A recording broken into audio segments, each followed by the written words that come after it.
YouTube? We're good.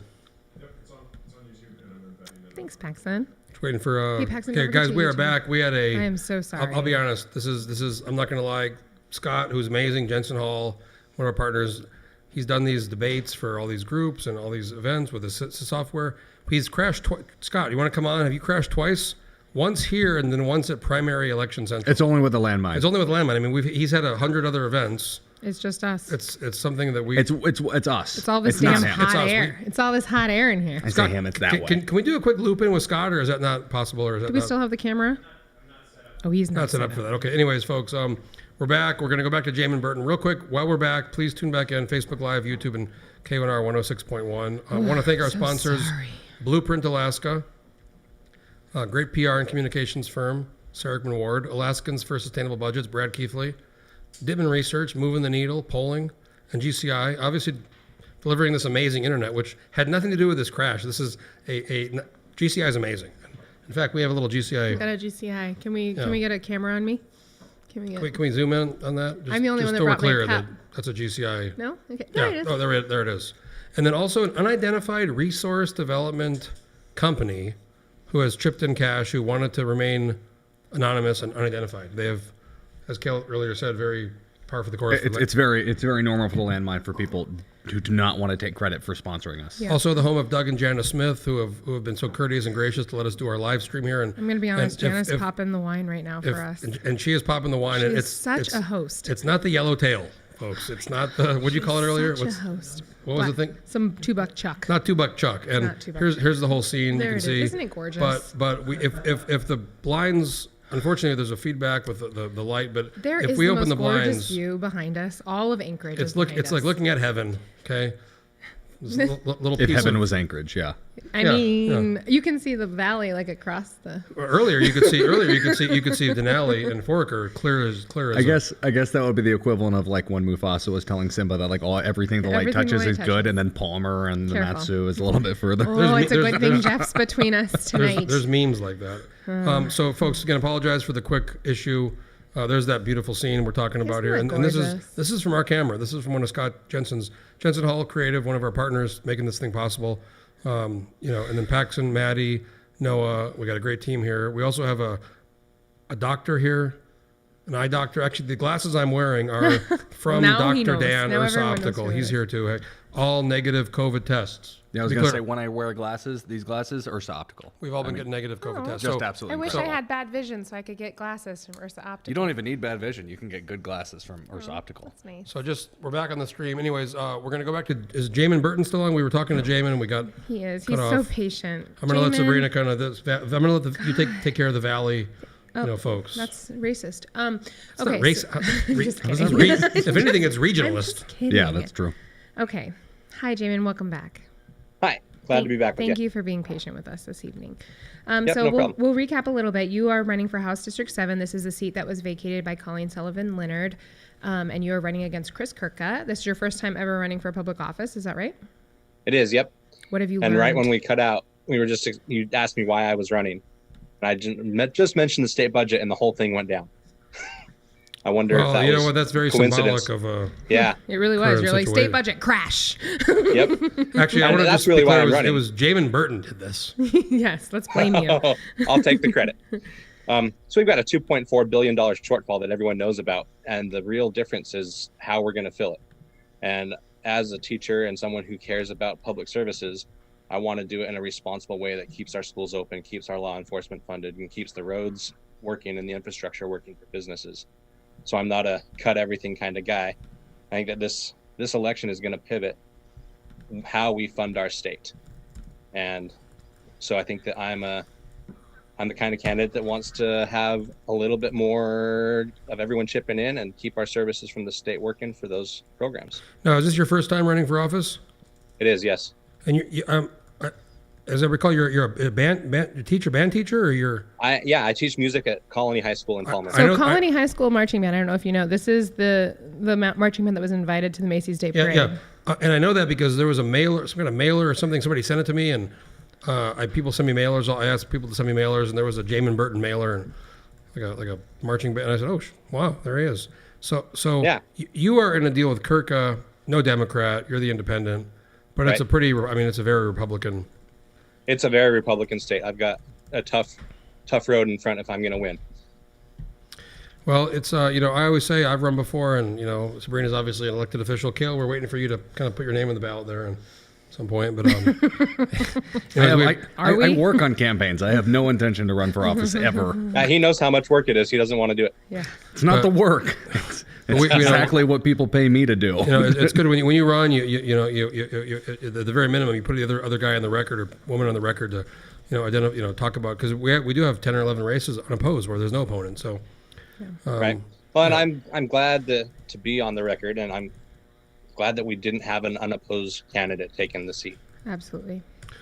Well, Jamie, we appreciate it. We got some other folks coming on here in a bit, but thanks for calling in. Love those. I mean, those are some nice headphones. Those look kind of costly. Yeah, they're great sound. Are those like music a Beats? guy? Are those the Beats by Dre? No, they're not Beats by Dre. Beats by Dre, you're buying a name. These are quality. Those? Yeah, those are nice. We're gonna get like a letter from the Dre people. We just said something. We just got sued. Yeah. Right. Okay. It was your so guess. much, It wasn't Jamin. you. You're good. Thank you, Jamin. Yeah, appreciate it. All right, have a good one.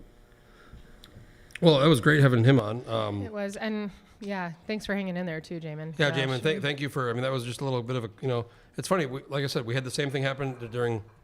Hopefully, that's like our Apollo 13 before the actual problem. They said that was our glitch. Yeah, that's the glitch. We're hoping Before that our big dogs come out. We're kind of hoping that was our glitch, because we do have some. Could you say heavy hitters? Heavy hitters. So before our heavy hitters get on, we were leaving off. We were on ballot measure 2. I want to just real quick get a message. Someone in the media texted me, "Hunky Lee, man. ... That was magical." Magical? Is that the word we're going to use? That was what they used. Yeah. Oh, okay. So we were talking about ballot measure 2. This is the voting reform, if that's what we would like to call it, bill. Kale has a lot of insight into this one. You did the review. Yeah, I did a pretty thorough breakdown, because honestly, I don't think I've been so divided on an issue politically, maybe in my entire... You mean personally? Personally. Okay. I mean, as far as what I was going to vote on and how I was going to vote, I don't think that there was anything more important in front of the Alaskan voters. Do you think that it should have been 2 different ballot measures? I think it should have been 3 different ballot measures. I mean, the idea that this 25-page document, and I know that the people who have been supporting the Yes campaign kind of like laugh at this or scoff at this criticism of their election, that somehow that this is too complicated. But I do think that out of the 28 states that allow initiatives to go onto the general election ballot, Alaska has the least amount of qualifications or that you need to actually put something on the ballot. And so I think this thing, I mean, people went up and they voted, right? And they decided what they were going to vote on based on the description. And it started with opening up party primaries. And the truth is about 11% of the Alaskan electorate voted in the primary. And so let's say we've got 60% or whatever percent we end up having for this presidential election. And if that's the case, then that means about 40% of the Alaskan electorate who's actually going to be voting said, oh, I didn't get a choice in the primary, which is why I didn't go. I do have a choice now, so let me vote to open it up. And then they went down and they looked, and ranked choice voting was probably a wash for most people. I mean, I would say that like most people don't understand, because it's just, we don't pay attention. We don't. Most people don't read the stuff. But I think the single primary ballot would have been by itself a winner, because it would have definitely we all been a see winner. how Yeah. frustrating it is.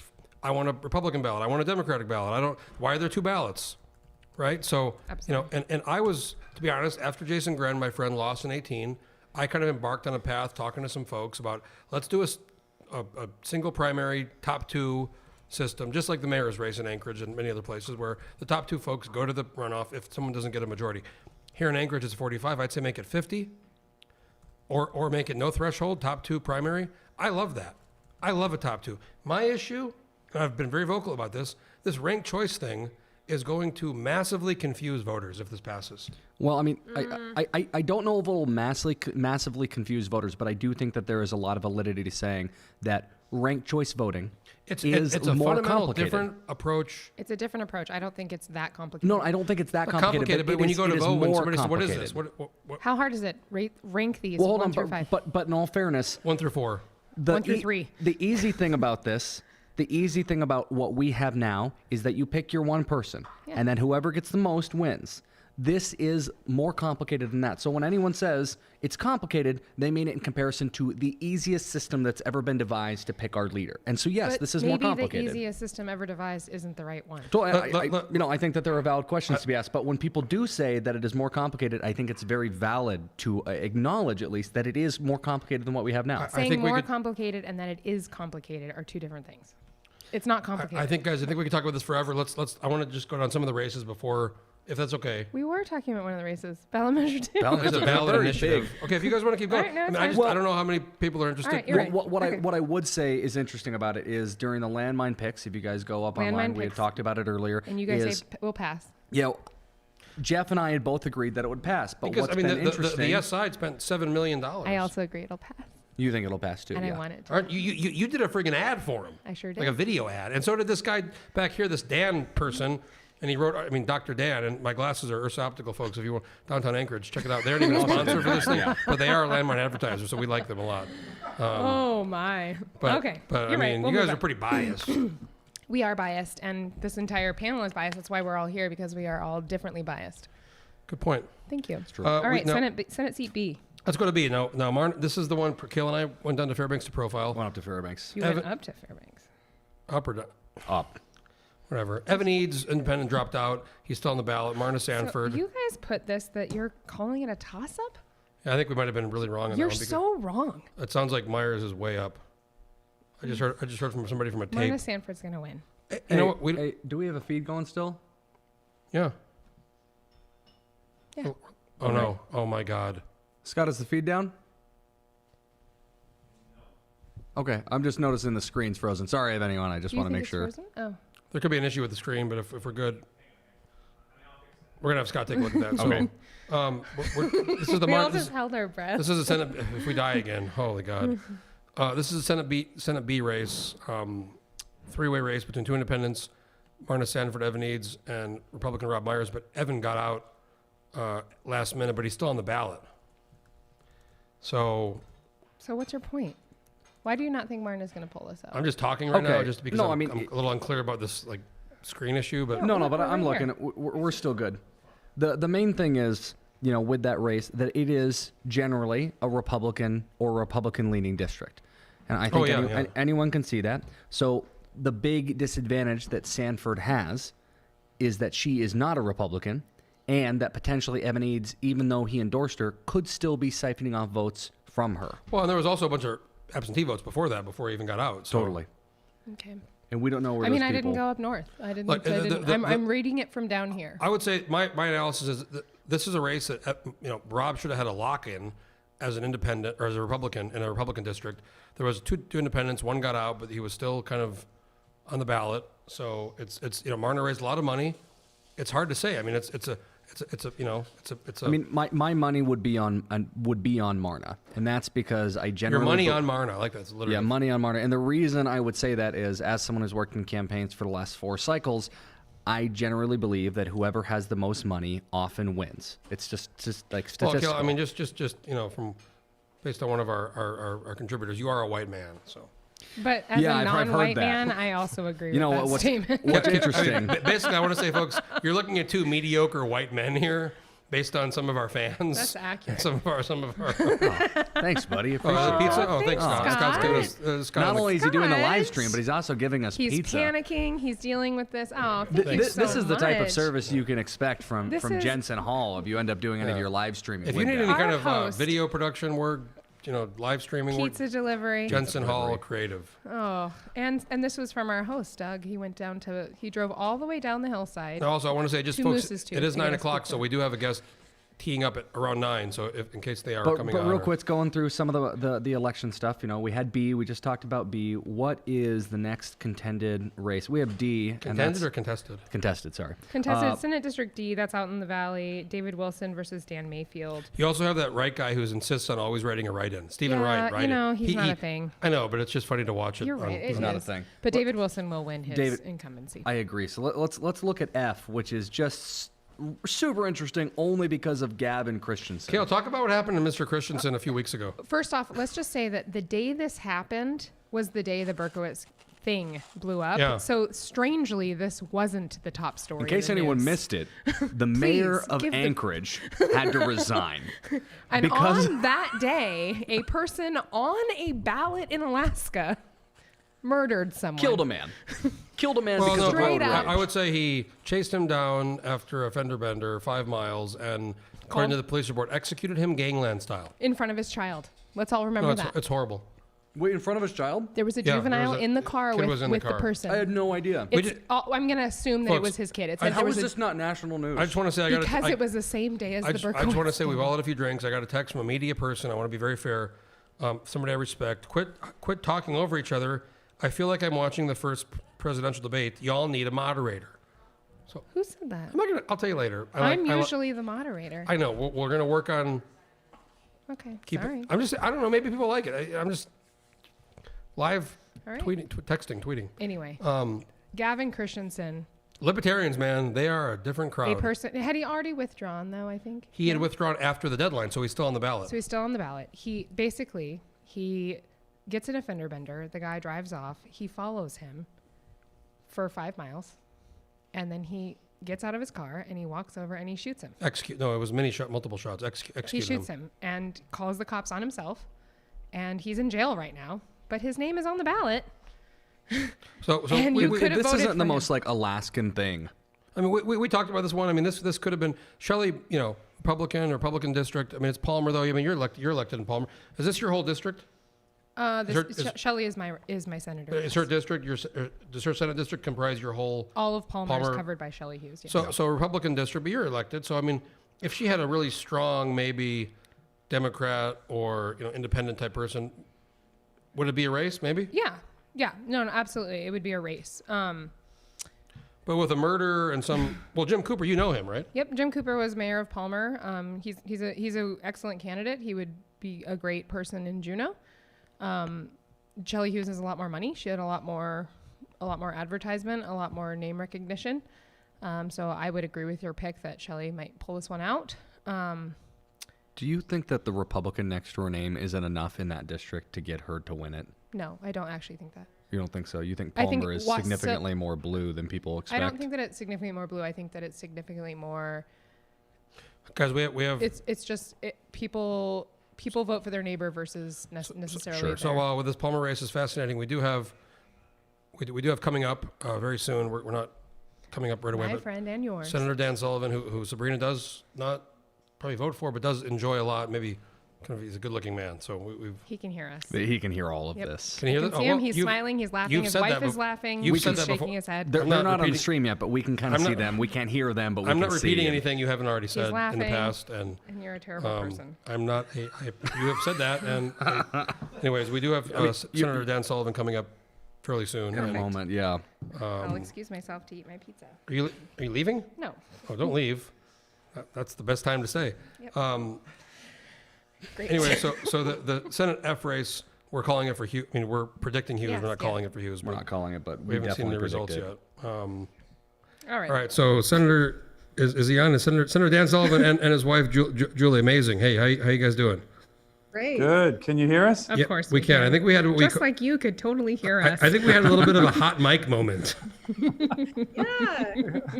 He is good looking. He is. Yep, he sure is. Oh, look at our Reddit's faces. That was great. My wife is the most beautiful woman in Alaska. She too. is. She absolutely is. That's for sure. Oh God. This is amazing. The people in the background, they're in the room, they're loving it. Senator Sullivan, so we had you on for the primary. Obviously now we had Al Gross on earlier. It's been an expensive race, just like in 2014. I mean, you had a very expensive race. You were going against incumbent Democratic Senator Mark Begich. This one has been a little bit different, but also a lot of money and a lot of national attention to this race. So maybe talk a little bit about kind of almost a round two, but this time you're the incumbent compared to 6 years ago, Mark Begich was the incumbent. Well, look, we're feeling strong tonight. If you're looking at national trends, what's happening all over the country, you have something that I think is going to bode well for us in our election. And here's what it is. So you have incumbents like myself with strong records and a vision who have been challenged by candidates who have tons of money. We're acknowledging it. Al Gross, I think, outspent us 5-1. Super duper ton liberal money. Lower 48, I think all in between his campaign and the Schumer super PACs, the number hit $35 million. But here's the thing, you can spend $1 billion, and if you don't have a vision and you don't have a record of where you want to take the state and what your vision for a positive vision for Alaska is, it's not going to work. And you're seeing that in the lower 48 right now. Lindsey Graham, John Cornyn, Joni Ernst, Purdue, probably all of these races, Montana, it's the same thing. We think it's going to happen here. And I'm proud of my team, my wife especially, but the whole team. We put together a really good campaign team. You guys know it. You've seen it. By the way, they're almost all Alaskans. Another contrast from my opponent, who brings up lower 48 folks who can't even stand in the cold and sine wave. So, huge contrast, but national trends, I think, are looking in a way that's going to favor us strongly tonight. And we ran through the tape, though. I was making calls and getting people to vote. Heck, at 7:45 p.m., telling people, get out to vote, right? Too important for our state and our country. Senator Sullivan, I'm going to have Kale jump in with a question. I just have one quick question. I know you're somebody who pays attention. You've studied history. 1968, a lot of folks thought Nixon had no chance. There was a kind of silent majority. You listed off a lot of Republican senators who a lot of folks thought were in trouble. And here we are looking at maybe a Republican victory in a lot of these cases. Do you think there could be some kind of silent majority in this country that people may have missed? Well, look, I think it's in some ways a similar dynamic, Jeff. And that dynamic is, the president certainly is somebody who's disruptive. His tweets aren't always appreciated. Heck, I've, spoken out against them both in public and private. But he has a really strong record of getting things done. I mean, look at what he's gotten done for our state. And these aren't just Republican issues. We're talking about, rebuilding our military, which Obama and Biden recklessly cut. My opponent doesn't know anything about the military, and he would empower those who want to cut it again. Horrible for Alaska, horrible for our country. Law enforcement, the Attorney General of the United States came up here last year. They have directed over $70 million for Alaska to increase law enforcement. What are the National Democrats talking about? Defunding the police. And of course, on resource development and our economy, ANWR, NPRA, every day we are getting a new major project, fully permitted, that will mean thousands of jobs, billions in revenues for the great state of Alaska. And we all know if there's a sweep with Schumer, Biden, and Pelosi, they will reverse every single one of these issues. So people look, I think, at promises made and promises kept, and then real results, particularly as it relates to the economy and also judges and also protecting our Second Amendment rights. Again, my opponent will be so weak. You can't be for Chuck Schumer in the Second Amendment. You just can't. I know Schumer. He's good. So these are the real results that people care about. And I think you're starting to see that this is going to be much tighter than the national pundits who all wanted Biden anyways. I feel like I asked a big question. Yeah, you got a big answer. A big answer. I do have a question. You got to ask my wife a question here too. Well, really quick, because I want to ask her about her dad, a former legislator. I'm trying to get that podcast, by the way. Anytime, I'll be ready. Still waiting. So I do have a question. In 2014, your election was part of a historic red wave across the country. I believe it was 9 Senate candidates flipped, and you were one of those. What do you think the difference is between now and then? And do you think you'll be able to work well with the makeup of the Senate with, if it actually is what it projected by some of the national pundits to change, or if it is closer to what it's been? Do you think you'll be able to work well with that body? Yeah, okay. I work well with everybody in the Senate. I mean, some of my best friends in the Senate in my first 6 years are Democrats. I mean, one of my closest friends in the Senate is Sheldon Whitehouse. I mean, he's a far left liberal Democrat, but guess what? He and I work really, really well on cleaning up our oceans. We're kind of this odd couple in the U.S. Senate passing major legislation to clean up our oceans. You know, he and Julie and I and his wife, we go to dinner, we socialize. So the answer for me is absolutely. I have a lot of good friends. You know, heck, Kamala Harris and I are, you know, partnering on domestic violence and sexual assault legislation that I've led in the Senate. So I'll work with anybody. Like I said, I have a lot of good friends. But I will tell you this, I will fight like hell when the National Democrats try to shut down our state and shut down our economy and shut down access to our lands. You guys have seen it. We have hearings in the Senate, and you have guys like Ed Markey, who's a friend of mine, asking questions about, I don't want to see these roads built in Alaska. I mean, it drives me nuts. Pay attention to Massachusetts. I'll take care of Alaska. Why the hell do you care about no roads in my state? So look, the overall thing here is a positive vision for our state. And we're going to build on the record that we put together, which in many ways is historic, with ANWR, with things like the King Cove Road, the Tongass full exemption. That's something we've been trying to get done for 30 years. Democrats and Republicans, we got it done. All that could be at risk, though, if we go the opposite way with this election.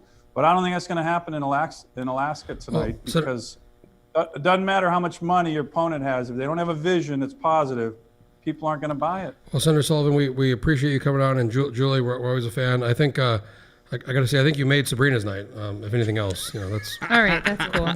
pretty clear.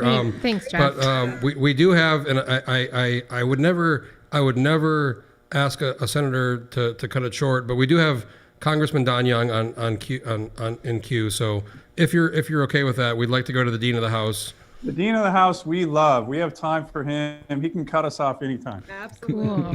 Senator Sullivan and Julie, your beautiful wife, thank you guys so much for coming on. And, Thank you. You know, best of luck. We'll see what the results say here pretty soon. We'll have an idea. Okay. Thank you. Good night, you guys. Thank you. Thanks. Good night. Thanks, Appreciate guys. God, that was an epic hot mic moment. It wasn't hot mic. You knew that he was on. I did not. We could see him right there on the screen. Where? There's like a little screen. There's I another can't one see- right over there. Like Don Young can there's hear a us camera, right now. Hi, There's Don a Young. camera in front of me. I can't Well, see that. why don't we bring Don Young in? Okay, well, bring in Congressman Young, Dean of the House. I cannot see that because there's a camera. But now in we front can of me. see him. Congressman Young, Hi. how are you, sir? I've been here. I've been watching you guys. Been watching you.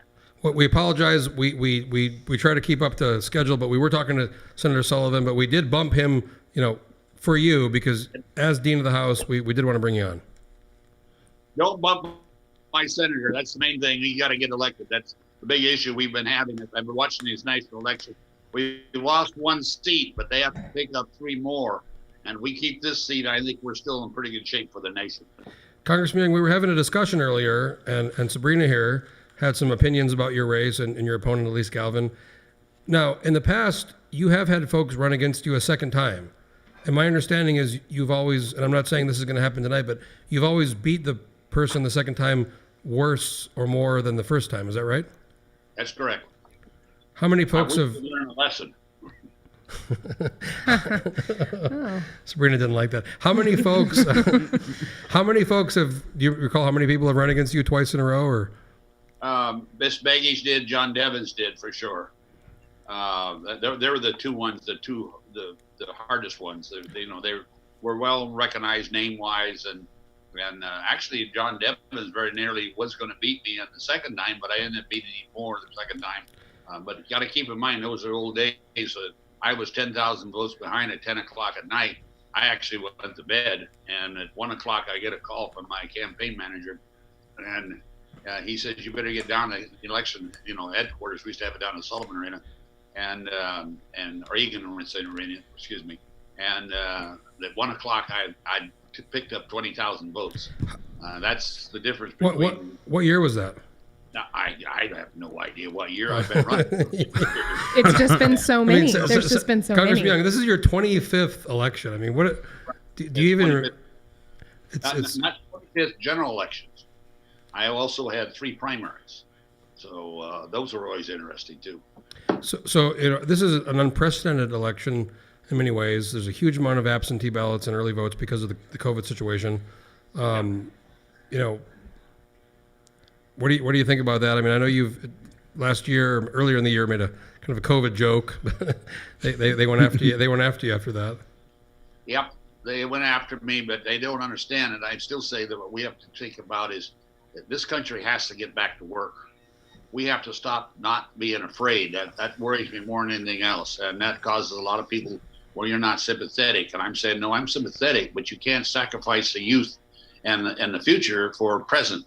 And we have to take our safeguards, social distancing and face mask and all that sort of thing. But shutting down over and over again has just hurt us state bad and this nation badly. And we have to get over that because there may be another one coming in. And that's the thing we have to think about.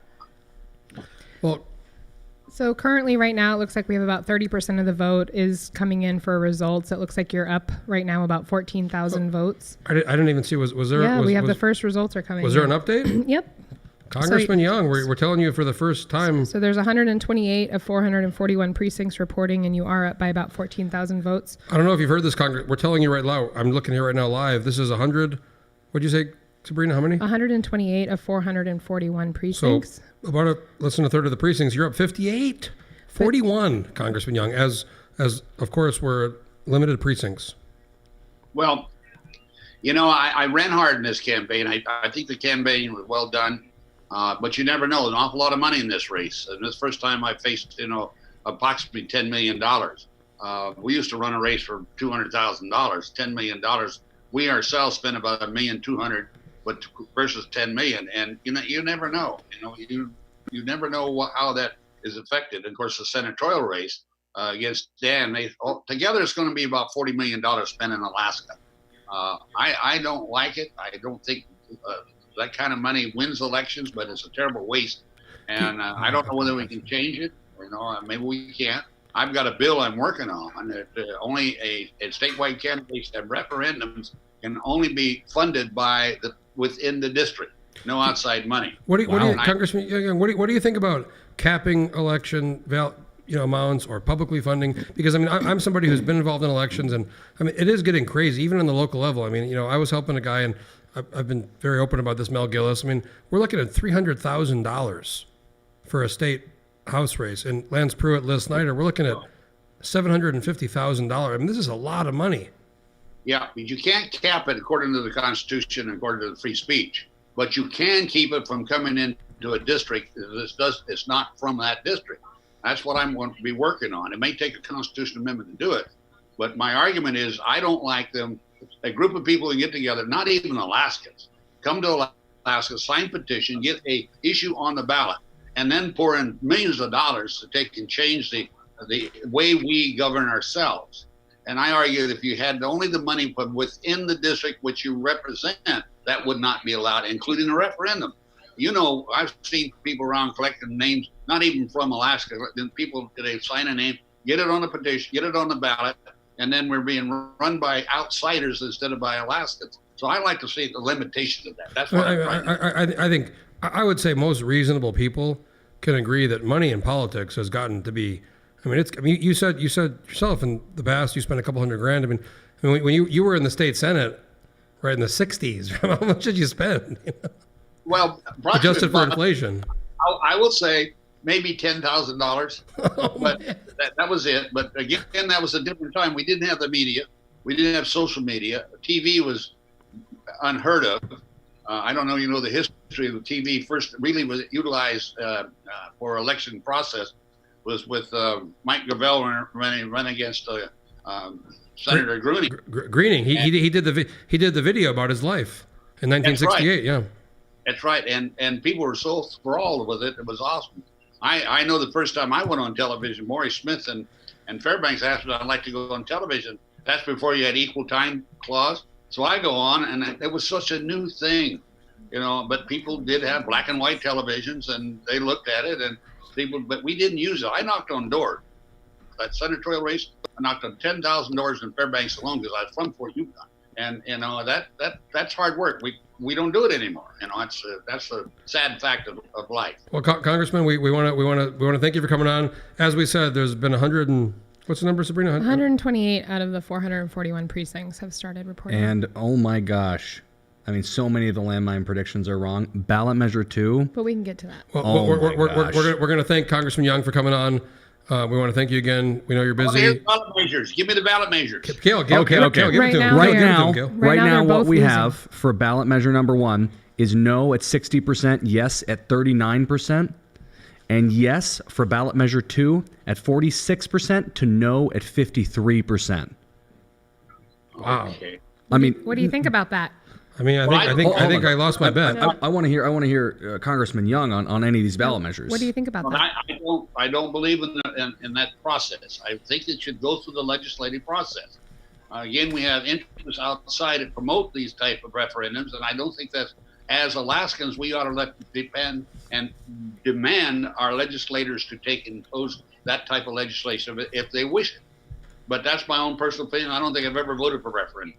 I just don't believe it. I got to say, Congressman, I agree. You know, this out of control. Make it 60%, and you know, or do it legislatively. But this kind of legislation by initiative, I've never been a fan of it. So. No. All right, guys, I'm through. Thank you. Thank you. Thank you, Congressman. Thank you, Congressman. Not We appreciate your totally. time. You're a legend, and we always love to have you on. God bless you. Take Thank you. care. God bless you. Thank you.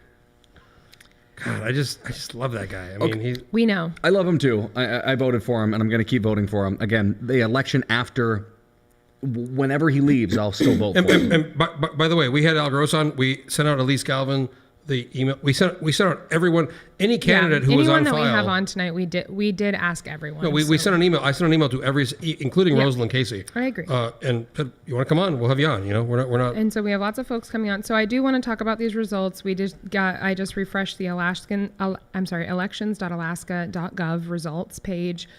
We have 128 of 441 precincts reporting. That's about 30%. And we can start running through these really quick. So Can we just start with the ballot measures? Because, oh my gosh. well, no, that's at the bottom. So U.S. Senator right now, Al Gross is trailing Dan Sullivan 37% to 58%. Scott, if we can get this on the big screen, if you're not too busy. You know, I wonder if the No big deal if you precincts that can. are being reported, I wonder if these precincts that are being reported right There's now another- are very favorable toward Republican. If you look, there's another one about the precincts on the main page of elections. It's not on this report. Well, yeah, no, you have to go to the cards cast report on the main page. But Yeah. Yeah. Scott, if you're listening, if you just go back to the main election page and refresh, don't do a refresh, just go back and load it. It should work. Okay. So then U.S. Representative Elise Galvin trailing Don Young 41% to 58%. Senate District B, we have Marna Sanford ahead of Robert Myers right now, 49% to 45%. Wow. So that's one that, Sabrina said was going to happen. Well, I Pretty mean, close. I agreed with you, Yes, you did. just to be fair. Senate District D out in the Valley, David Wilson is 4,000 votes more than anyone Yeah, else. so the landmine is going to call Let's call David it. Wilson. Let's call it Senate David District B, Wilson. congratulations, You win. Senator Wilson. Senate District F, also out in the Valley, Shelley Hughes is winning 75%. Oh my God, the man who killed someone got man who- 4.41%. Let's just talk about that. I would The say man who killed someone. executed someone gangland style. Allegedly. No. He called the cops on himself. Okay, I'll read the report. I mean, allegedly. Okay, Oh. allegedly. Allegedly. Senate District H, Bill Wilczowski. Whoa, that is significantly closer than I expected. Oh my God. Wow, that is very This close. is the woman who went crazy and started repeating She sent wild very bizarre texts. wild conspiracy theories. So right now she's behind 48% to 51%. Oh my gosh, that is so significantly different than I expected. Scott, are you saying something? We're looking at the main Yeah, just division the of elections. PDF We're on one. Senate District H right now. If you want to pop that on, Yep. guys, we have a great team. I want to just real quick while we're here. Blueprint Alaska, PR communications firm, Alaskans for Sustainable Budgets. Brad Keithley. If you want to know about the budget, talk to Brad. Dittman Research. Remember that time that you told Dan Sullivan I thought he was hot in front of his wife? I did not. That's really funny. I didn't do Remember? that. Do you remember when you did that? Well, you did say that. Yeah. Just not in front of his wife. Dittman Research, That was fun. polling was firm, great for your business or for your campaign. And GCI, providing the internet here at this house on the hillside. Doug and Janice Smith, amazing residents. They brought us Moose's Tooth. Hey, thanks, guys. And an unidentified resource development corporation, who is another sponsor. Okay, so what is interesting, looking at which precincts are being reported right now, based on a map that I got sent over, it does look like there are a lot, like District 28's coming in, a lot of stuff from the valleys. Kale's Yeah. mapping. Yeah, so I mean, we're in the prelims. We're only at yeah. 30% in. So take this with a But grain of salt, folks. We're just in reporting all what's here. fairness, one of the things that I mean, things noticed, don't change Hey, radically. Senate District J, Tom Pegich, you're winning. Can I just say something right now on Senate District L, which we're in L. But can we just make this the last thing you say about Senate No, District? I'm not going to say that. because I'm still so angry that she lied to me, Rosalind Casey. Natasha von Imhoff, who's been very unpopular with Republicans. You voted for her today. I did. I'll be honest. I voted for her. Yeah, you know what? It wasn't. I thought about it for a few minutes. 65.4% von Imhoff. How does that make you feel? Great. You know It what? does? Well, because Rose. I don't want to go into it, but So spite wins over being a good senator. hey, Natasha's not a bad senator. I think she's a good senator. We have other issues and disagree. Okay. I don't want to All go right. into that. All but right. Okay. not- Okay. I never said she was a bad Okay. senator. Senate District M. Josh Revak, Josh Andy Holloman. Revak winning 62% to Andy Holloman's 37%. That's a total blowout. We called that. Senate Yeah. District N. Roger Holland, We called that. Carl Johnson. Yeah, we called that. So wait, who was Senate District N before? That was And Giesel. that was Giesel. Oh, Colin B. Giesel. Giesel in the primary. That's right. That's right. So it's a Republican district. It has District 28, which is Hillside, But Rabbit that was Creek, a where big we are upset. right in now. the we had primary. Carolyn Clift. Oh, we lost. I've lost my feed. Did we lose? Please. Oh, there, we're back. I just don't have my Audio. audio. I have mine. Yeah, I can still hear myself. It's just not blown out You anymore. might have a battery problem. Maybe. No. Oh, there we go. I hear There it. it is. Okay. Okay. Okay. So so that was one of the ones in the primary that was a huge surprise. Just Yeah. so everyone knows. So we were on N, and then Carolyn Clift, who's going to come on the stream later. She's Really? kind of a 4%. They're independent. Okay, P. We called Gary Stevens. Obviously, he almost got beat in the primary, But he- obviously brought it back for the general at 65%. Greg Madden, like I love that Madden name Why?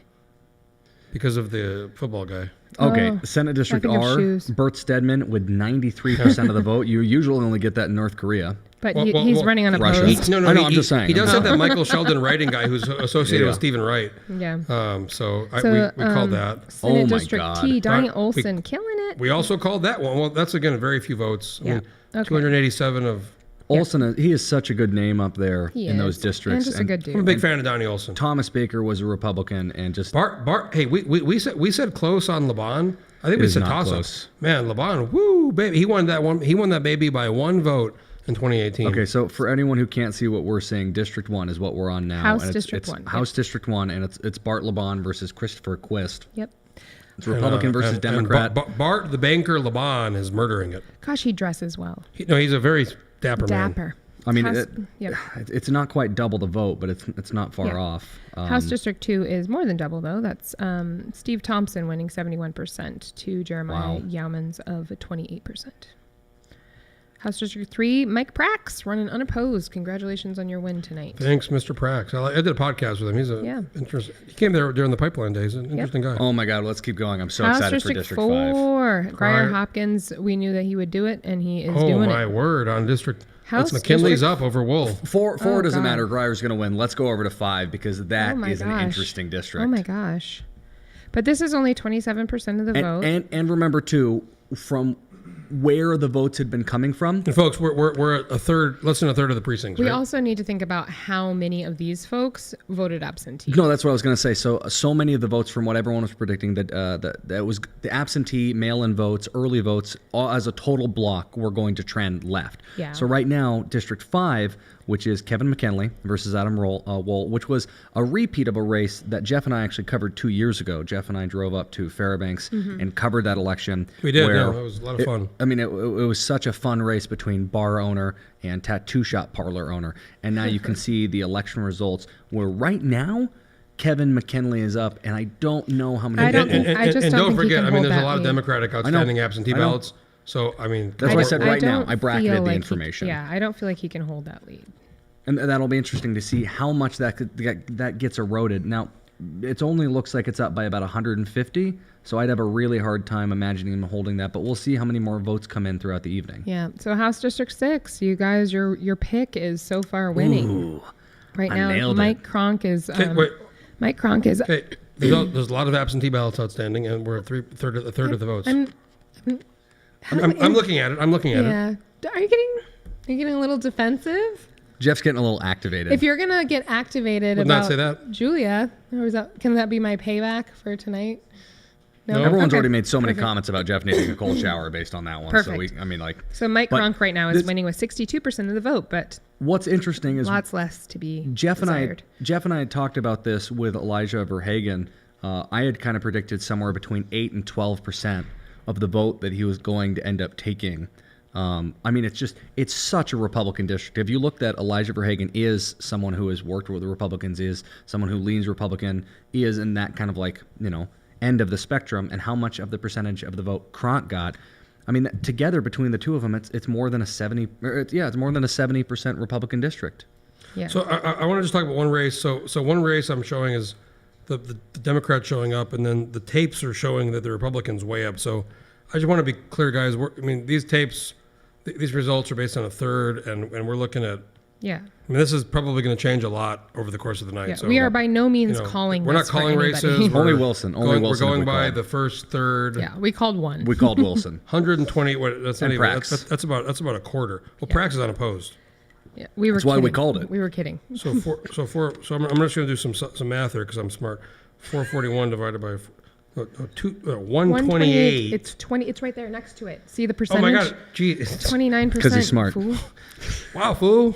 Okay. So we're looking at 29% of precincts report. Okay, so Bless your heart. let's talk about District 7. District 7 right now, Chris Kirka way up. Only 3 out of 7 precincts reporting, but he's winning 78% to 21%. Yeah. House District 8, Kevin McCabe is winning over Alma Hartley. This is he beat. He's not just winning; he's winning by about 60%. But wait, who did he? This was a. No, I'm sorry. Neither of that's those are that's- incumbents. Who did he beat in the primary? McCabe beat Newman. Mark Newman, yes, yeah, Mark Newman. yeah. House District 9. We just had Jamin on. Sorry, Jamin. It's not looking good for you, partner. It's But not again, looking we're very not good at all. calling anything. It's House not District looking 9, great. George Rauscher. We call him rock solid. George is rock solid. Not rock hard, No, but rock I solid. call him Rock Hard Rush. Folks, I'm not making this up. His campaign slogan for several years was rock solid. Which we got George wrong in the Rauscher, rock primary. solid, which we thought for a long time Was we mixed it up rock with hard. rock hard. It's not rock hard, it's rock solid. but it's Totally not. different. He has this picture from like 20 years ago with like a handlebar, and it's amazing. Anyway, perfect. So he's winning right now. And District 10, Eastman, we knew that. 77% of the vote. David Eastman, District 10. It's so weird to me. 11, Delana Johnson, 77, 21. I mean, So let's talk about it just for a second, just because I want to just talk about this it is for a your second. area. Yeah. So Andrea Hackworth literally put her name in to be one of those placeholders, like Rosalind Casey did, hoping that someone else would step up after the primary to put their name in, and no one did. So she said she would. Did they ask you? So she said she would keep her. They asked you for the Senate race, right? So she said she would keep her name on the ballot, but basically said she wasn't going to do any campaigning, and she has 22% of the vote. She literally, wasn't even in the booklet. Some people have a floor. I know, but I just think that's interesting. All right, 12. Kale, Kale's snapping. What does that mean? What is it? I'm not snapping. Oh, I thought you were He snapping. didn't No, I'm not snapping. I thought you House District 12. Hey, congratulations, Kathy Tilton. You won. Unopposed, Kathy Tilton. House District 13, Ken McCarty winning over James Knitz.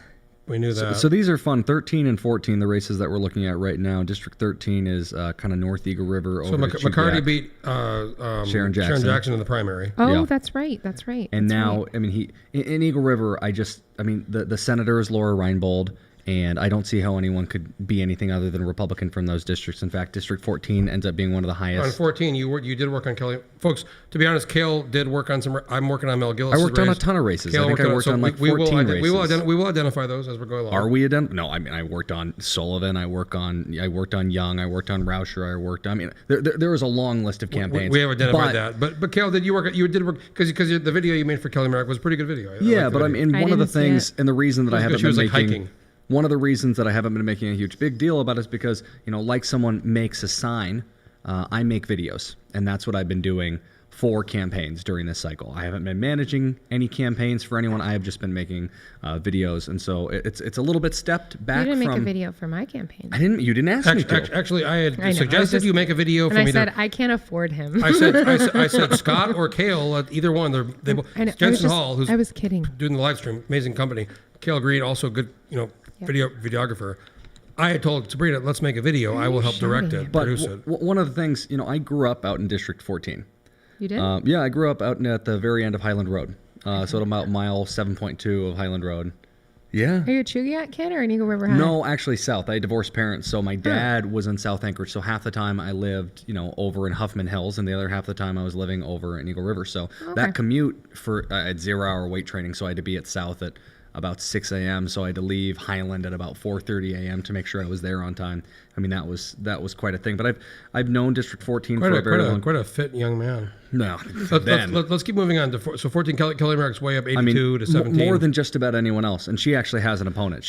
I would say she worked really hard. Interesting one is her Dave. This is again the third of precincts reporting. David Nelson, Republican, is up well over Lynn Franks in 15. And that's only one of 5 precincts in his house. So. Yeah, so it's 20%. Yeah, very, very early. 16. Ivy, it's very close right now, but only one of 7 precincts reporting. Interesting. Paul Barr had a lot more than I thought, even with one precinct. That's a lot more than I thought. How is District 16 close at all for a Republican? Right, even with one precinct. That's interesting. 17, Andy Josephson. Congratulations, you win. Also, his dad was a senator. He's also Joe just a Josephson. cool guy. I like Andy. House District 19, congrats. What about 18? How about 18, Harriet Drummond? Oh, sorry, I missed that. Unopposed, Congrats, 19. Harriet. I think I'd seen a Tarr, Facebook post where Harriet Drummond had said this was the first time that she was It's the unopposed. very first time, yeah. Yeah. So here's one. 21, 5 of 8 precincts reporting. Lynette Largette, Republican, who raised no money and who only campaign I saw tactic was she photoshopped a pussy hat over Matt Clayman's head. That's the only one I really saw that stood out. What's a what? You know the pussy hat they wear at the pussy rally, the women's march? We're on the radio. Yeah, it's the pussy march. It's a thing. The women's march. Women's march. It's a women's march. It's a vagina. They were all wearing the pussy hats. I mean, I'm not like. Is that what they're called? The I don't women know what the hats identified are that. called. Yes, I mean, they called them that. Yes, they did. I mean, I do know what he's talking about. I know what he's based talking on- about too. I'm just wondering if She we all know what photoshopped he's a talking pussy about. hat, like the hat with like it looks like a pussy vagina over the pink ones. That was a thing. That was like, I'm not making that up. That happened. I know the what people it is. identified that as they called them pussy hats. Okay, I'm not. okay. That's what they called them. I didn't know that's what they Anyway, called she raised no money and she's got 45% with 5 of 8 precincts Okay, reporting. but I mean, it looks like we skipped I know over. what Paxton they just are. did a Google and he's showing us I know pictures. what they are. I'm just wondering if there's maybe a better word we could use for them. I don't know. I'm going by their language. I'm Okay, using. thank you. I'm, That's fine. I'm adjacent. Okay, so District 18, District 19, District 20, those are all set. So District 21 we just talked about. District 22, Sarah Rasmussen. You Three guys of thought- seven. 3 of You 7. thought this was going to be close. I thought it was going to be Yeah, closer. because Nice has 14%. I thought Trimble would have probably got more. Totally, I thought If, Trimble was if, going to you, do if better. you told me Nice had 14% with 3 of 7 precincts reporting 10 hours ago, I'd said, wow, Sarah's in big trouble. Totally. Trimble with 3 of 7 precincts reporting 42% is at 26%. That's huge, folks. Neat. 23, my district where I live. Oh, yeah. Wow, that's incredible. 5 of 8 precincts. Kathy my Hensley gosh. is at 51%, and Chris Tuck is at 39%. If this Oh, my. holds, Chris Tuck, I mean, honestly, this would be the surprise to everyone because there's always one Correct. on every single election. Again, we have the mail-in ballots, which the app in 25, where I was paying attention with Mel Gill, half the votes are absentee Yeah. in 25, Oh, right? yeah, Which I'm absolutely. assuming is 23 as well. So you're looking at a situation where if half the votes are absentee, uncounted, these votes, folks, tonight do not No. include the absentee tally at all. We So will when they not know pull the until tally a November week in advance, a week from now, and they show half the votes total cast, and if 60% of them or 65% of them in some cases are Democratic, I mean it's going to skew the deal. So we're Republicans are voting hard today and early. Cool. Yeah. Cool. I mean, I am really one of the biggest things and the biggest takeaway is if this trend continues with District 23, and I do want to state for anyone who, this is the first time you've watched an election, every time you think that you know the results, there's always one race. And it's usually one in Alaska, which there are generally every 2 years, we've got about 52 seats that are up. There is one race that no one expected. And District 23 for me so far would be that race. You think are you calling it? Or you I'm definitely not calling it because I think that there's going to be Yeah. a blue surge with the absentees based on the results that we've seen so far. But me seeing that Chris Tuck, who I think just appeals to such a large portion of the electorate in his district, I'm surprised to see it that is close. behind it all. I'm just pretty taken aback. Yeah. District 24, actually, just moving over there. I don't know if Pretty you guys. close. I mean, it's only one precinct reporting. It's a lot closer than I expected. So that one right now we have Tom McKay leading Sue Levi 58% to 41%. Moving down to House District 25, Mel Gillis 595 to Calvin Schrage 740. So Mel Gillis, the incumbent. One of 7 precincts. One of 7 precincts. So that one's not too much of a surprise. We have to wait for significantly more of those precincts to come in. If it's only one of 7, we have a lot more that'll come in throughout the evening. Laddie Shaw, District 26. Congratulations, Laddie Shaw, running unopposed, and not even 5% for write-ins, which is better than a lot of candidates did. I really wish there would just for funsies. You don't even have to say which race it was, but I just want the newspaper to publish one full page of every single person that was written in. I just want to read every single name that people decided to write in. Just once. You don't have to say where they were voted for or how many times. I just think that would be fun. For me, without saying which race it was, I will say that I did a write-in this time. Did you? Yeah. This time? Yeah, I won't say exactly which election it was for, but I will say the person I wrote in was Kanye West. Oh, I'm going to guess. Can I guess? My friend, You can guess. I won't confirm. My friend also wrote in Kanye West He's for a good something candidate today. No, who was his vice presidential pick? Did he have one? In the states that he did register? In the party? Yeah. I don't know. I never saw anything. I didn't know anyone else was on the party. Okay. How But fun. I loved his Alaska campaign. It was great. House District 27. Lance Pruitt right now is ahead of Liz Snyder, 55% to 44%. 3 of 8 precincts reporting. Correct. House District 28. Suzanne LaFrance trailing behind James Kaufman, 41% to 56%. We had called that one pretty well. I mean, one of the things looking at that election in District 28 was that, the campaign strategy was pretty negative from both teams. Suzanne LaFrance was trying to hit him as being a crazy conservative Republican, and you had James Kaufman basically just saying, she's on the assembly, she's on the assembly, she's on the assembly, in the Anchorage Assembly. And it looks like his strategy worked a little bit better. Right.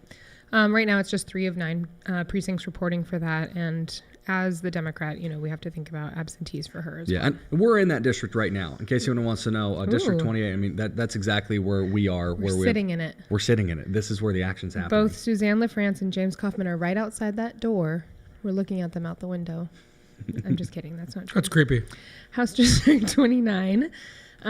This is down on Nikiski. Ben Carpenter, the incumbent. I think we call that one as a hard carpenter. Yeah. I don't know enough about Nikiski to call that, but House District 30, Ron Gillum is ahead of James, I don't know how to say the last name, Baisden? Yeah, James, it's Charlie Pierce's chief of staff. I'm sorry, I'm getting a million texts here. And we thought that might... to them. Well, I am, but we are definitely... We thought it might be close, and because Ron Gillum almost beat Machicki in the Senate primary 2 years ago, and then they went after him, he did a write-in, and Baisden was kind of the backup in case Gary Canapa passed away, would have won. And he still stayed in the general as an independent petition. And, with 2 of 6 precincts reporting, only a third, Gillum's up 30%. So Yeah. House District 31. This one you guys said was going to be close. Is that right? You said Sarah Vance and Kelly Cooper. You had it as very close. Okay, well, there is 1 of 9. We don't know what precinct that is. I know, but is that correct? What you're? Yeah. We did say that, yes. Okay, and tell me again why. And real quick, familiar. To be fair, it was me who interjected doubt into that conversation when Jeff originally had that one written up. He said it was Lean Vance, and I interjected doubt into it. But again, we are at it is 82 to 17, which is a huge spread. One of 9 with no absentees. 1 precinct. We don't know where that precinct is, and no absentees. 1 of 9 with no absentees. Okay. So I'm going to base my pick, off of driving to Homer, where I saw far more signs for Sarah Vance. So I'll pick it Well, up. we all know that signs win campaigns. House District 32, Ms. Stutz, you win. She has one vote, though. Do you see that? There's just one vote so one far. vote for her. Yeah. 1 out of 13,986. Congratulations. House District 33, Sarah Hannon, not running unopposed. Congratulations. House District 34. Ooh, this is a close one. On all precincts reporting for House District Well, 34. I wouldn't say it's close. I mean, it's 56-42. It's closer than I expected. Andy Story over Ed King. I'm just saying with absentee. Well, the District 34, they're on point with their their precincts. Well, and District 34, I mean, just something to consider is that was held Whoa. by a Republican for a number of years. I'm sorry, I just... Who was before Story? Are you sure? Before Story was Parrish, and before Parrish was Kathy Munoz, yeah. Yeah. So now, while only 2 precincts are reporting, it is shocking to me to see House District 35 with JKT trailing Whoa. Kenny Scaffelstead, Yeah, there are- 43% to 56%. There are no votes in that one yet. Again, I mean, 2 it's- precincts and no absentees. Folks, there's no absentees tonight factored into these results. So I know. I'm just I'm telling the folks. I'm giving telling my the- reactions to what I see on the telling screen. our fans and our observers. I mean, even, just looking at the number besides saying, 2 of 14, just look at the vote totals and say only 500 people or 474 have been counted in that one so far. But it's interesting to continue to talk about, which brings us to District 36, which looks a lot closer than I think anyone expected. That looks like the closest race so far. And they actually have 2,300 votes in. Yep. Dan So- Ortiz winning only by a very slim margin of just 20 votes. She Becker put in $50,000 of her own money. So Wow. 4 of 10 precincts reporting in 36. And Dan, independent, petition independent, not Democratic Party independent, always seems to pull it off. But yeah, that's close. It got Okay. silent all of a sudden.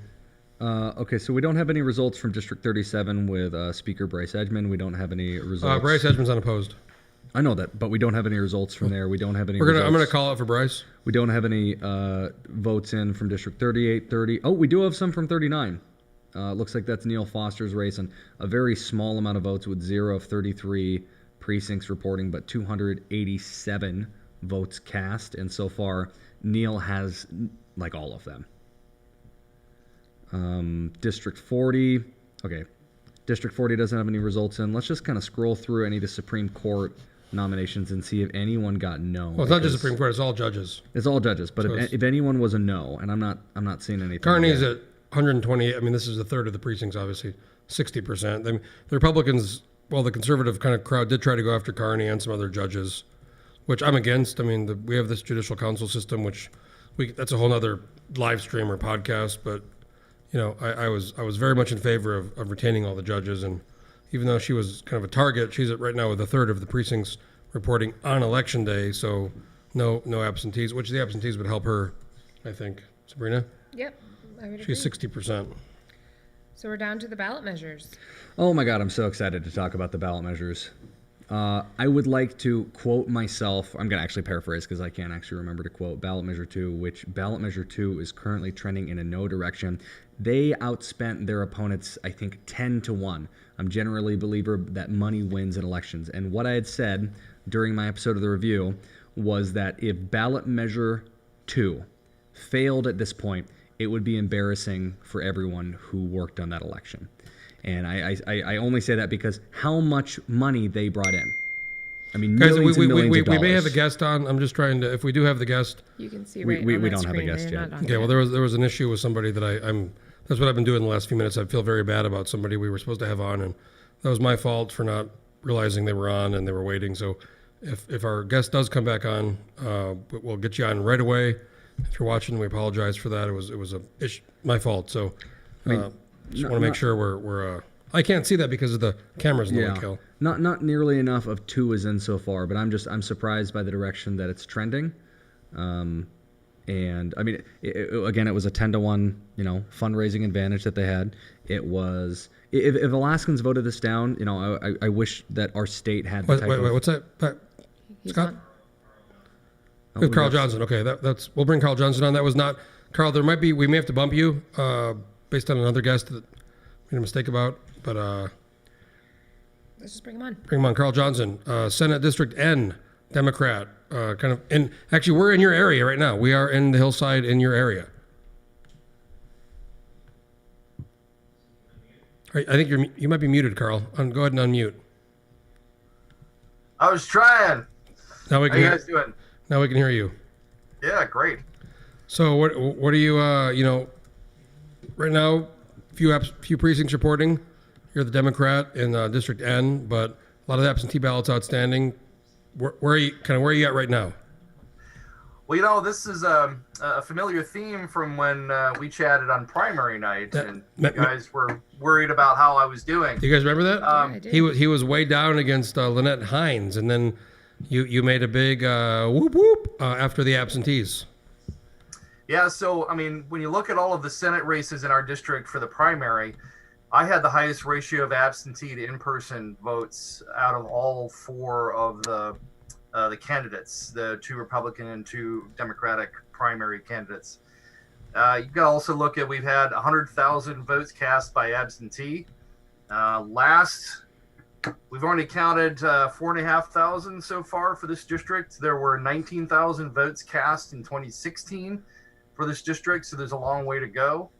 I think other important numbers to consider, Roger Holland got 3,687 votes out of 5,742 in the primary, most of those on the day of the election. Now he's got 100 or almost 1,200 fewer so far than he did in the primary. So we just got a new update from the division. Now it's 167 precincts, and you're 8 of 17, so 50%, almost half the precincts in N. You're at 38, Holland's at 57, Carolyn Clift 4. Again, this isn't factoring in the absentees. Yeah, the absentees are going to be huge for this district. By an order of magnitude, House District 28 had more absentee ballots than just about any other district in the state.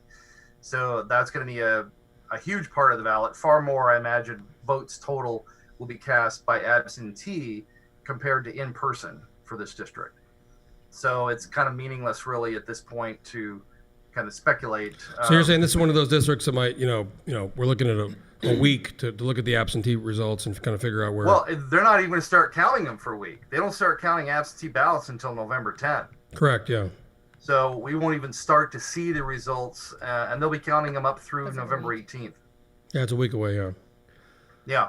So it's going to be a long wait, and we expected this. We had a very similar strategy for the general election that we did for the absentee, or for the primary, which was to chase those absentee ballots. So you've done a similar. You've chased the absentees. Mm-hmm. Very similar. What's the? I haven't checked N. I'm sure you've checked it. What's the breakdown in Republican to Democrat, ballot for District N? Off the top of my head, as far as absentee ballots requested for the district, I don't know what that number was. I was talking about turned in, but I mean, there's Republican and Democrat, plus there's also the U's and N's, with based on the affinities of, if they're more Democratic leaning or Republican leaning. But I mean, I assume just like in other districts, a ton of probably, I'm assuming half the votes in that district are probably outstanding absentees. For my contacts, my field coordinator had me target specifically N's and U's for my face-to-face contact for door knocking. And up to about a week before the election, we still had maybe only about 25% of the people who were on my list or people who had already cast their ballots. So there were going to be a lot of the N's and U's that were waiting till either right before the election or the day of the election to vote. So I expect that the absentee ballots will go more heavily towards the Democratic side than the N's, U's, or Republicans. Sabrina? Oh, she was. I'm sorry, she was having a little snack. I ate a little bite of pizza. Go ahead, partner. No. So any ideas on what you want to do if you do get elected? What's your first order of business? Well, the first order of business is we're going to have to figure out how much time we're going to have for a session. If you recall, this year we only had about a 75-day session. 68 days. It was 68? Yeah, well, they say they need 90 or 120, but I not sure about I that. heard from sitting legislators that it was 75. But anyway, so I've been talking to folks current senators, and they anticipate an even shorter session. So we're going to have to really prioritize, and the number one priority has to be dealing with our budget. We really can't do much of anything else, long-term planning or even short-term fixes, without dealing with that. Absolutely. Well, Carl Johnson, we appreciate you coming on. We're in your district. We're here on the hillside in District N. I think we're in 28. We're in District 28, yeah. We're way up here on the top. So anyways, Carl Johnson. Yeah, well, I live at about 1,200 feet elevation in District 28, so well, if anything, if this thing does go the way of the primary, I mean, you were like way down in the primary, and you totally flipped it with when the absentees came in. And I think that I think the absentees are still going to play a big role this time. We really worked a very hard campaign. We campaigned hard up till the very end. We made a ton of contacts in this district. We reached our target of touching 11,000 voters in this district, and some of them multiple times, particularly concentrating on some N's and U's and even some persuadable Republicans. You got to they say reach out and touch somebody. Yeah, exactly. Well, why is that so funny? I don't know. Hey, really quick, Jeff, do we have an indication of what fraction the absentee will be? Well, I mean, in some district, in one district I'm working on, it's probably half the votes. So, yeah. It's a lot. Carl Johnson, Democratic candidate in District N, Senate District N. We want to thank you for coming on. You've been one of our kind of dual guests for the virtual election central, this one, and then the primary one we did in August. So thanks for coming on. My pleasure. Thanks for having us. Love your Twitter. Oh, I don't follow him. Oh, he's got a good Twitter. Well, you should check the graphic I just retweeted that shows it's a cool spitting 3D model of the absentee ballots requested, and you'll see this huge spike in South Central, and that's House District 28. We'll take a look at that, Carl Johnson. All right. Well, thanks for coming on. Appreciate it. All right. Have a good night. Thank you. So really quickly, I wanted to pull some data that I was kind of spooling over while we were talking to Carl. And I wanted to pull up because ballot measure 2 is so fascinating to me. Not only something that I've just been obsessed with it for a long time. I'm totally obsessed. But what I wanted to look up, the other state that was voting on their ballot measure 2, that also happened to be in regards to ranked choice voting, was Massachusetts. And the current vote, with 83% reporting in Massachusetts, no, 54.6, yes, 45.4. That's exactly what we have. Are you like the Massachusetts? Hold on, but that's exactly what we have. I know it's exactly what we have. Their refusal of ranked choice voting mirrors Alaska's refusal of ranked choice voting. But they have a lot more people reporting. But yes. Oh, that's crazy. It's crazy. I mean, I usually find that in the 4 cycles that I've been working, that 90% of elections on election night, the way that they first come in with the first results, they end up being right. It's interesting because this goes against your idea that if you spend more money, you win. I know, this totally does. Ballot measure 1 totally goes with it, but ballot measure 2 shows that, like, if they spent 10 times more money, then Alaskans just flat out reject everything that they brought to the table. Yeah. I know we're not going to go into like fat lady things, but right now it's looking like I might not owe you any money. That's fine. Hey, I mean, I was free rolling anyways. I call it free rolling. Free rolling. I'm not. So just for example, now we're at 167. We've gone up. We have a few more precincts reported. Just for example, with 25, which I'm paying attention to, was a big spread. Now at 25, now it's 2 of 7. Now it's dead even. So it's one more precinct, and now it's dead even. What are you talking 50, about? Mel Gillis and Calvin Troggy. Remember, it was a big spread. Oh yeah, no. Now it's one more precinct, and now it's 50 to 49. But you're not biased or anything. Well, I'm just saying that's one example of a district where the extra precinct, changed. Yeah. It made it very. What we're saying is we don't know anything yet.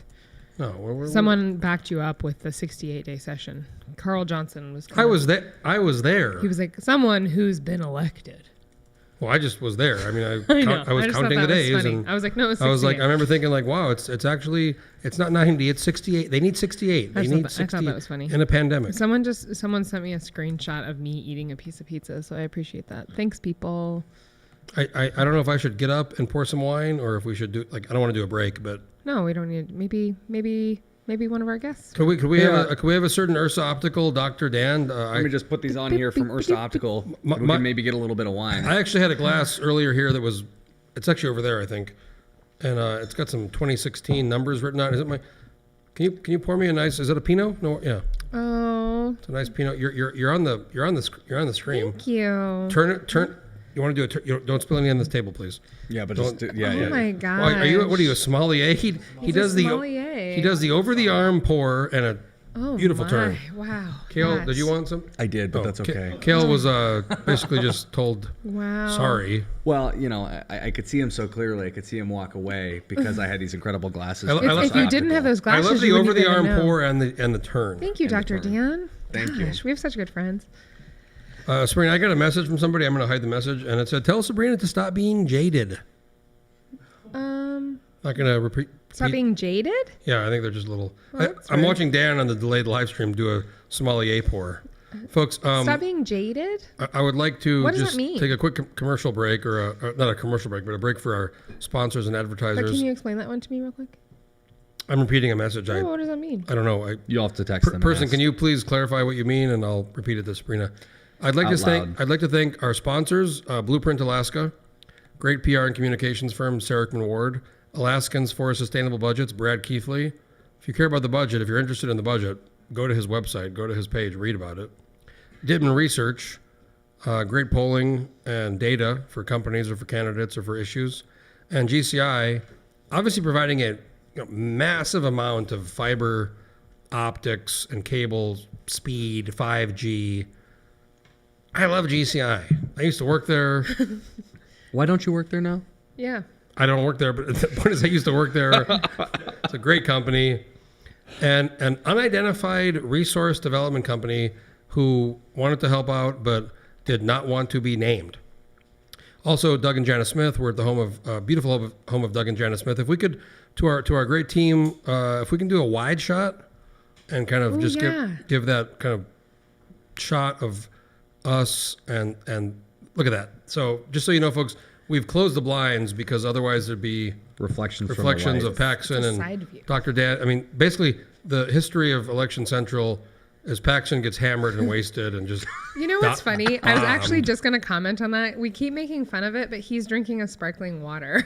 No, he's not. I guarantee he's got like 2 beers over there. And then Dr. Dan. But you saw the wide shot. And then if we could just maybe one, I don't know if this isn't a big deal, if we could do a quick shot on Anchorage. I got to say, Jensen Hall Creative, who's making this live stream possible, Scott Jensen, just an amazing guy. Carolyn Hall, been partnering with them for years on projects. They have some cameras, which, I don't think you can buy at Best Buy. Look at that. Look at that. I think you have to order that on the internet. And that's downtown. That's a live shot of downtown Anchorage. Isn't that amazing? Beautiful day. I got to say, folks, if it was a snowstorm tonight, a blizzard, if it was, windy, if it was crazy, this could have changed the polls and who went to vote. So beautiful, clear night. That is downtown Anchorage, and we are here. Someone just called you out for fake typing, Paxson. He was.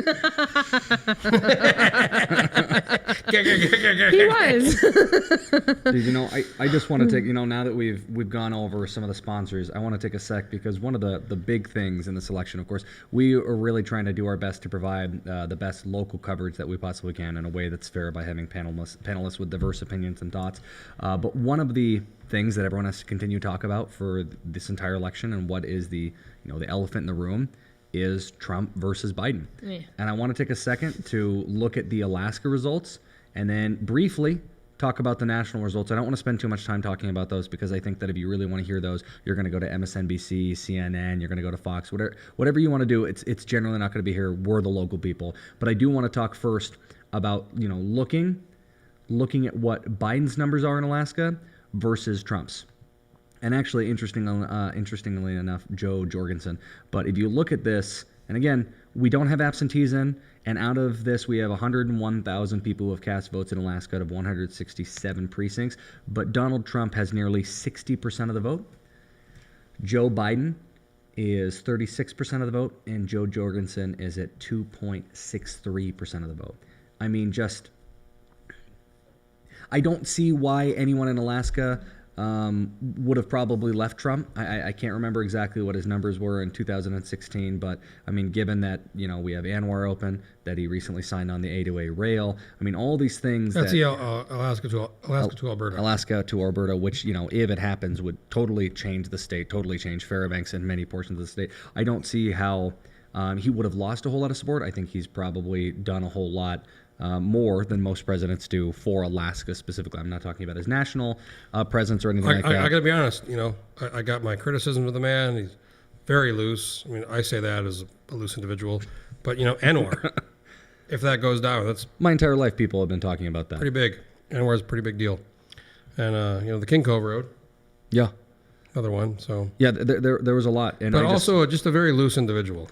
And, you know, I mean, it's interesting seeing the national results, and I want to talk about those briefly because I have just been absolutely glued to my screen watching. Yeah, Kel, I keep looking at your computer, and you just don't seem very interested in the Alaska. I mean, Sabrina, he's on this like weird map, and he's on like these websites. I'm toggling between Google and the New York Times to see. I think Paxton just took like a double, so it's amazing. Gosh, you are really quick to throw your landmine crew under the bus. Well, in a quick summary of it, Trump won Florida. Winning Florida. Right? Winning Florida. Because Florida has a huge number of absentees. Huge absentee. Florida historically is older population and hurricanes, so I mean they've been doing absentee kind of mail ballots for a long time. Totally, but right now, listen to the Michael Barbaro New York Times podcast. 51.3% of the vote. Florida, Texas, 52% of the vote. I mean, there is going to be likely a blue wave after the election of absentee votes from around the country. But I just want to say, you know, as of right now, it looks very different than what we had seen pollsters predict. And one of the things that I think contributed to that was the Foley effect, the amount of the percentage of people who don't answer polls and don't like to answer polls. And I love answering polls. I stopped. I stopped answering polls. Yeah, I'm done answering polls. Forever or just this election? Well, I stopped during the 2018 one. After 2016, I just stopped answering them, and I'm not answering them now. And that Foley effect is what they call is when people don't answer polls. And I had read a report that said the Foley effect had gone up by multiple times over what it was in 2016. I think people are just exhausted. I think that's very much a part of it, yeah. I mean, the U.S. election cycle, it's like nothing else in the world. No, it's like you get elected and you start campaigning for the next one. Totally. This has been in a lot of countries in Europe. I mean, they make you, you know, the news stops and the campaigning stops like weeks before the election. Yeah. I mean, they basically say, look, put out your message, influence your people, talk about, you know, your issues, let people kind of figure it out, let them do the research. But here it's like, you know, it's not. I mean, not just America, but it's nonstop. It's like mail, TV, radio, social media. Yeah. You know, just door knocking, all, you know. Phone calls. It's constant. It's everywhere. Digital. The social media, though, is really where it's at. I mean, it's just constant. Just checking some messages here because I don't want to miss. Did we miss your first one? Are they not? We missed someone that I'm upset about, that I feel bad about. So we are looking at still 167 of 441 precincts reporting. I'm going to do a refresh. Just under 40%. I would not do a clean refresh. I would go back to the Division of Elections. You actually have to go back to the You have to go back to the Division of Elections page and then. Yeah. For Scott. Don't try and refresh the PDF. It's not going to work. Yeah, go back to and we're still showing 167 of 441 precincts, or about 37%. No absentees, folks. Alaskans, 2,600 of you voted for the Libertarian president choice. So far. It's interesting, though. 2.6%. Al Gross is really losing. Wow, yeah. Al Gross is? Yeah. With 35% to 60%. DY is up, 60 to 40 with 167, out of 441 precincts. We probably could dial down to the precinct level, but that'd be a little bit difficult. So well, Rob Myers with 8 of 12. Listen to the Senate District B, 8 of 12 precincts. So 2/3 of the precincts. Whoa. 58%. Now again, absentees. Oh. Absentees. Let's not be too loose here, folks. Absentees. But 8 of 12. And I mean, Rob's up 58-36. Now Eads, who withdrew but is still on the ballot. Not drawing enough to cause a difference. 5% is not. But look at the number. I mean, yeah, that wouldn't make a difference. D. Wilson, good. Looking good. Hughes 75, good. Wow, that Wielechowski one's pretty interesting. I mean, but it's only 5 of 12. Wielechowski's race from when we first talked about it hasn't changed. And he's going to dominate the absentees. I absolutely agree that he will do very well in the absentee. I think early votes, from what my understanding was trending Republican, and absentee was trending more liberal. And so, but that hasn't changed from when we originally talked about it. There are a majority of precincts are not reporting yet, and the absentee vote is going to be absolutely insane. So that one's it's too early to call, but it's surprising to see it trending that hard away from Bill Wielechowski. And I say hard as in still within 3 points, but I didn't expect him to be ever, below someone who had right. But I mean, really. you got to think today. I mean, today the Republicans are voting. Yeah, that's who's voting today. I mean, what was we were just talking about a statistic there, like 82%. Of what? Votes cast today are Republicans? That was that's not. Orange County reference when they got the guy, the professor. Talking about the movie Orange County with Jack They Black. gave him the drugs back, and he's the dean of the college. It was like 82%. I'm not well versed enough. It's a great in movie. It's a great film. They basically accidentally give him speed, and he's like the dean of Stanford. Was it speed and ecstasy? Yeah, and he's like 82%. Funny movie. Yeah, thanks for that random call, Jeff. It's a great film. I'm sure everyone's really well versed on Orange County We were talking about it references. earlier Sure. offline. We were talking about the percentages basically of who's voting tonight versus who voted absentee and how I mean, drastically it seems like in most of these districts, half the votes are. Thank you. Oh, really quickly. Half the votes are absentee, so we're not going to know. Right, but percentage as far as Democrats and Republicans voting in those. Oh yeah, in many In cases, person 60 to 40. Yeah. I'm down on Senate District M. Josh Revak is still. What about L? And just by the way, real quick, the AP did call Florida for Trump. That's neat. Without the absentee? The AP called. How can they do that? Because they're the AP News. Well, read about what happened in 2000 when they said they called it for Gore, and then Fox called it for Bush, and they went back, and then they switched. I feel like you would learn your lesson. Just stop calling it. Landmine makes calls. David Wilson. We've actually called. We've actually called several close races in the past. We've always been right. Yeah, but we also Excuse called me? David Wilson's. You've always been right. When we've live made calls, we've never been wrong. Oh, I Find feel like one. that guy Carl just told us we were wrong. We never said he was done. We just said you're down. We didn't say we're calling it for. He seemed really quick to tell us how wrong we were. Well, he was down by like 60-40 in the primary until the absentees came in. What do we have here next? Senate District L? Yeah. So 9 of 15, 60% of the precincts. I mean, just still with just such a commanding lead. Runimhoff is murdering that. But it also makes sense. I mean, Jeff, you know a lot about Senate District L, but it's a Republican district. Well, especially when you factor in 24, and it looks like 23 based on with Tuck. Some of those earlier results show, obviously without the absentees factored, but Hensley, who I thought really didn't have much of a chance. Oh, really quickly, Florida counted their absentee in advance. Yeah, and we used to. They did? Yeah. Well, Alaska. Well, then I guess that's accurate. That's that. Alaska we used to factor our absentees in by a certain date on election night. Like they'd flash the absentee results up until Friday. And right now for early votes, the early votes up until Friday are factored in tonight. We'll see those results. For some reason, this cycle, I don't know, they stopped doing that, and they wait a week. They wait to count them. We used to show the absentees turned in up to I think the Friday before the election on the election night, so we pretty much knew. And I don't know why I heard there was some issue of making sure folks don't vote twice, but even then if you vote, they know you voted. I mean, it's marked in the systems on the rolls. So I don't know. I feel like flash those babies out there up until Friday tonight, so we pretty much know, so we can do our thing and we can have a live stream and give the friggin' results, right? I've gotten several texts that says we still are on KONR 106.1, so I feel like I've been pretty good on my language. You know what they're talking about. Oh, wow. The pussy hat? Please. That is not a thing. Stop. They said I don't like they you talked using- about those on NPR. It doesn't matter. How's that going in 22? I'm just curious. 21.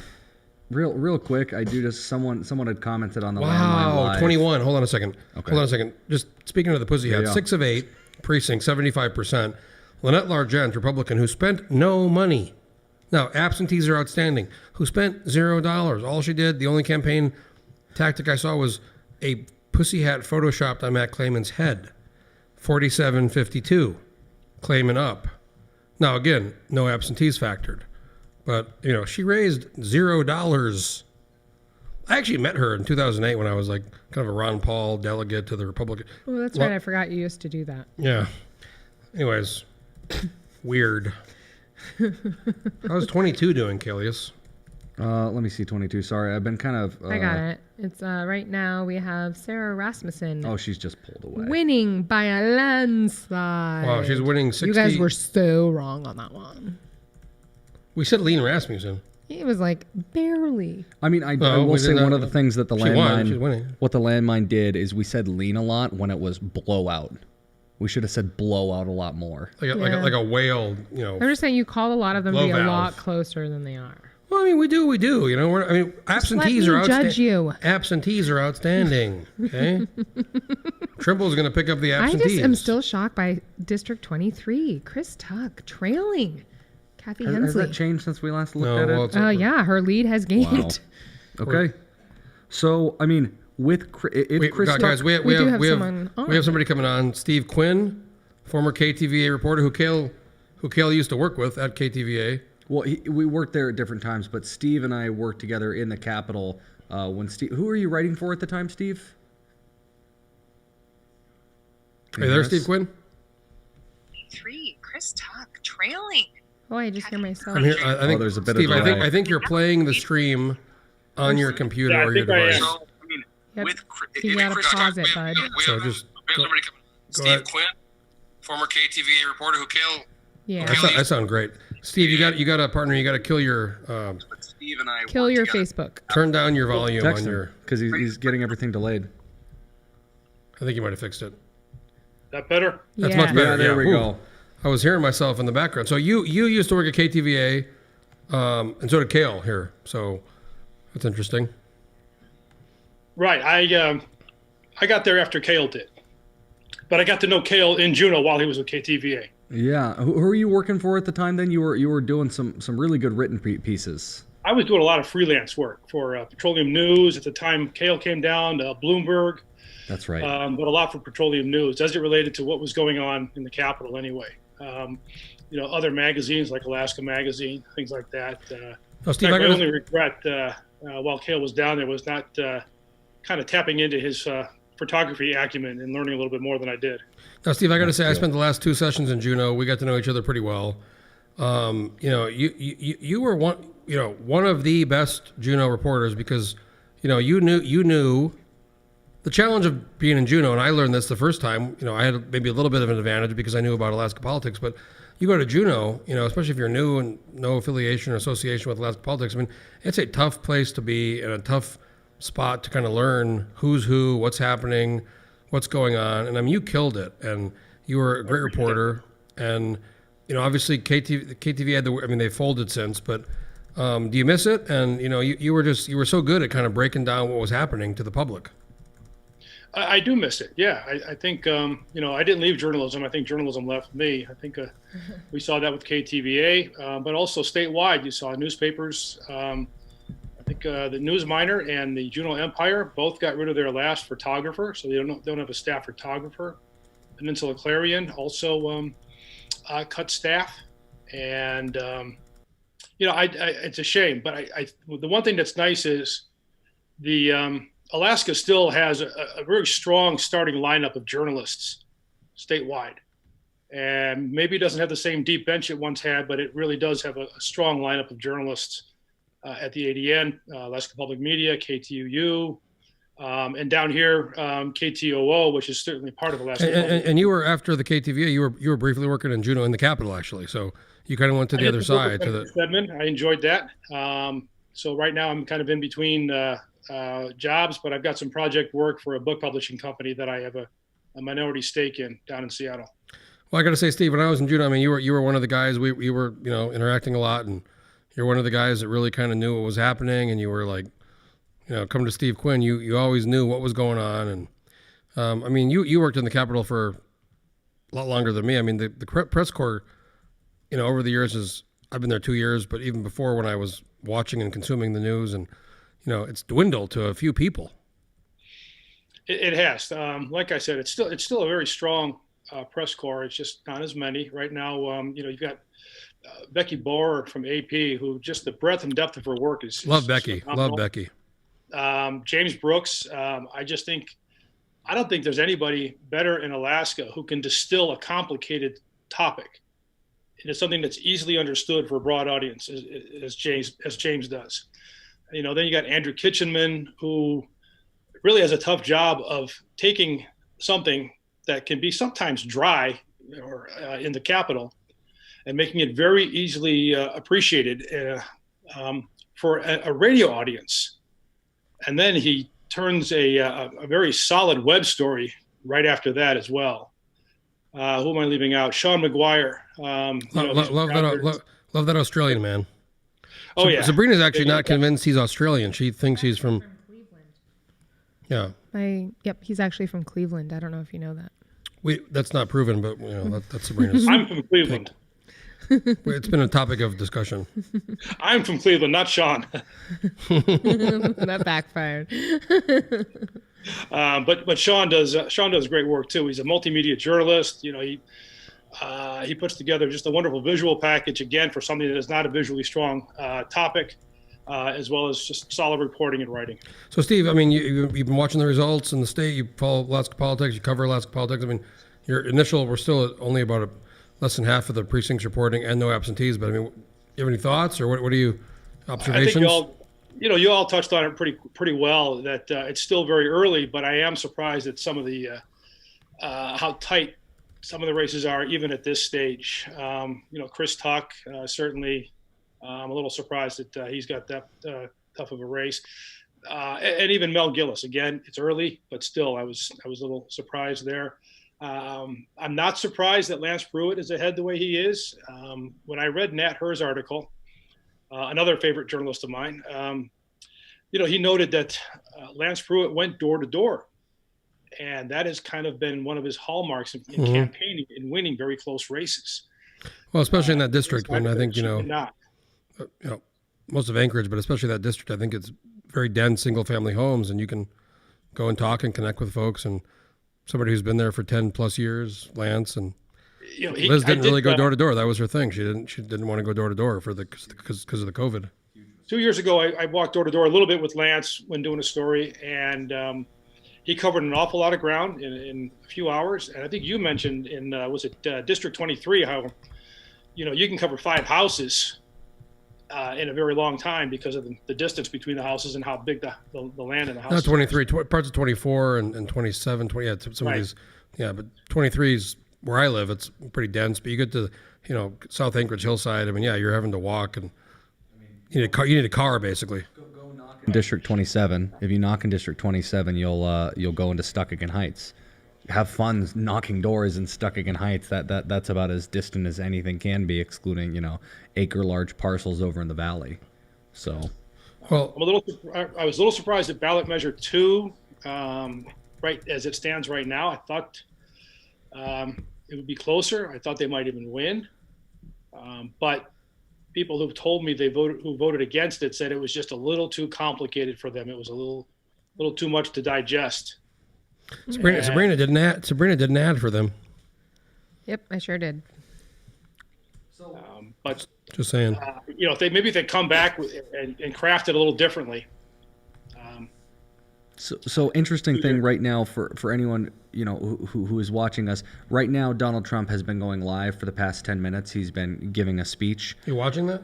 I've been watching. Thanks for not being part of our live stream. I had to figure out what was going on. What does he have to give a speech about? Donald Trump is he's giving a speech talking about how the election is clearly going to go to him.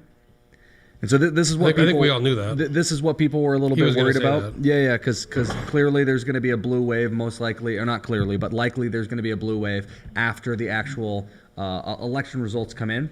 And it's just he's basically putting out there that he's right, which means it's now beginning the series of invalidating the other results that will come in from now until what will be the continuing battle of Supreme Court cases until we can actually figure out who the winner is. I just wanted to take a quick break from the local stuff to explain to people that there's something nationally happening. I just saw that Sabrina Combs kind of like facial expression. So Sabrina has a condition, I don't know what it's called, Steve, but she cannot control her facial expressions I choose not to. Is really what it is. Actually, I don't. My understanding is you can't. You basically it's a condition where she always expresses her facial. Her facial expressions always. Shout out earlier, just before Sabrina said no more shout outs to Jeff, and since I don't live in Palmer, I couldn't say anything to Sabrina, so I just kept quiet. Do you live in Palmer? No, I live in Juneau. So wait, what? Were you giving earlier? You said you were tired of the shout outs to Jeff. Just to Jeff, yeah. I gave. Meanwhile, you were getting all the shout outs from Palmer. Oh, thanks. And by the way, yeah, you were getting a lot of shout outs on the stream. I gave one verbal shout out. Also, I got to say, Steve, a couple of years ago when you were in Anchorage, do you remember your car died? I do. I jumped you. Yeah, you gave me the jump that I needed. I got back to work, and then I got back to where I was living, and that was it for the battery. I got it towed to the shop and put a new battery in. That's how we do. That's Apparently how we do. you owe him. That's how we do up here.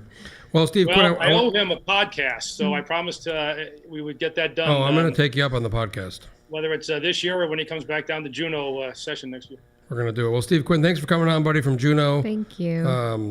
Always a pleasure. You're one of my favorites. Thanks for coming on the live stream. Good talking to you. Absolutely. Take care, guys. Good job. Thank you. Thanks. Steve Quinn, folks, formerly KTVA and general kind of reporter. It's really kind of strange. We have not had an update from the Division of Elections since 9:50, so we're going on 40 minutes. So that's kind of a bummer. So no new. Kale, are you working on getting some Trump people to call, like the Trump party? Yeah. I sent you the information. I sent over the link, so I'm waiting to get. They're all watching the speech. Yeah, so I'm sure right now that over at the Trump party, which let me see, there are a couple of election night parties that are happening. You know, we're doing everything remotely. Socially distanced. I have doubts that there is socially distanced. Let me just say this now. If you're watching the live stream and you're a candidate or affiliated with a candidate or somebody that you think we would enjoy to have on the live stream, message me, get a hold of me, and we will send you the link. Ooh. Because we're getting to the loose period now. We're 10:30, so we're willing to have some fun folks on. I mean, I gotta say, should we get Hunky back on? No. That was actually amazing. So now we know that the Trump party is over at the 907 Ale House, and so send them the. 907 I sent it. Yeah. Where's so we got Maddie and Scott and Noah in the room, and we're looking for So can we take a second to talk really quickly about the Division of Elections Twitter page? No, the Twitter. That woman, she's amazing. I mean, she was the most engaging. I was just impressed. So, Twitter lady for Alaska Division of Elections, you won. You won this year's election. She's not even from here. She's a temporary work. She's amazing. You're gonna do a podcast with her. That's what you should do. I would do it. Yeah, I would love to do a podcast with her. It was so funny. She made me laugh. It's ongoing, very single funny. day. I'm assuming it's a she. You found out more about her than I did, but. Guys, really quickly, during this feed where Trump was speaking about the national election, MSNBC cut him off to do fact checking. Oh, well, it just said he called the election a fraud and claimed victory. Yeah, so MSNBC just cut him off. I mean, this is wild what's happening nationally. Of course, there's a lot that's happening locally. We're still waiting for different results. We went through and did that breakdown a little bit of the election results that we had so far. But what's happening nationally right now is also, it's going to have such huge impacts for the state of Alaska, and so it's definitely interesting to see. But yeah, Donald Trump had been cut off for a moment from or an NBC because of what they called, false or misleading information. Wow. Big tech. Well, in this case, big media, but. Well, I don't know. It's just so. How could anyone be giving a speech right now? Anyone on any level? I'll give a speech. I know you will. I know you will. I actually, based on my earlier statement, folks, and if you want to come on to the live stream and you're not entirely crazy, if you're a bit loose, we'd love to have you on. Just get a hold of me. Someone just did, and we'd love to have you on board. Especially if you're a candidate or kind of associated or affiliated with a group for or against the ballot initiative, or we'd love to get Judge Susan Carney on, actually, from the Alaska Supreme Court. We would? Very unlikely. That's a big get. It's a big ask. But if Susan Carney from the Alaska Supreme Court is watching, love to have you on. So, by the way, I Have a validated the little bit of this information. wine. It was actually called a pussy hat. I just want to be really clear. I went and know it looked was. up. I just wanted to make sure that was the actual term, not just something that you heard colloquially and started repeating. It was 100% the term they used. I mean, I'm using It's their right here. words. If Maybe you look it's at just that you said it 60 times. Well, because I thought it was cool that, not cool, but I thought it was interesting that, well, you it's thought it was funny cool. that Just, Lynette be Largent, honest. Republican in District 21, photoshopped a pussy hat on Matt. So Matt, if you know Matt Clayman, who was on the assembly, who was It is really funny. mayor of Anchorage for a while, very kind of not. What's her name? Can I pull up that picture? It was on Facebook. Google Lynette Largent, Matt Clayman pussy hat. Clayman's great. He's a bit of a, I don't want to say lower energy. He's a kind of a calm guy. He's a nice guy. He's a nice guy. I like Matt Clayman. But the idea of him wearing a pussy hat is not exactly something you would, think he would do. So the Photoshop that can we get that on the big screen, Scott? I'm looking for it. Oh God. Scott is. I'll find it. We got to take 1 sec to show this because Jeff has a very good point that this is worthwhile for everyone to be able to see. It was in the home. Stalker a while ago. I feel like I missed that. Speaking of the stalker, she's back. Which is great. She's back. Super excited. That makes me happy. I'm gonna you guys keep kind of breaking. I'm gonna find this picture because I'm trying to see if I can't load any more of the election results to see if anything changed. No, it looks like we nothing still has have changed. 167. We're still at the 950 update. So 1001. that probably means a bajillion results are coming into us very, very soon. I'm still we're probably excited gonna to get a big dump. I'm excited to see some of these races come in from rural Alaska. I have a little bit of a personal investment in the District 40 race. I ended up making videos for Josiah Patkatak. How's that one looking? So they've got no election results. Someone had sent me over some information from some. How's that at 0 of 23? Someone had sent me some information from the North Slope Borough and some of the districts over there, and it looks like it's very heavily going that direction. And again, I made videos for him. I made videos for a lot of different people. But what was so interesting about the videos for him was the amount of engagement. Now I went through today because I have no life and looked at how people's engagement was with social media to see who had the most engagement. And out of all the different videos that you're able to see, the front-facing videos where people have it listed on their website, the video with the most engagement in the form of likes and or shares was actually Al Gross's campaign launch that had been promoted for like 6 months. It was like his piece on a boat, just talking about how long he'd been in Alaska and kind of his introduction piece that had 1,900 likes on it. Followed by the next highest one was actually a video by Dan Sullivan that had somewhere in the 800 range, and they had another one in the 800 range that I was able to see. Again, they could have videos in the back end that had more likes. But then following that, after Al Gross and Dan Sullivan, multi-million-dollar races, the next highest engaged video was Josiah in District 40 with his campaign launch with 715. And Facebook doesn't win campaigns, but it is interesting to see how that, and I've made videos for candidates around the state. Most of the time when you make a video for someone, if they have good videos. Oh my holy God, I found the pussy hat pic. Okay, so that takes priority. Let's go see that really quickly. So Scott, I'm gonna send you the link with. Oh God, it's really bad. Oh, it's amazing. It's real bad. Scott, I'm gonna Do you think this is what made her do as well as she did? No. If the Alaska, no. Scott, how should I send you this? Should I just save this and email it to you? Let me do a save here because that's like the one thing I remember. I mean, it's actually the power of campaigning. You do something that stands out. Big shout out to Jensen Hall for getting this horrible graphic up on the screen for us. Jensen Hall is amazing. I agree. So let me. Jeff's over here furiously searching. I know where it is. I just pulled it up. I'm gonna put it up here. I gotta save it. Oh, James Kaufman. Yeah, Let's do it. Bring him up. Yeah, Yeah. They messaged us. James Kaufman, Canada, District 28. We're actually in your district. We're here at the home of Doug and Janice Smith, way up on the top here, towards the top. And here we are. So have you knocked on this door? Probably. You don't know every single person's name and every single person's address in your district? Well, I'm working on it. it helps to have a list though in front of you. Absolutely. So currently we have 4 of 9 precincts reporting for your district, and you have a lead of 59% over Suzanne LaFrance at 39%. Nice. Tell us your thoughts. I like that. Nice. Well, it feels good after all this work, and after everything you go through, it's almost unimaginable. Of course, not a professional politician, career politician, so this was kind of the first time out, other than the primary, and it's been amazing.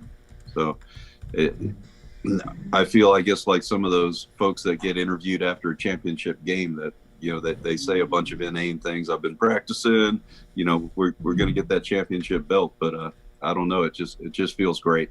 So James, so you beat quite a big incumbent, Jennifer Johnston, co-chair of the House Finance Committee in the primary, and then you went into a general, and obviously it's still early, half the precincts, and there's absentees out there against Suzanne LaFrance, who's on the Anchorage Assembly, and then a third-party independent person who's gotten very few votes.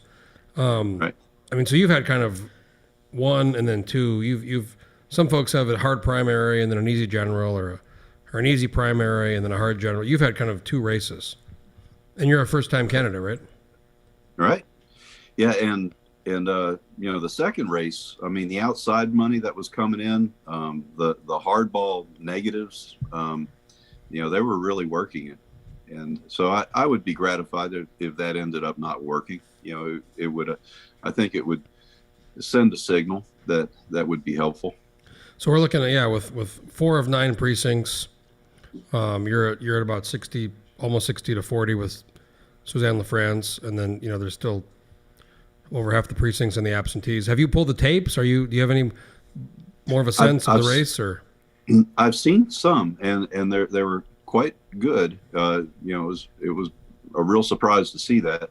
I've seen some, and that all the ones that I've seen look really strong, and we're just going to keep our fingers crossed and keep hoping for that. Well, James Kaufman, it's been great. I'm glad you came on the live stream. Yeah.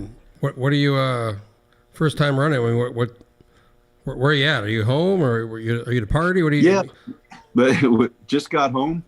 We were doing sign waving, and then we went from there to Lamex, and then a couple of other places where some folks were gathered up. So that we did about 3 of those, and we had to get home to let our dog out. The poor little guy, his legs were crossed. We were quite sure. So we just got home to let him out, and now we're just relaxing. And of course, my phone's blowing up, and like the primary, it blew up all late into the night, and then it started up in the morning real early. So I'm sure this is going to be the same way, but that's fine.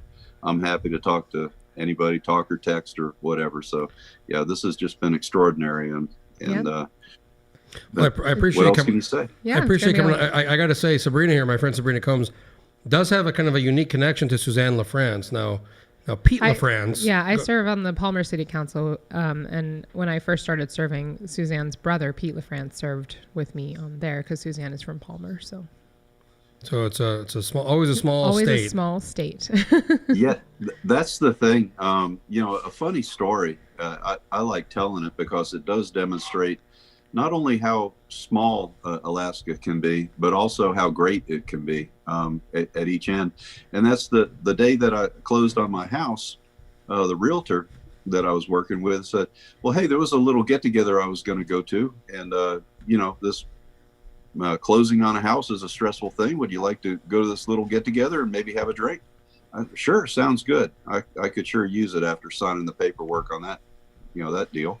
And so we drove up here on the hillside, and we got to a house, and we walk in, and the realtor introduces me, says, this is Congressman Don Young, and this is Mayor Dan Sullivan. And she introduced me a few other people. So the day I closed on my house, you got to meet just everyone. Accidentally, I just ended up, meeting some very important people. And you could almost say so that, my career in Alaska politics almost started the day I closed on a house. Not that it really in the well-connected neighborhood that you moved into. We have a fresh update, so I'm going to say one last thing. Pete LaFrance actually, you bought a house, and Pete left the country. He went to Switzerland, right? He moved to Switzerland. He bought. So James got his place, and then Pete went to Switzerland. Before Pete left, though, funny enough, he did do like a epic tri-mountain climb of like, what is it, Government Peak, and he climbed Government Peak, biked to Lazy Mountain, or no, I'm sorry, Matanuska Peak, climbed down, biked to Pioneer Peak in one day. Climbed down, yep. So I was nice. So don't challenge the LaFrances to a climbing race. You will probably lose. Well, yeah, okay. I'm going to say one more thing. If we thing. get to a tiebreaker or something, we won't go that way. Yeah, don't choose that. James, I'm going to say one more thing. It looks like with they've updated. It's now 201 precincts, and you're now 4 of 8, so you're 50% in 27. I'm sorry, 20. Oops, wrong. You're 28. Excuse me. It's now 5 of 9, so 55%. It's 52% 41. LaFrance in this Benjamin Fletcher character 6. So with over half the precincts in 28, you're up by over 10 points. Well, nice. I'll take it. Long way to go, but you are hanging in there. Okay, well, thanks, love. It's a good start, and thanks for having me on. I appreciate it. Thanks for coming on, James Kaufman. We really appreciate that. All right, y'all have a great evening. All right, guys. Thanks, James. So, guys, we have a new. We do have a new. Scott, refreshed. Go back to the original page, Scott, if you're going to do it. And just refresh. We're 201 of 441, so we're at almost half the precincts. Almost half precincts reporting, so we'll head through it. Oh, look, Joe Biden's winning. Just kidding. I'm just kidding. That's fake news. That's a fake news. That's a fake news. U.S. Senator Al Gross still hanging around 60% for Dan Sullivan and 34% for Al Gross. Really quickly, just talking about there you are. Talking about the first election there, I just do want to say that one of the people on Landmine on the live stream had made a comment that Trump in 2016 had won Alaska at about 51%. So right now he is ahead of that. He is about 9 points ahead of where he was in 2016. Wow. So I just want to say that's a pretty big shift in his support in the state of Alaska. So now we can go down, I guess, to U.S. representative. So the lead is a. Wait, can we get the pussy hat? Show the picture. Yeah, I think we should do that before we continue in any serious way. Cue the pussy hat pic. And then we can stop talking about it. I think this is the beginning of a conversation. Or is that going to make you seem jaded? Let's do it. When we get to 21, pull up the pic. I emailed it to you. Okay. U.S. Representative Elise Galvin still trailing Don Young 38% or 39% to 61%. By a margin that would be very hard to overcome. 45% precincts reporting. Yep, absolutely. Super hard to overcome. Senate District B, we have Robert Myers has expanded his lead. There are 9 of 12 precincts reporting, and he is now 61% to Marta Sanford's 34%. Wow. And you know what? It's not like just District 3 is coming in. I scrolled down really quick to see the differences between 3 and 4, and the difference between votes cast in those districts is they're about even. So it's not like North Pole is just really setting the pace here. It's that both of these districts together are showing a trend toward Myers. Okay. I am kind of surprised in the Senate District D. I know this doesn't really matter because David Wilson, we already called it for him. But Thomas Lamb has more votes than, I mean, it's just 7 or 8 votes, but I can't do math. 8 votes. Thomas Lamb has more people voting for him than Dan Mayfield. Dan Mayfield sits on the Mat-Su-Borough Assembly right now. He's a far more name recognition. It's just interesting to me. Anyway, that's a little Valley anecdote. Senate District F, the murderer has 347 votes. Shelley Hughes is winning. Senate District. Can I just say something? Yes. Juliana Malin loves Molly Barnes. What? This is a weird poem. Someone owes me $20. Sorry. I will expect payment, and I will expect payment. Are you a journalist? What is going on? Jeff just sold ad time for a little bit of a shocker in Senate District H. Bill Wielechowski is losing right now. Wielechowski. What did I say? Wielechowski. Sorry. Wielechowski, and yeah, that's wild. Right now, just 50% of those precincts reporting. I mean, he's trailing by. And again, he's a Democrat with a lot of absentees outstanding. Right. I'm not calling anything, just reporting what we have. He's trailing right now by 100 votes. Wow. Moving on down to Senate District L, Natasha Van Imhoff is widening her lead, 65% to Rosalind Casey's 33%. Shocking. Senate District M, also Josh Revak, incumbent, is widening his lead now with 64% to Andy Holloman's 35%. You remember in 2018 when we and I got in trouble because at the time we partnered with the ADN and they weren't sure what I was doing with the independent expenditure, and I kept going Revac, and then after the kind of the follow-up meeting with the ADN folks, they were like, it's how you gain momentum at the end maybe just of for the his general, name. if you wouldn't just wear a garbage outfit suit They actually gave you like 3 ultimatums. and They scream were like, Revac. you can't wear the garbage suit. You should stop interrupting Sabrina. Well, those are our coveralls. And- Those are our coveralls. The garbage soup. You weren't there in 2018. We had Tom Hewitt from the. I was here too. Yeah. It was me, you, and Tom. Yeah, she was I have there. been with shit, you Kel on- wasn't here. I have been with you on every single one. I'm sorry. Why did I? Kel wasn't here. I'm like the chubbier, more conservative Tom Hewitt. It's accurate. Yeah, it's accurate. Accurate statement. Someone at the beginning was like, they You used lots of like exclamation points, and they said, "Where's Tim Hewitt? Yeah. Why isn't Tim Hewitt Where's here? Tim Hewitt?" Like, well, you can't get that mad when you don't know his name right. If you're looking for Tom, check Twitter. He's That guy's very. he's so interesting. He's very dapper. He is. Remember we had drinks with him. I know, we learned so before, much. We had drinks with him before the Right the before general the general. live election central at the Egan, and We had drinks at Simon, Simon and and Seifert's, Seifert's. and it turned into this whole thing because we walked in and there was like a big old Republican Dominion group of people Good word for it. meeting. We And did combine. We walked we into like combined old later. Alaska history. It was amazing. It was a fun night. we But we com- also learned a lot about Tom Hewitt. Shout out to you, Tom Hewitt. If you're watching Tom Hewitt, We love you. we like you. And we don't even know who Tim Hewitt is. Senate District N, Roger Which Holland. we're in. What? Which We- we're in we right are now, here. yeah. Oh, I was We're like, physically that's what I said, in this district. Senate District N, Roger Holland has a lead of 55% over Carl Johnson, 41%. Senate District P, Gary Stevens, quite the lead with 65% of the vote to Greg Madden's 35%. Greg Mann, I want to say Alaska Independence Party. So When we get down later, I want to talk about something. I don't know what this veteran party is. So, yeah, that's but just when we get to that's one of those. There's also an Owl Party. There's someone here bunch of- running with that from the Owl Party. There's nobody running right now with the Owl Party. Can, but can I ask who? I love jokes like that. That's very funny. Nice, Kale. Thank you. Donnie Olson winning right now. T. Oh, well, hold on. Look at that.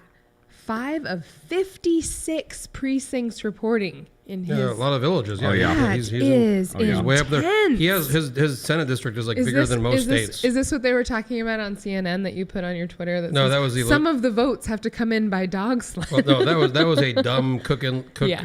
report person woman who was like, so we don't even Yeah, know we don't because even know know the what's votes gonna have to come happen. in via dog sled.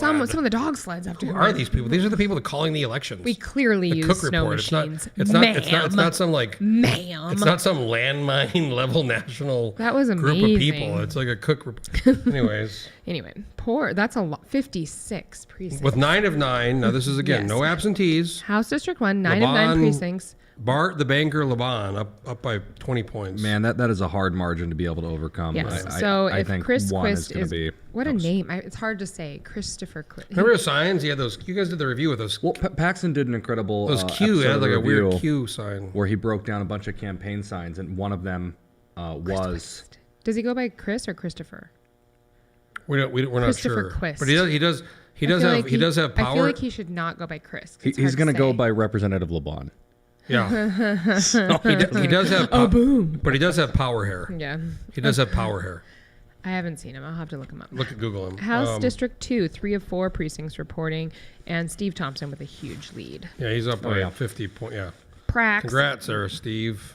House District 4. My majority leader. By Can the I way. just call it for Greyer? I mean, I can't. Well, yeah. So 5 of 7 precincts reporting. Greyer is up. Oh, no, I guess it's a little closer than I thought. Okay, 58%. 5 of 7. Yeah. And also, he's Democrat He's in a a Democratic district. So Yep. I'm going to call it for Greyer. Okay. now let's talk about House District 5. It's pretty close. I just want to say, like, we haven't called a lot of races, but you called it for that one. It's decently close, but so House District 5, we have 8 of 9 precincts reporting, so 89% of the vote. And now of the vote today. Of the vote today.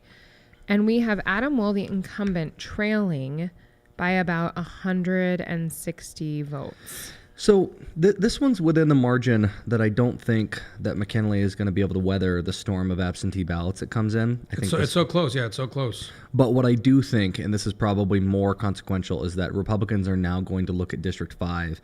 If they don't win this time, they're going to view District 5 as being something that's easy and obtainable. If not easy, something they can fight for, and a district that they could potentially flip. So this is the type of election result that comes in that makes people think like, oh, there's going to be a lot of money dropped in that one. Right, because it could be beatable in the future. I was going to say, had ballot measure 2 passed, it would have stopped independent expenditures, but because it looks like it won't. Calm yourself. Calm yourself. I'm trying to pull the cards cast report because I'm trying to figure out if they're including early in-person votes yet on these. No, they are not. They said earlier, if you had been following the Alaska elections Twitter. No, they're going to include up to Friday. They are going to at some point include those. Really? Yeah, up until Friday, early in person. Okay. House District 6, this was one that we are just, well, anyway. Mike Cronk, so that's 17 of 33 precincts, so about half of the precincts are reporting. And right now, Mike Cronk is winning with 60% of the vote. Again, this was a 5-person on the ballot race. The old 5-way. The old 5-way. Sounds like an orgy.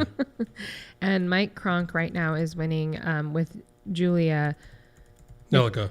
Julia Nilica. I was going to say it correctly.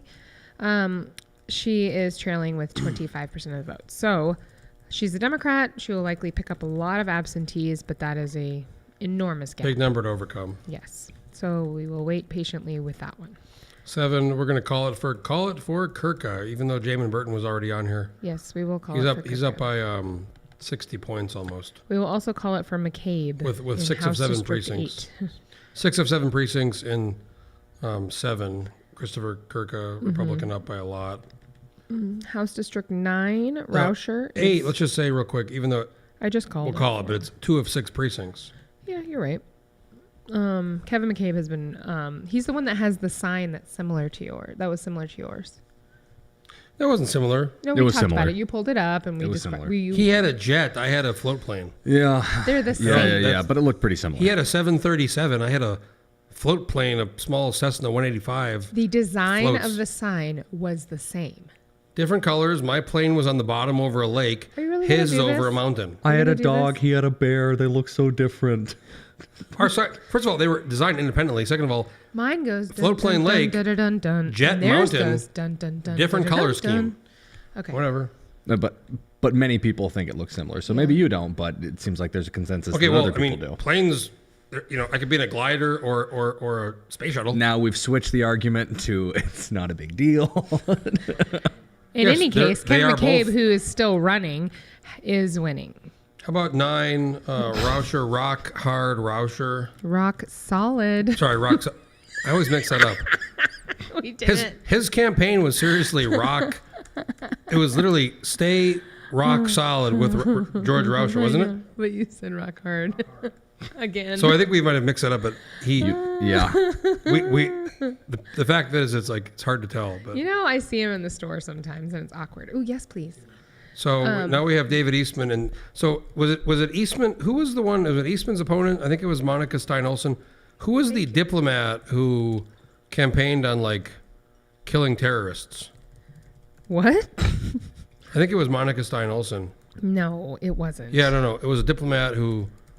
There was Facebook ads about killing terrorists. I don't know. We'd have to. I don't just throw her name out there. I'm serious. I can pull it up on the big screen. Okay, then pull it up. So House District 11, Delana Johnson is ahead. 6 of 9 precincts reporting. Up by a lot. Yep. We're gonna call that. Okay. House District 12, Kathy. I love Opposed. you. Love you. House District 13, Ken McCarty, clear lead. Way up. House District 14, Kelly Merrick, 5 of 7 precincts reporting. Can I just tell a quick little anecdote about Kelly Merrick? So when we did our landmine picks, the way we do it is I kind of do an article. Oh God. Here's what we think. and we go through the races, and some of them we have a lot more analysis because they're money and it's serious and it's whatever. And sometimes there's less analysis, and sometimes there's like not much happening. So we just say like, hey, this person's winning or this person's unopposed. So I just said on 14? I just said, and we say this lean, soft, whatever. I said hard Merrick. Period. All Jeff had. You said hard Merrick. Jeff had no context. Is that weird, Sabrina? Hard Merrick. Jeff had no context, and it just had hard Merrick in bold, period. So I took the time. Kelly responded with his, we all contribute to our analysis. And with many more words than hard Merrick. Many more words, which is appropriate. Saying more words about a female candidate than hard Merrick. We said, I said hard Rauscher. And that's also weird. I mean, without context, it's a little weird. If you just say like hard Landfield, what does that sound like to you? No one likes it. No one likes it. Jeff likes it. It's based on a prediction. Jeff likes it. And I do like it. Anyways, let's go to 15. I mean, to be honest, that is funny, to be honest, and we're talking it's about better than being soft Landfield, right? Thank God. We don't want. I've Nobody never been accused of that. Flaccid. We're on the air. House District 15. David Nelson. And is beating Lynn Franks. This is the guy who beat Gabrielle in the primary. But wait, didn't you pick Lynn Franks? No. What did we do there? You said it would be close. We did. Can you go back to that?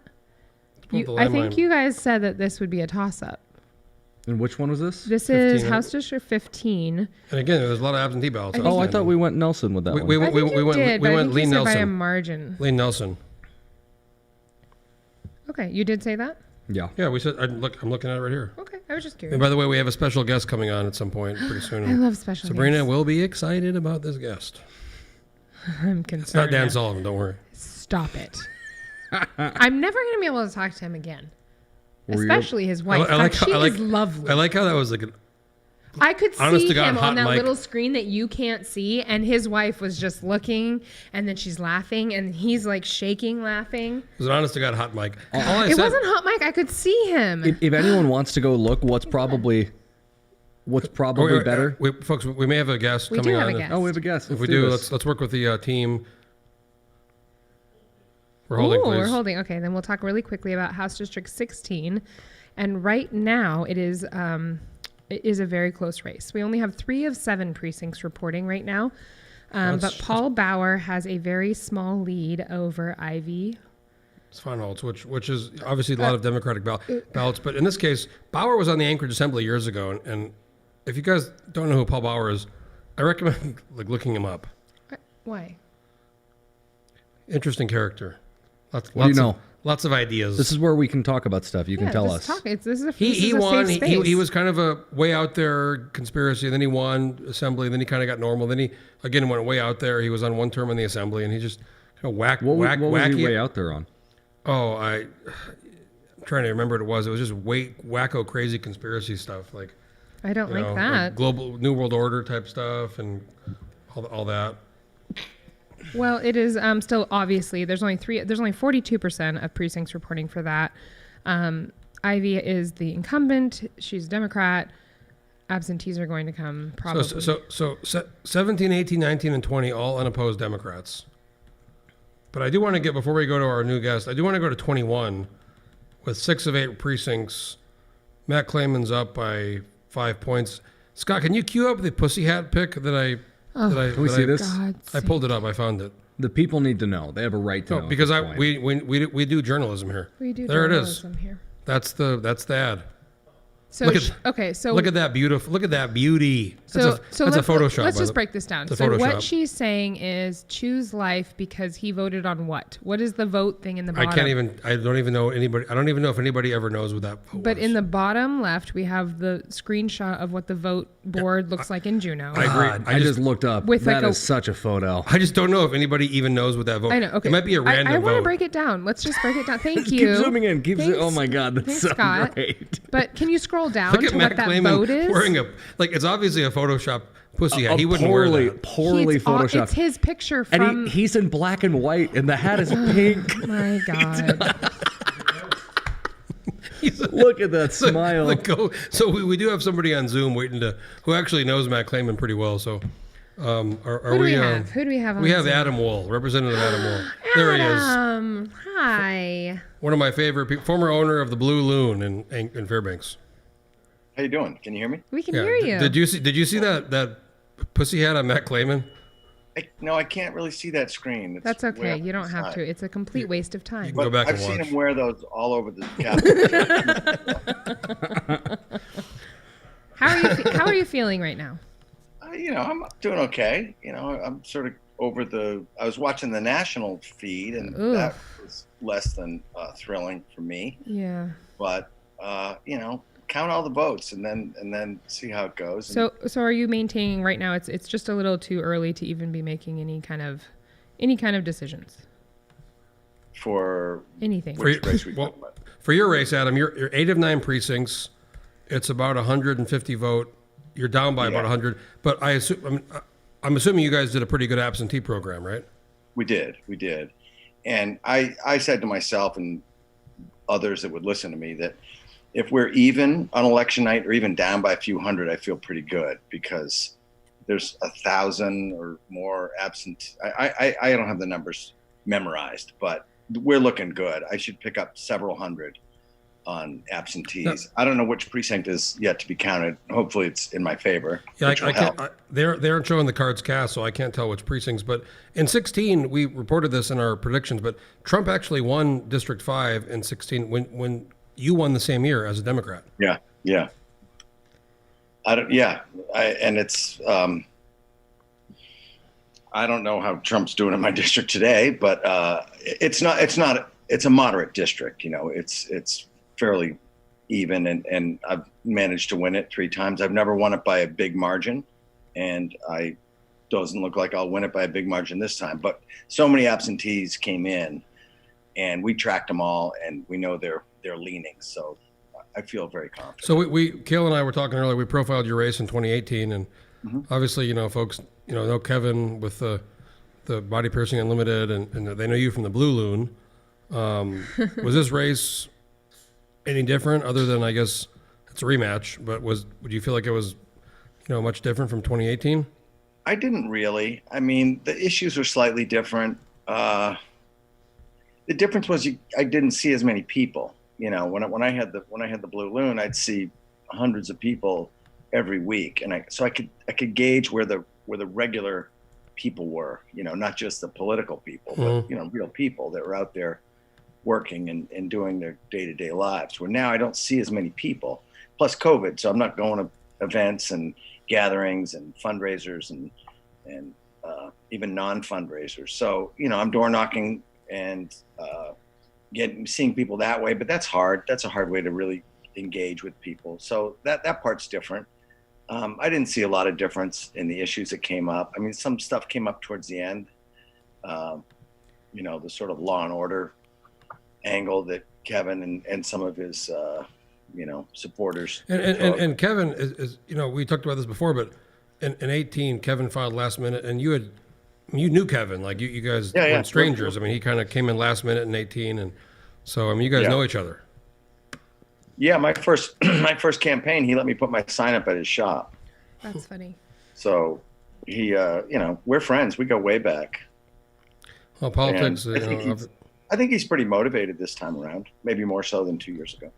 Yeah, I would say. I mean, I saw him at some Republican events, and he, social media was a little more. Yeah, I mean, word on the street when I talked to people was they hadn't really heard from him as much, and but again. So in your race, I mean, obviously, I think you're one of the races we're going to be waiting for a week for the absentees to pull in. Yeah, unfortunately. I'd rather not be in this position, but I like I said, I told myself if I'm even or even down a little bit, it's fine. I'd rather be up. I mean, it's only. I mean, what is it with 8 of 9? Let me do the math here. It's right next to it. Remember, it says it right there. What? Not the margin. The margin. 9.6. I think it's 150 something. Yeah, I think it's 150 votes minus 1985. 152. Yeah. With over almost 4,000 ballots.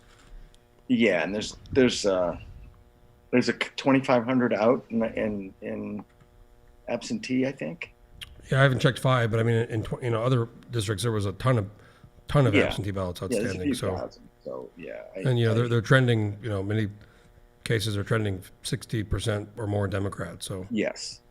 So I should pick up several hundred. That's if the math works out. You will pick up several. There you go. I remember that we had a great time that one night when Sabrina was in town for the Alaska Municipal League. We were out having a drink. You were at the Narrows, and I don't do things like that. It was fun. We were having a good time. It was great. And Adam, I'll tell you what. I've been 2 years in Juneau, and Adam, you are one of the more fun kind of legislators. One of the more people. Obviously you ran a bar for 20 some years. So, what's your favorite part about serving your community, Adam? What's my favorite part? I really like when people stop me in the supermarket and say, "Hey, I really thank you for doing your job. For helping us." I mean, I get that a lot. People say, "Oh, it's a thankless job." Actually, it isn't a thankless job. People do thank you a lot. And they'll stop you and say, "Oh, I hate to talk politics, but I just want to, you're doing a great job, and I want to thank you." So that's my favorite part, And occasionally you can pass a bill that's popular. I'm proud of the Uber bill that I passed, and every time. Oh yeah, that was the big one. You go to the airport or something, you take an Uber, and you don't really think about it. But until that bill passed, you weren't able to do that. And Uber Eats, which is a pretty big deal right now during COVID. Absolutely. The whole TNC, Transportation Network. That couldn't have happened without you. Thank you. Yeah. Awesome. Transportation Network. No, I remember the Uber bill. I mean, that was Can't even remember what one of those acronyms. Late. No big deal. Hey, thanks so much for giving us a call today. Adam, well, you're when we did our profile of the race, Kale and I mean, I don't know, Kale, I'd say the Blue Loon experience with Shim. That was so much fun. Yeah, that was fun. We had that great interview with you when you talked about Snoop Dogg, and that was just a blast. Yeah. Guys, we got more election results that came in. We are up to 243 out of precincts reporting now. Let's check Adams right now. Let's just while Adams on the thing. While you're here. on the phone. So you have to go all the way back, Scott. If you're doing this, you have to go all the way back to the original page. He knows. Don't do a refresh. 243. Let's go back to 5. Okay, it looks like the race is 8 of 9. Identical. 8 of 9. Identical. Okay. No change in representative. Yeah, there's nothing new that's coming. There's still 100. Just trying to give you a stomach ache. Well, I don't want to be live when you tell me, "Oh, I'm down 500." Oh my God! The lead extended 60,000.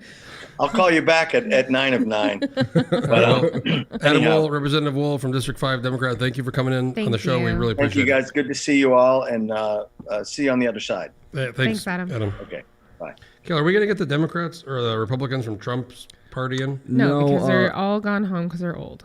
So I have the picture of the one woman running against Eastman with the diplomat with the commandos. I thought you were going to say the pussy hat picture again. Put it up on screen. Scott, can you pull up the commando? This is District 10. You guys thought I was lying. I pay attention to this stuff. District 10, Monica Stein Olson, who's a Democrat running against David Eastman. Oh, God. She was some kind of foreign service officer and diplomat, I guess. And there's a picture of her that was on the internet on Facebook, and it was her surviving an embassy bombing during pregnancy, directed at economic development projects. Wait, what? I'm telling you, this is your area. This is your part of the world. Scott, if we can flash that. I did know that she worked in foreign service. I did know that. Apparently there was a bomb went off when she was pregnant, and that's an ad she's featuring. So what are you upset about it with? I'm not upset. I'm just saying that's an interesting, she got 19.79% with 8 of 11 precincts. And she didn't do a ton of... I mean, I there it is. So this is Monica Stein Olson, the Democrat running against David Eastman. She's with some commando types. I don't even know if they're Americans. They look kind of... Yeah, I don't know. They look kind of maybe South American. It could be a different... It could be any country. I mean, we don't know. Anyways, that's a... That's a Facebook. Look at those glasses. It's like John Lennon glasses. Those guys do not look like Americans. Those guys look like Israeli, like Mossad commandos. Yeah.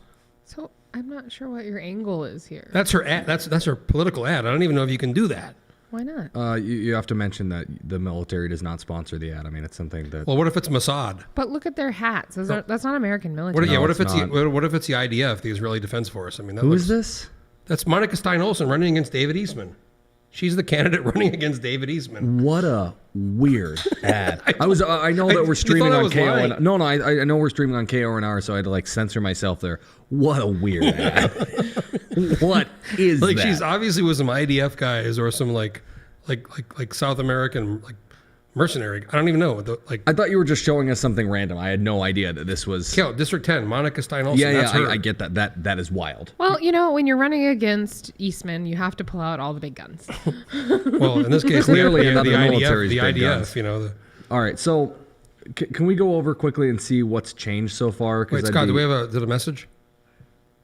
Ooh. Oh, we have another guest coming in. There's Ivy. Is there Representative Svanholtz? How you doing? No. Hi, everybody. How are you guys? Good. Thank you so much for calling in. There she is. There she is. Yes. So we were just talking about your race. Let's pull it up because we just had a refresh. New refresh votes in. So we're looking right now to see if there have been 3,084 votes cast, 6 of 7 precincts, and so far the numbers. No, you're looking at the wrong. There's 16. Yeah, I'm looking at 16. 6 of 7 precincts. Yeah. That's what he said. Those are the exact numbers I said. Okay, so right now we've got representative. You've got 1,190 votes with your opponent at 1,542 votes. So in your race this year, did you guys push the absentees pretty hard? We absolutely push the absentees hard. In fact, there's about 3,200 absentees that are outstanding in our district. That is a lot of votes. That is more than has been counted right now. So that represents more than half of the votes. Yeah. Cast of right now with almost all the precincts reporting. So are you still feeling it's about pretty... 50% of the turnout in the last presidential election have already been cast in terms of absentee and early votes that won't be counted until next week. So, so you've been you were appointed to the seat after Representative Gruenberg passed away, right? Yeah. And that was 2016. In 16, and this is your second election? This is my third election. So I was elected in 2016, in 2018, and this will be my third election. So what's been, obviously with the COVID and we've talked about there's more than half of the absentee ballots outstanding. What's been the difference this time campaigning with COVID and in your district compared to 2 years ago when it was much different kind of way of door to door and campaigning? Yeah, I think less door-to-door this year than there has been in previous years. There was sort of some concern earlier on before we got a little bit more comfortable with door knocking, but we spent a lot of time on the phone this year calling thousands of voters in the district and talking to a lot of people, so feel pretty confident. I think,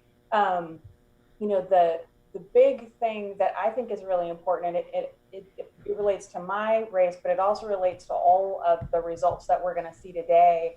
And that is that, so far there's been, about 100,000 ballots counted. There's going to be another 200,000 ballots counted. And about 122 of those are going to be not until after November 10th. And so we're not going to know the full results in a lot of the most competitive races until after November 10th. And we start to see those absentees and early votes get counted. So you've been a pretty big player in the House Majority Coalition, or a pretty big personality in the House Majority Coalition. What do you think, based on these early, and obviously it's early with a lot of ballots to come, like you said, what do you think the chances are that the House Majority Coalition, some form of the House Majority Coalition, stays together? I think I still feel pretty confident that some version of the House Majority Coalition will move forward.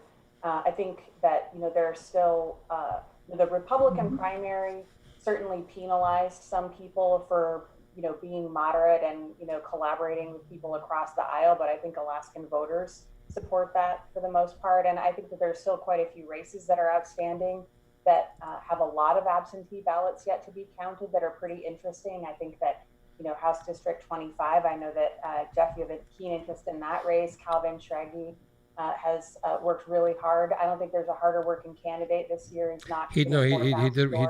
I was involved in that one, and he did work very hard. A lot of money was raised, and it That's going to be one of the ones I think folks are going to pay attention to. So I went through and tabulated the total number of Republicans versus Democrats in each one of the districts and gave some of the advantages, like in District 4 with Greyer. I said I think he's going to win and pull that one out.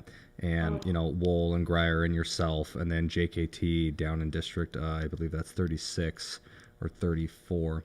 But either way, tabulating that and then minusing David Eastman, and then let's just hypothetically say minus David Eastman and minus Mel Gillis, that puts the Republicans at 23. And I also minused out Stutz just for shits and giggles, just to get numbers down. And that puts us at 23. Do you think you'd be... if you were in the minority, if there wasn't the bipartisan coalition or, a bipartisan coalition that wasn't in the minority or in the majority, do you feel like you're going to be able to get all the stuff you want done for your district still? I think it's always better to be in the majority than it is to be in the minority, for sure. But, I've served when I was in the minority in the past, and it's my hope that after all of the absentee ballots are counted next week, that you'll find that there's going to be another version of a bipartisan majority in the House again. And, we talked a little bit about District 25. I think District 27 is pretty interesting as well. There is a huge number of absentee ballots outstanding in that race still. And District 28 is also pretty interesting. I know James Kaufman was on earlier tonight, but I would say that Suzanne LaFrance is within winning distance still on that race. When you think about the significant number of absentees that are still outstanding in that race, I just don't think that you can count her out. In fact, in District 28, there's 5,300 absentee and early votes that are not going to be counted until after November 10th. So, and right now there's only 5,500 that have been counted. So that's half. It's basically double. And when you think about the total votes cast so far, if we're talking about 100,000 votes have been counted so far, and there's going to be over 300,000, probably we need to be patient and let all of the votes get counted before we start counting people out and asking people if they'll be, happy to be Representative Sponholz, I got to ask, in a scenario, are we looking at could there be a speaker Sponholz? I mean, I've heard that's been on the people have been talking about that. So, but thanks. I appreciate your. Of course, there could be. Well, I mean, some people you would never ask that question, and some people you would. Switching gears a little bit, do you think that you guys are heading? I was curious if you. This is the big deal. I was curious. Yeah, I'm curious if that's something you're. Is that a possibility? I think Bryce Edgman is a wonderful speaker. Okay. Good.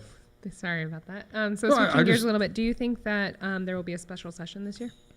Ooh, great question. Yeah, I think that that's still outstanding. I think that there should be a special session. I mean, what we've been hearing from the hospital community is that they're very concerned about the expiration of some of the regulations, the suspension of regulations that come with the disaster declaration extension. So far, we're not hearing that the minority is very enthusiastic about going to Juneau. I think that could be a real problem for our hospitals, though, as our case counts continue to rise and our hospital capacity starts to decrease. And what we've been hearing from the hospital community is that they are having difficulty having enough staff on because they have so many, COVID absences, people that need to quarantine or isolate for one reason or another and aren't able to come into work. And one of the most important parts of the emergency disaster declaration is it makes it easier for nurses who are licensed in other states to come to Alaska. So I think it's just a practical thing that needs to get done. It's not very sexy, but it's the kind of thing that really government is supposed to do. Well, Representative Sponholz, I want to say, of all the podcasts I've done many, a couple hundred, you're one of my favorite ones. I enjoyed that last session. Thanks. I would love to do it again sometime, Jeff. We'll do it again. I'd love to. All right. Well, Representative Sponholz, I think you're one of the races we're going to be watching for the next week and further. So thanks for coming on. I know it's late, and we really appreciate you coming on to the live stream. All right. Have a good night, you guys. Take care. Thank you. So much. That was Representative Ivy Sponholz, District 16. And we are now at a new tally, 243. That's the same tally before, I think, right? Looks like a representative just asked for the link. Do you want to send it over to him? Yeah. Who's that? Oh, if you look at your text. Oh, am I You've getting got one. So while that happens, I will take a look at this. I do believe we are at the same amount. Last update was... By the way, I just got a message that those guys in Monica Stein-Olsen's ad were Palestinian. Who told you that? 2 people, actually. Do they recognize their uniforms, or how do they know that? Those are Palestinian police officers, one person, and another person said, I found the article, definitely Palestinian. Yeah, that's weird. Why would I don't think so. It doesn't make sense. Why would a Foreign Service officer be guarded by Palestinian? She's not, it just says she's just... Maybe she's off duty. Maybe she's off leash. She's just posing with 2 people. It doesn't say anywhere in the... Yeah, but if you're in the Foreign Service, I doubt you're going to be posing with like the PLO.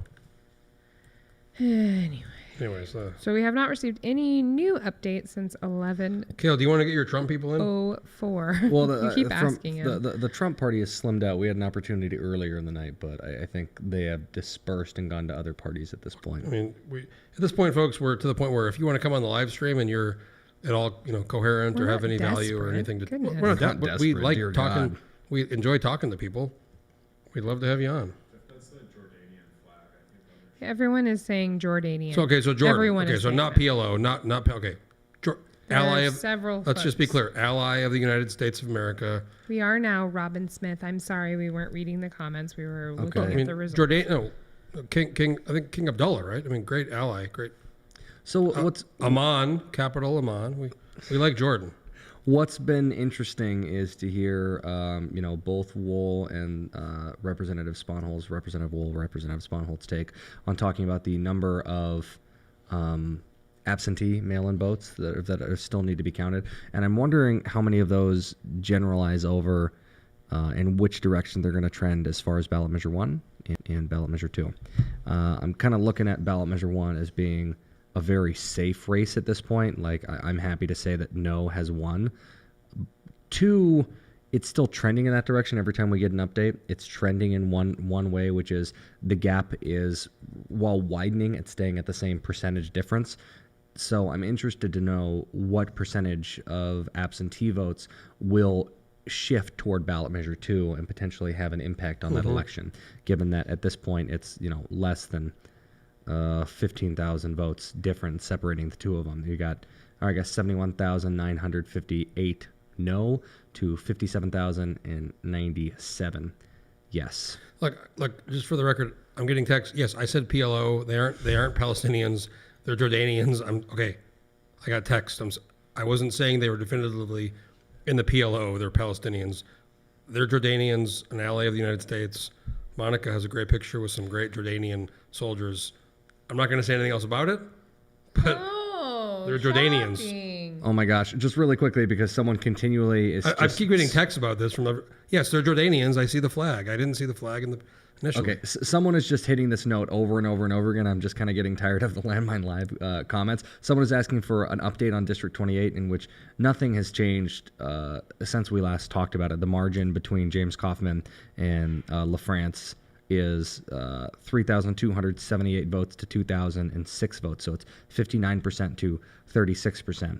And on first blush, it would look like James Kaufman would be the favored to win in that one. But if you at first blush, but if you ascribe maybe more to the logic that Representative Sponholz has, then this race is too close to call. Let's not forget, in the primary with Carl Johnson, who we had on earlier, he was down like 60-40, right, on election night. And this is primary, obviously, but he was down 60-40, and dude won after the absentees came in.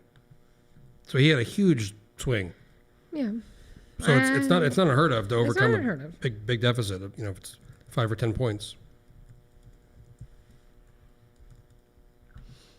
I texted the information to that representative if they want to come on. We'd love to have you on. I'm looking at the live stream, the delay, and Kale's slamming wine. Yeah, well. While we're here on a quick down moment, I want to thank our sponsors, Blueprint Alaska, communications PR firm Sarah Ward, great company. I like everyone that works there. You have a connection to somebody who works there? Maybe. Your friend?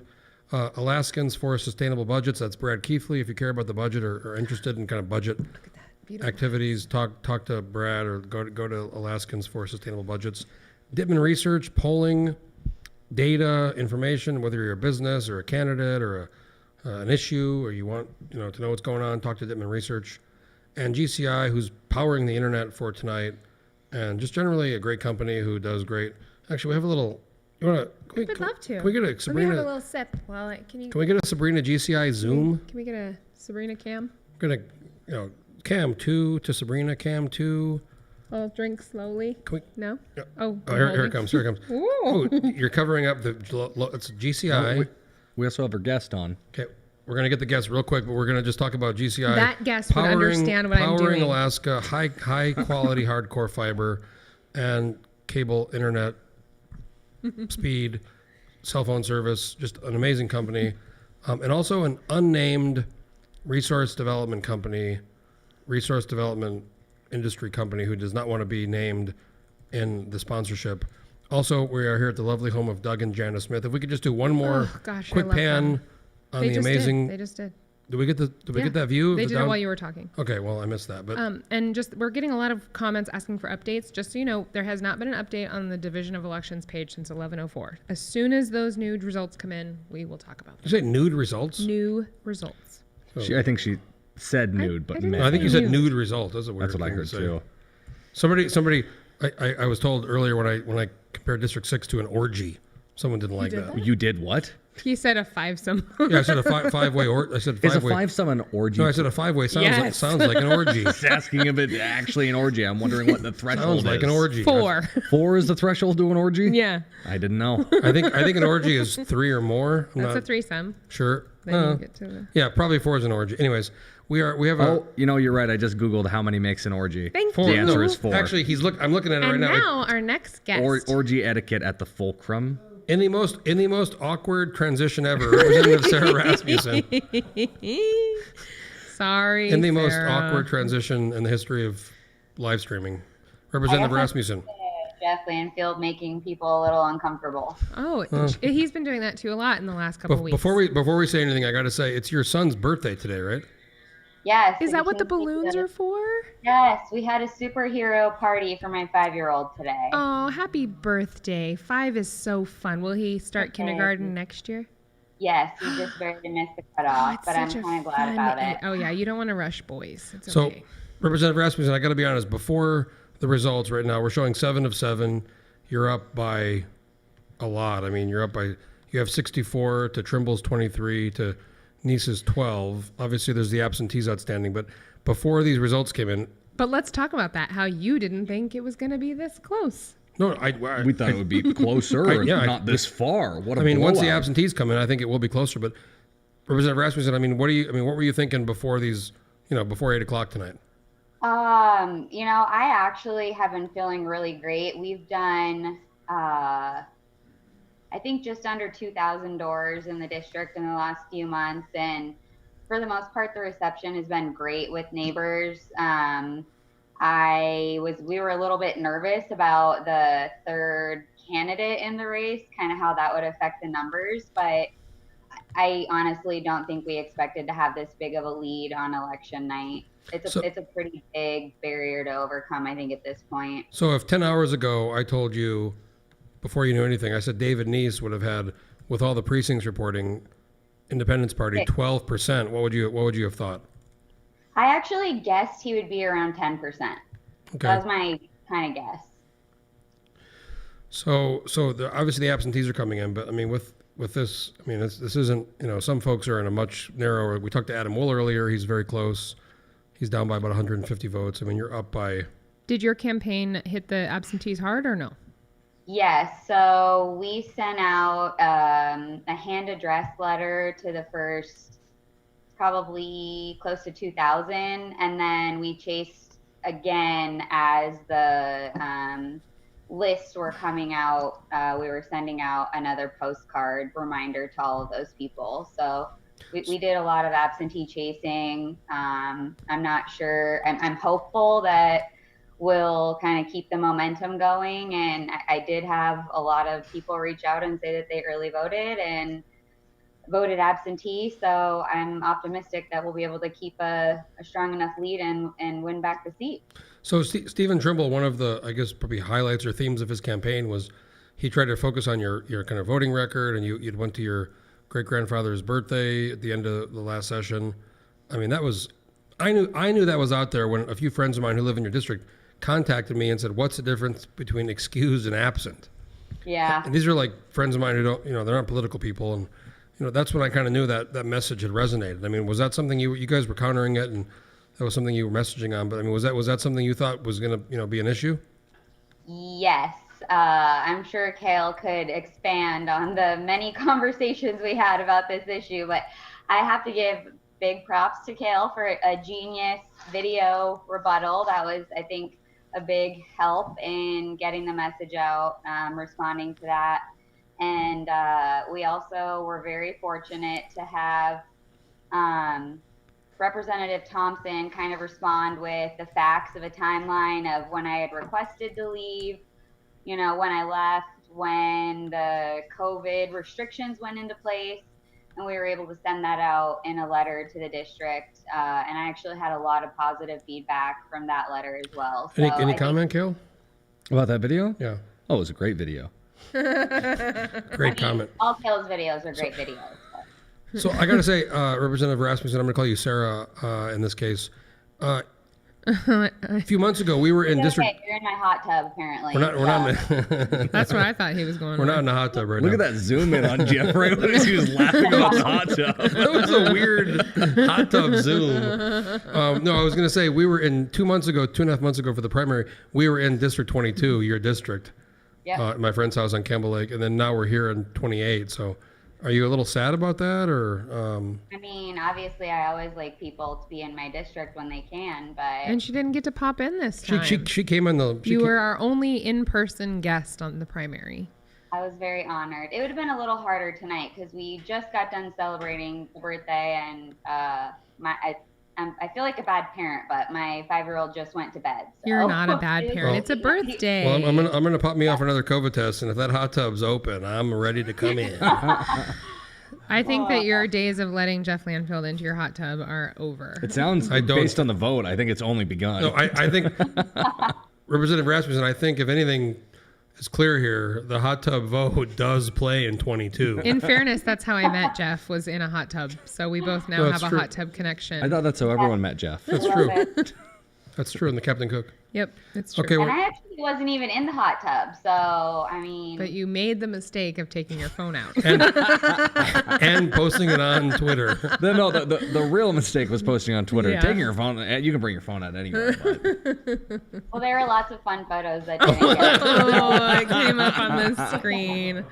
That's your heart, the photo is Scott. currently on the live stream. It's I feel like I look pretty good. And you can see Sarah's What is clearly. that girly ass drink you're having right there? We haven't really talked about that. It's a rum and cola. First off, it's just a pink cup. Don't judge the gender. does look Don't like judge a- the gender We're of the cup gender-free. based I on the thought it was color. a pink drink. All I'm saying is that it's a pink cup. I'm What's saying up with that let's weird zoom? Thank you, Scott. That's Jensen Hall Creative. Thank you. Scott, get on my face. I look very happy. All right, we've bothered her enough. Oh, well, we love Representative Rasmussen, and thanks for coming on the stream. Yeah, thanks, and I'm excited to see you down in the halls in Juneau, Jeff. Okay, Representative Rasmussen. Well, thank you for coming on, and best of luck with this you, weird guys. picture. We have to get rid of that. So Yeah, Thank thank you. you. I don't think so- that's going to go away. It's just going to live forever. And I'm Infamy. telling you that. the guys. The crucial thing is, I don't think she's seeing that, right? So she's not. Yeah. Show her your Oh, the butt. hot tub picture? Yeah, they were just that was showing full it. screen. It was on the full screen, for a like minute. as you were Oh, talking. I've seen that picture. Every variation of it. All right. Well, Representative All right. Rasmussen, thank you for coming on the stream. We really appreciate it. Thank you. Thanks, guys. Bye. Bye. I just got a text from a friend of mine who's like not political, and he's like, "I'm watching this, and it's very like weird." It's getting later and later in the night. Oh, the hot tub section. Yeah. That was Yeah, I don't weird. know. Yeah, is Doug Smith here? I'd like to bring Doug on the stream at some point. I mean, Okay, could one of our Could- friends go downstairs and grab him? Paxton's probably just at this point passed out from his alcohol consumption because he just gets so hammered at Election Central that we're worried about his well-being. Well, could you crawl downstairs and see if Mr. Smith would like to? If you have the capability. If you're mobile, maybe we'd love to have Doug Smith on the live stream, the house guest, the house host. I'm gonna move We're the my house keys guests. there. He does not seem thrilled about. Let's see if there's any updates here on the. I've been clicking refresh. I wonder what, maybe it's the dog sleds. 243, is that the same 243? Yeah, I'm just looking at the time. If you go on this. No, I mean, obviously there's dog sleds that are, bringing in ballots from the. On this page, see, there's a time stamp. And so I just keep looking at that. We're still at 11:04 as the last update, which is 30 minutes ago.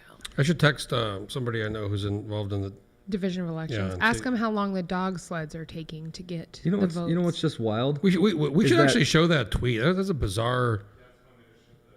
Can I just say what's wild is that Trump might have won the election. Stop. You sure? Really? It's way too early to Of course it's way too early, but I'm just saying that now it's very much within the wheelhouse of possibility, whereas earlier today everyone was saying 10%. You didn't think it was in the wheelhouse of possibility? Everyone was saying 10% chance. I don't know. No, he doesn't want to come. He doesn't want to come. That's reasonable. No, Paxton, that was a weird.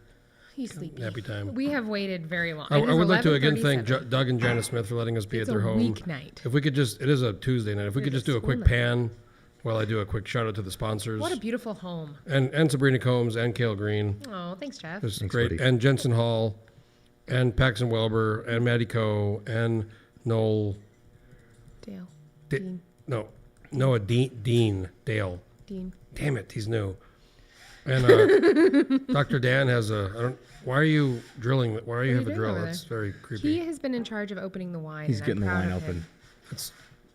I'm proud of his work. I'd like to thank our sponsors: Blueprint Alaska, PR and communications firm, Sarah Ward, amazing. Alaskans for Sustainable Budgets, Brad Keithley, Dittman Research, polling, data, information, GCI, who basically powers most of the internets here in the city and the state. And I get my internet from them. I have a GCI internet connection, and I just got Disney Plus. It's like working so well, and I got the TiVo. And it's just good. Oh, that you still watch network TV? I do. No, I do, because I want my TiVo and I want my. You want your news. I want to watch Lester Holt at 5:30 on weekdays, and then I also want to watch Bill Maher, but I want to do the TiVo, and then I just like GCI. I just like having that. I have GCI internet, but I don't have TiVo. I have a Roku. Kale, what are you doing with GCI? What do you watch TV with? Oh, Netflix. I mean, GCI basically. GCI cable. So not GCI cable, but just GCI internet. Point is, GCI is a big sponsor. We're very happy about that. And then our sommelier. Jensen Hall. We have a sommelier here, Dr. Dan. Thank you, Dr. Dan. We have Maddie Coe, who's actually attends RISD. She was on the test stream where we did a test stream last night, and she's also from Palmer. A friend of mine called me just. She's so Maddie Coe. I only know peripheral from you, but she is from Palmer, and she is one of 2 Alaskans attending RISD. RISD, yeah. A friend of mine called me or texted me and said, I was watching your thing. Why were you interviewing someone from RISD? We weren't. She was just being helpful. But she was at the point when they tuned on being interviewed. So. But isn't that fun? She was just being helpful. By the way, folks, RISD, Rhode Island School of Design. Thank you. Great school for. Thank you, Dr. Dan. Look at you. Also, who has not sponsored the event but has been a supporter of the Landmine is Dr. Dan Voland, Ursa Optical. If you're looking for eyewear, which I'm wearing, don't need, I have some but blue lens glasses I'm about to put on. I don't need my eyeglasses, but when I got them when I went to Dr. Dan, and then I put them on, I felt like the world was kind of like an HD. You were like, people don't really see like this. It's like, no, this is how people see. This seems amazing. We have a. So one funny thing, I'll talk about it while these 2 are looking at each other's phones, is Kale and Jeff are very secretive of their telephones. Well, he just showed me a text that I can't see either. I know, that's what I mean. You both, even to each other, you are secretive of your phones and who's sending you messages and who's doing this. I know, I get what you're doing. You guys have confidence. We're trying to be, we're trying to. And I get it. But expose it's our really, source of people. I get it. It's humorous to me. My life is different than yours. I'm not a journalist like the 2 of you. Well, I'm not really a journalist. I don't like labels. I don't think it would be very fair to call me a journalist. I mean, you do things. You do journalistic things. I have an opinion show that I started recently. I don't know how journalistic. You have like that really important microphone. Oh, it's a great microphone. It's got a megaphone. No, it's a microphone. We have Landmine Love. I know, but that's not journalism. We're not researching shit on that. I've read some articles. I thought part of Landmine. Like sex articles. You have? Okay, back to election You're results. doing research for Landmine Love? I've read Election articles. Results. I'm excited to talk about election results. Okay, really quickly. So I had told you guys I had gone through and polled all of the races and kind of tabulated the House, and from at least what it looks like now, and I feel like I was pretty fair with how the election results are coming in right now, and acknowledging that there's absentee votes still that need to be counted. I'm counting about 25 members Republicans in the House, and that's not including David Eastman. So 25 that are in a close race right now? Is that what you mean? I predict that there will be 25 Republicans in the House, excluding for a majority, excluding Eastman. Isn't that funny how we exclude him? I say that because a lot of the talk that the Republicans have purposely excluded Eastman. Because like I gotta say, the Vance Cooper one, wow, 5 of 9. Vance is up 72. I thought that was gonna be like a nail biter. Yeah. I'm just saying, excluding him because I've heard in the past that Eastman has been a reason that he's they excludable. didn't have. It's fine. I don't think he's an excludable obviously person. 2 years ago when they had 21. Yeah. They didn't have. They had 21, including him, and it didn't work out. And and then that forced a month into the session the coalition because the Republicans couldn't organize. So they kind of messed up after the election in 2018. They had a meeting very quickly after and kind of declared victory.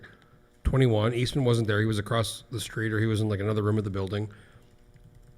They handed out all their major leadership positions, and then it fell apart, and the other 19 held strong, Democrats and some Republicans, and then that led to that whole mess in the Capitol for a month in Juneau that created the coalition. So we got to see what happens with these races, because you say 25. Totally. Maybe it's 25, maybe it's 24, maybe it's 23, maybe it's 26. 18. Maybe it's 18. We don't know what it is, but if it's close, you need, in my, and who am I to, but in my analysis, you don't need 22 or 23, you need 24 or 25 in a majority, because someone's gone, someone's sick, someone gets mad, someone leaves. You need a little bit of leeway. I mean, you're in what? How many folks are in? 6, 7? We have 7, 4 to 3. So 4 is kind of loose, right? I mean, yeah, it's rough. You want Scott? Yeah. We have someone calling in. Oh, Carolyn Clift, District N. We're in the district. Yeah. Bring her on, Carolyn Clift. How you doing? I'm great. I came in third. I'm gonna say you did come in third. You ran for governor as a Libertarian in 2018, correct? I ran in 2014 for governor. Sorry, 14 for governor. Okay, yeah, I put my name on the ticket in 2018 as lieutenant governor. So you're running in N as a petition, not Libertarian, but independent. Well, it didn't make any difference. I could be Libertarian or I could be independent. We still had to run on a petition this year. I noticed Scott Kohlhaas, he did that too, but he showed, he ended up showing Libertarian in 16. Yes. Well, because I'm not registered Libertarian right now. So I had a reason for that. It seems ridiculous now, but I had a reason for that. If you could have gone back and done a different, would you? Oh, well, I don't know. It wouldn't make any difference, it sounds like, no, I didn't have a party behind me, and I didn't have a lot of volunteers, and, and my main thing was, even back in 2016, I wanted to run against Giesel. Mm-hmm. And, all that was accomplished in the primary. She was primaried out. So now I'm going, well, a lot of people expected me to drop out then. Hey, I'll drop out now. Are you? Yeah, you're withdrawn from the. Yeah. I think I should withdraw now. So I gotta say, I've met you a few times. You know Billy Toyen. Yes. I'm actually a big fan of Billy Toyen, but whenever I think about you, I got to say you probably recall this. When you ran in 18, the Labor sent out a mailer, and they kind of misspelled part of your name wrong. Do you remember that? Oh, I didn't get that. I don't know. What did they do to my name? They left out the F, Oh, accidentally. yes. Yes. Oh, yeah. You had that. Yes, I remember that. And I thought, oh, how appropriate. No, it was obviously, we pointed it out. It was, I don't think it was on purpose. I mean, can we flash her name on the screen, Scott? It was, I should have had one of those little kitty cats. the pussy hats. The pussy hats, yeah. And we were talking about that earlier. Yeah, so the labor sent out a mailer and they mistakenly left out the F out of your last name. Oh which my. Okay. was sent to me by about 35 or 47 people. So it was funny, but actually I had a reason for not running that year, and so and it was anyway. Yeah, it wasn't a great campaign. I didn't do anything. Well, I always say running for office isn't easy, and campaigning and putting your name forward. And I actually have a soft spot for libertarians because I'm kind of a live and let live guy. Yeah. So. Well, and part of the reason we run is not necessarily to win. It's just to make sure those ideas get out there. And so many libertarian ideas have been adopted by the major parties. I hear it all the time. Al Gross was out there talking about choice and I thought, oh my gosh, he sounds like a libertarian today. I can't tell you I can't tell you how many Republicans I talk to who say, I'm kind of a libertarian. Yeah, they say that, but then they get down to Juneau or to Washington, D.C., and all of a sudden they're the big spenders just like everybody else. They'll spend on their pet projects and that's really good. But I'll tell you what, I always have fun with this. I had a great time on the campaign trail. I think Roger Holland and Carl Johnson are great guys. We had fun. It was, I ran. Okay, so I'm a fan of Prop 2, not because necessarily it's a great thing, but I just think that the whole party thing where people say, oh, I gotta vote R, or I gotta vote D, or whatever. I think that's really limiting. And our primary system here in Alaska prevents people from running that are not registered R or D. I know we had AIP on the ballot, more AIP on the ballot this year than I've seen. Well, yeah, the Alaska Independence Party is right now the only. For a while, it was Libertarian Party after the 2014 election, with the amount of votes they got in the 2014 election. They were a recognized party, but right now the recognized parties are Republican, Democrat, and Alaska Independence Party, and I think a part of that is a lot of folks register. They go to register to vote, and they say Independence Party. They go, oh, Independent. So regardless, you have a lot of Independence Party is a record. I've actually thought about seizing control of the Independence Party with 40 of my friends, and then kind of having a normal platform, and then using that as a platform to advance some candidates in certain races. It hasn't escaped me.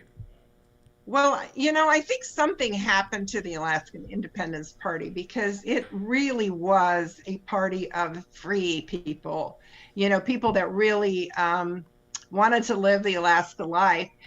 I knew Lynette Clark, and may she rest in peace. And she was a wild woman in her younger days. Well, who was the one guy that got murdered? Vogler, yeah. So he was Alaskan Independence Party too, yeah. Yeah, no, these if I get involved with these guys, I mean, these folks do get killed. I mean, I think he was found under a tarp or something. Oh my gosh. This got really dark. Have you done Joe a Vogler. podcast with these people, with her? No, Carolyn Clift, we need to do a podcast, actually. I'm going to reach out to you for a podcast. You do. I bet you have some stories. I'm gonna re-register Libertarian tomorrow.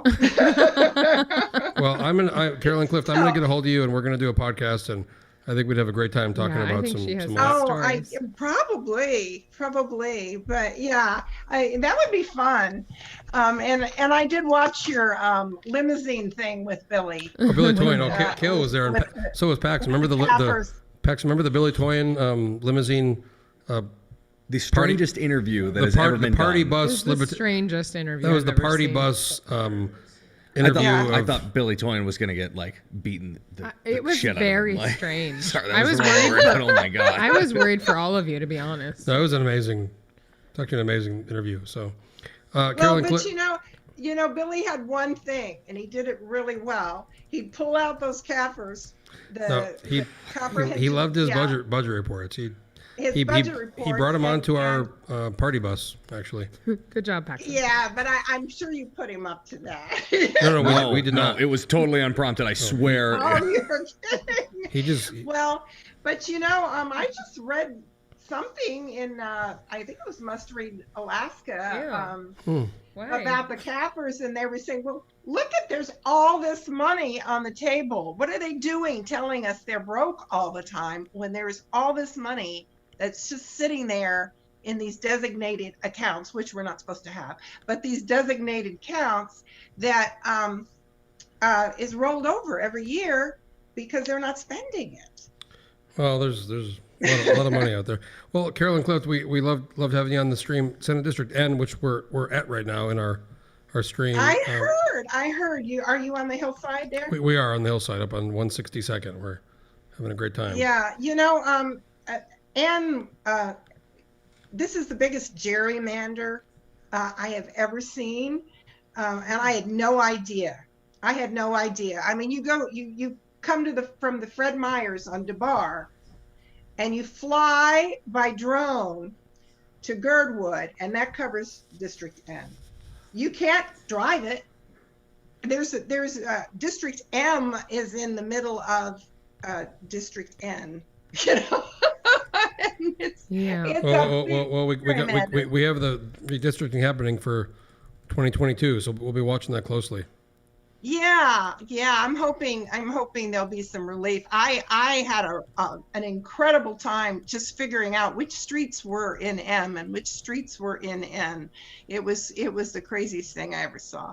Well, But Carolyn Clift, we want to thank you for coming on the stream. I'm going to contact you about doing a podcast. We're going to do a podcast. I'm going to enjoy that. Sure, that'd be great. And like I said, I think I'll withdraw tonight. That'll be fun. we're going to call you for third place, but we appreciate you coming on the stream. Call it. I got third place, but you know what? I got more percentage than I got in the governor's race. And well, I got to say, we had Carl Johnson on earlier, and no Roger Holland. No Roger Holland on this one. Well, he had a big party over at probably it's a Mexican restaurant. Yeah, the They had a Lamex. big- That was the Republican. Yeah, They were getting loose. Yeah, they've been. I'm telling you, these guys have been really nice. Roger, he says, "Hey, you should come." I said, "No." Maybe you can go work. Maybe he wins, you can go work for him. Yeah, maybe. Okay, Carolyn Clift, we're gonna sign off with you there, but we really appreciate you coming on. Thank you so much. Thanks for asking me. And that's another big thing. I'm really mad at Alaska Public Media for leaving us third candidates out on some of their debates and stuff. I don't like it. I don't like it. I don't either. It makes it more interesting. You're on the ballot. You bring them on the ballot. You know. Well, thank you for inviting me, and you guys have a great rest of today, and Thank you. a great tomorrow. Whenever I think about you, I think about that amazing labor mailer. So. Well, I'll have to get me one of those hats. We'll get you a hat. We'll talk to Lynette Largent in 21 about the hat. So. Okay. Thank you so much. Thank you so much. I'm entitled to wear it. I'll get you one. I promise. I'll find you one. Well, good night. Carolyn Clift, independent candidate in District N. Thanks for coming on. She must have been watching the stream because she was aware of our discussion about the pussy hats. Stop it. God. All right. So I just did a refresh for the 68th time. Paxton, can you on the just I'm going to say something weird. Paxton, on the big screen, can you right click? Oh, Scott's doing that just to make it a full screen. Scott's coming in hot. Are we doing a refresh? I just tried to refresh did one. and It looks nothing. like still our last update on election results was at 11. I really hope the hosts are not like. I mean, because remember the Campbell Lake, they were kind of like at like midnight. They were like, "Get the hell out of here!" Like, I think we're good. They just went to bed. That was it. I was like not sure, but I think we're good. You explained to Doug and Jana how long we'd be here. We right? did. We want to again thank Doug and Jana Smith for putting us here at this lovely home. Can we talk about where Jana works? No, we're not going to do that. Great company. I know her. Okay, District 29. She brought that right? up because it turns out Alaska's a small state. Sabrina actually knows her. From I knew her, a work like, thing, but I was like, gosh, this woman looks so familiar, and she ended up being someone I knew, and she's just lovely. And Doug Smith here, Doug and Jana Smith. Did you say House District 29? 29. Let me roll down. Because I thought we were talking 28. Yeah, you're right. And then moving down from there. Ben Carpenter is the incumbent, and he is clearly winning. Yeah. You know he's married to Megan Mazurik's sister? I didn't know that. Yeah. And so he's a peony farmer, and that would cause some issues last year when he had to leave and go tend to his peonies. Also a very good-looking man. Is he? I think I would say. He had to go leave and tend his what? Peonies. Peonies. Oh, he did? He had to leave session to go attend his what? Peonies. Okay, I just want to make sure. They're flowers, Thank you. Kale. I'm aware of what they are. He's trying to make us say penis or something like. I'm not trying to make her say anything. I was asking about where he went. His chief of staff is on the Palmer City Council. Okay, so. Oh, is that Best? Yep. So we basically got 29, 30, 31, all solid Republicans. I'm going to excuse myself for 1 second, folks. Where are you going? I'm going to go to the bathroom. Peonies, okay. Yes, 30, 31, solid. What's going to be really interesting. But you did not think that 31 was going to be as solid, right? Didn't think 31 was going to be Why as did you solid. think that? So I didn't think 31 was going to be as solid because I had heard about some polling early on that showed that she didn't have the highest favorables amongst the district. Have you been down to Homer recently? No, but I saw that they recently re-elected their Republican mayor. I'm just saying, like, her signs are everywhere. Yeah. I know that signs don't win elections. Well, but I'm just saying there were so many. What I don't think that signs win elections when it comes to elections like, the Senate race or Young seat. But where I do think signs have a huge advantage is with races that rely on name ID. Small town races. Small town races Sabrina that Combs, rely. Palmer City Council. Yeah, because when it comes to those races, like 80% of them end up being, won by name ID and name ID alone. And so if people had, Sarah Vance and they knew about her and they saw a bunch of signs and Kelly Cooper is not the incumbent, it's just, yeah. I still am kind of dumbfounded. I thought all these races were going to be closer. When the Landmine predicted them, we thought they were going to be closer. I'm surprised that Sarah Vance not only, she ran away with the thing. Yeah. Yeah. Let's run down to House District 35. That's where the next interesting thing happens. Granted, there are only 4 of 14 precincts reporting, but JKT I at no point expected to be behind. No. Like at no point. And maybe it's kind of my ignorance of Southeast Alaska, Yeah. or at least like lack of familiarity with what I thought could be consistent and reliable vote getting. But yeah, right now JKT is his district is he's huge trailing. and difficult to navigate. I spent a lot of time in Prince of Wales, and he's a huge favorite there. And again, we're talking 4 out of 14 districts. So, and he's a Democrat. He's going to pull a lot of those absentees. It's by no means decided, but I'm just surprised to see him trailing in any regard. I don't imagine that Kenny's lead, Kenny Carl. Well, it's Kenny, but when I pulled him up, Scaffoldstead. When I pull up his website, KennyCarlForHouse.com. You can see. That's what it says on his page. Yeah, this is him right here. You can see there's a picture for you guys. You can't see it. Maybe if Scott, you can go to logger. KennyCarlForHouse.com. Kenny, and then Carl is KARL. KennyCarlForHouse.com. And yeah, it's kind of interesting. He's got himself, as a logger right here, and we have all this drama going on with the Tongass and Trump suspending part of the roadless rule to open up, what has been a totally destroyed logging industry over there. But I don't imagine that Kenny Carl's I mean, it just feels like saying Ricky Bobby. I know. It doesn't feel like Kenny Carl. Kenny Carl doesn't feel like Kenny Carl's lead is probably going to hold. And when I did my tabulations to see who would have the majority, I said that JKT would probably win, given that very few votes have been tallied from this, and the ones that have been tallied are not absentee, and I suspect those to go pretty heavily in his favor. Yeah. Unless I'm totally wrong and off base, and it could be. I think you're there. We could be seeing, and this is what people have talked about both nationally and at the state level, is that on election day we could see a red wave, and we don't know how much of the Democratic vote was cannibalized from election day, because that's just the way that group of folks decided to vote. So it'll be interesting to see how some of these change, both at the state level and at the national level. Yeah. We did have earlier Trump. Oh, you have it? You can pull that one up, Scott?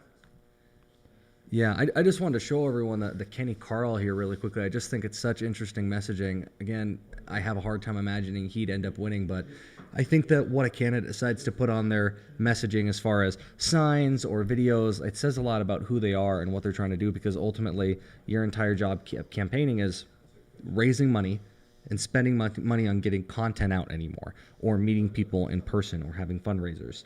And this is how he chose to put himself out there. The first picture that you see is of him with a chainsaw, which is, maybe a little bit different than JKT's first message. Yeah. And we actually had JKT on the comments on our Facebook page telling us that Thorn Bay, Hoona, Craig, and Klawock are the districts that are in. So that's 3 of those districts are on Prince of Wales Island and 1 outside. So he still has a lot left to come in. Was he just commenting now? He did. He just commented. Oh, that's so nice. Hey, JKT. Thank you How so are you doing? much. JKT should come on the show. Yeah, I mean, you should totally call in. Do you need a link? Do you need a link? If you need a link, just tell us you need a I'm link. sure most people don't like to say hi. I mean, you can tell my eyes are bloodshot, especially at midnight when they've had a gripped. I'm sure if you're like people in the rest of the state, you're probably up at 4 a.m. doing sign waving. So. Yeah, absolutely. We keep going. Let's see, House District 38. Gosh, look at these poor people. House District 38. So, just as a person who has run for office, I cannot imagine the frustration. 1 of 31 precincts reporting. Totally. 100 out of 12,000 votes. And a difference of 25 votes. I suspect that one will continue to likely trend in that. But isn't that something? Yeah, I mean, that just shows how vast Alaska is, guys. That's. So you have 38, 39, which is trending and likely going to go to Neil Foster, and then District 40, and I want to say District 40 because I got a message from unofficial reports from Cayena. Let me pull up those, and what they had said for Cayena, and mind you, Jeff had cut me off earlier, but what I think is so interesting. What? Yeah, I know. You've experienced that the entirety of this time. What's so interesting about District 40 is, first off, the seat has been held by a Democrat for a long time.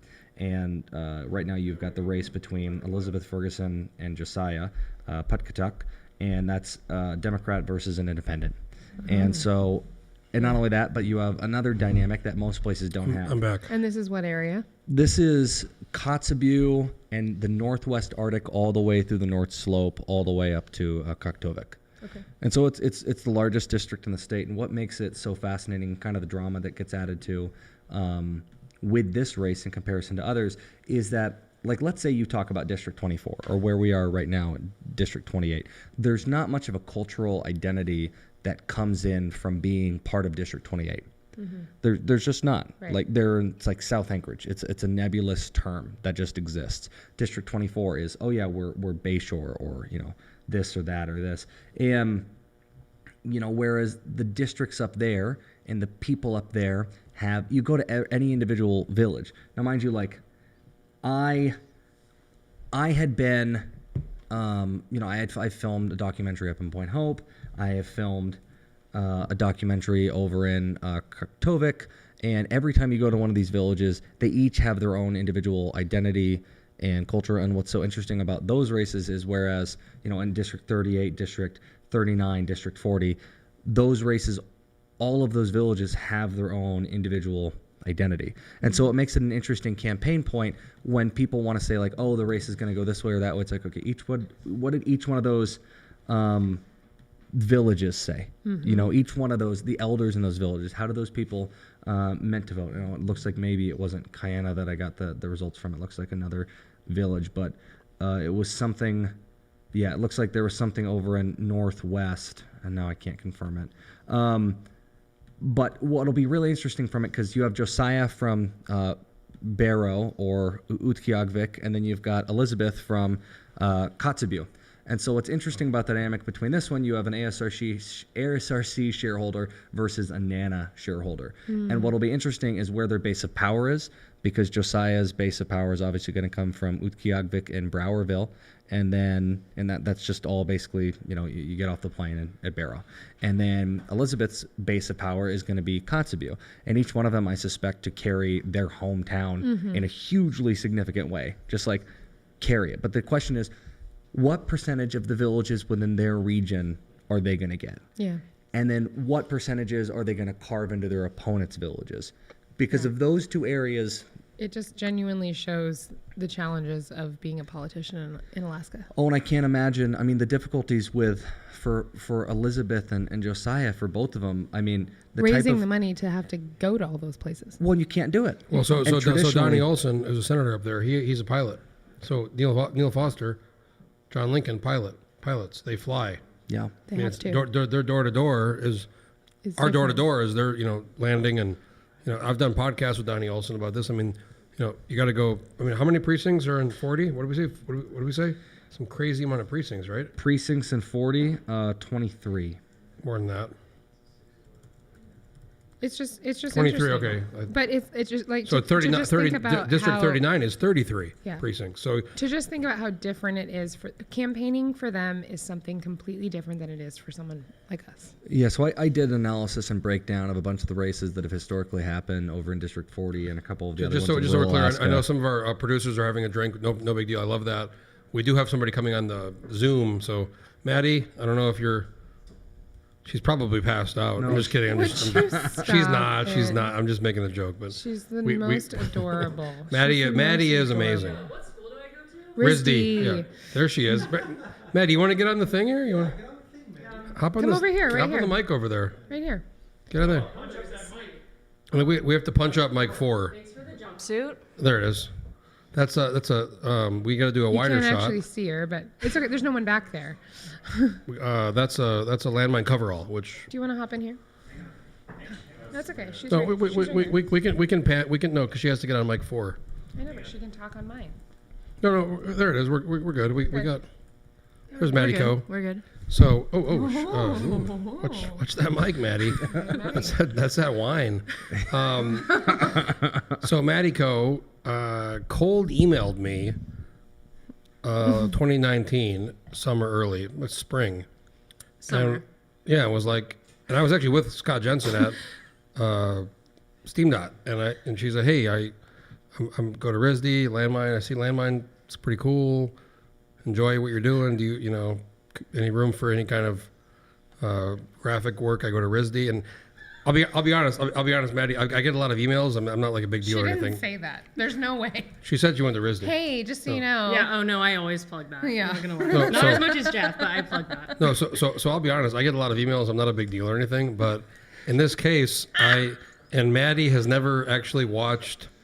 I've been asking her for a year and a half to watch Wedding Crashers. In Wedding Crashers, remember the scene where he's like, the really weird son is like, he goes to RISD, and then Owen Wilson's like, oh, RISD, that's a great school. So ever since then, so she in the email there was a RISD mention, and I was like, oh my God, RISD wedding. So then I followed up, and all I said was, will you please watch Wedding Crashers? And she hasn't, because she doesn't care about anything you said. But to be honest, Maddie's been a great addition to Team Landmine. She does a lot of our landfill graphics. Very fun. Which are amazing, and also other graphics for and you Palmer, now at RISD, but you come back and now you're back kind of a little bit because of COVID, right? This is Palmer's pride. Yeah, not doing school because of COVID, so why not come back?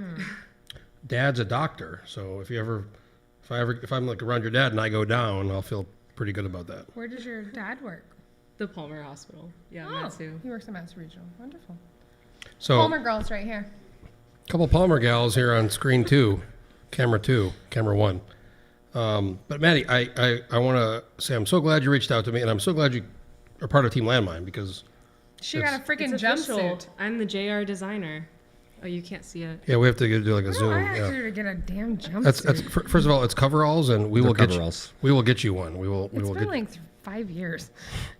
you are like I think I gave you Took me 1 year. Sorry. Yeah, I know. I think I gave you like administrator rights on like the Landmine Facebook page. And no coveralls. What? You have that, Administrator? like editor, I'm an editor. right? But you have like anyways. So, fine. anyways, Maddie Co, she's a big part of Team Landmine. I feel like and, she has that too, though. and I feel like No, we just became Facebook friends. I don't think so. we have this like weird thing where like I'll like email or call or text Maddie at like weird hours. I'm like, I need this graphic of like these Okay. legislators like escaping to Canada. Jeff, you set arbitrary deadlines sometimes. Hey, I JK think they're arbitrary. That's true. JKT needs a link. I sent him. I texted him a link. Thank you, Maddie Co. Okay, I'll get back. Thanks, Maddie Maddie. Co, Palmer resident and RISD student, and just a big fan of her. I sent JKT. I did one of those things where I asked her if she like knew people, and then I realized that she was so considerably younger than me. Yeah, she's I was like early oh, 20s, Sabrina. We so, do not know the same yeah. Quite mature though. Quite a mature young lady. Embarrassing. I sent JKT a text message. I don't know if you're watching JKT. I also sent a text message to your associate with the information. JKT. Happy to. Is he the only legislator that's only known by his Initials. Well, we have an Anchorage AQD. AQD.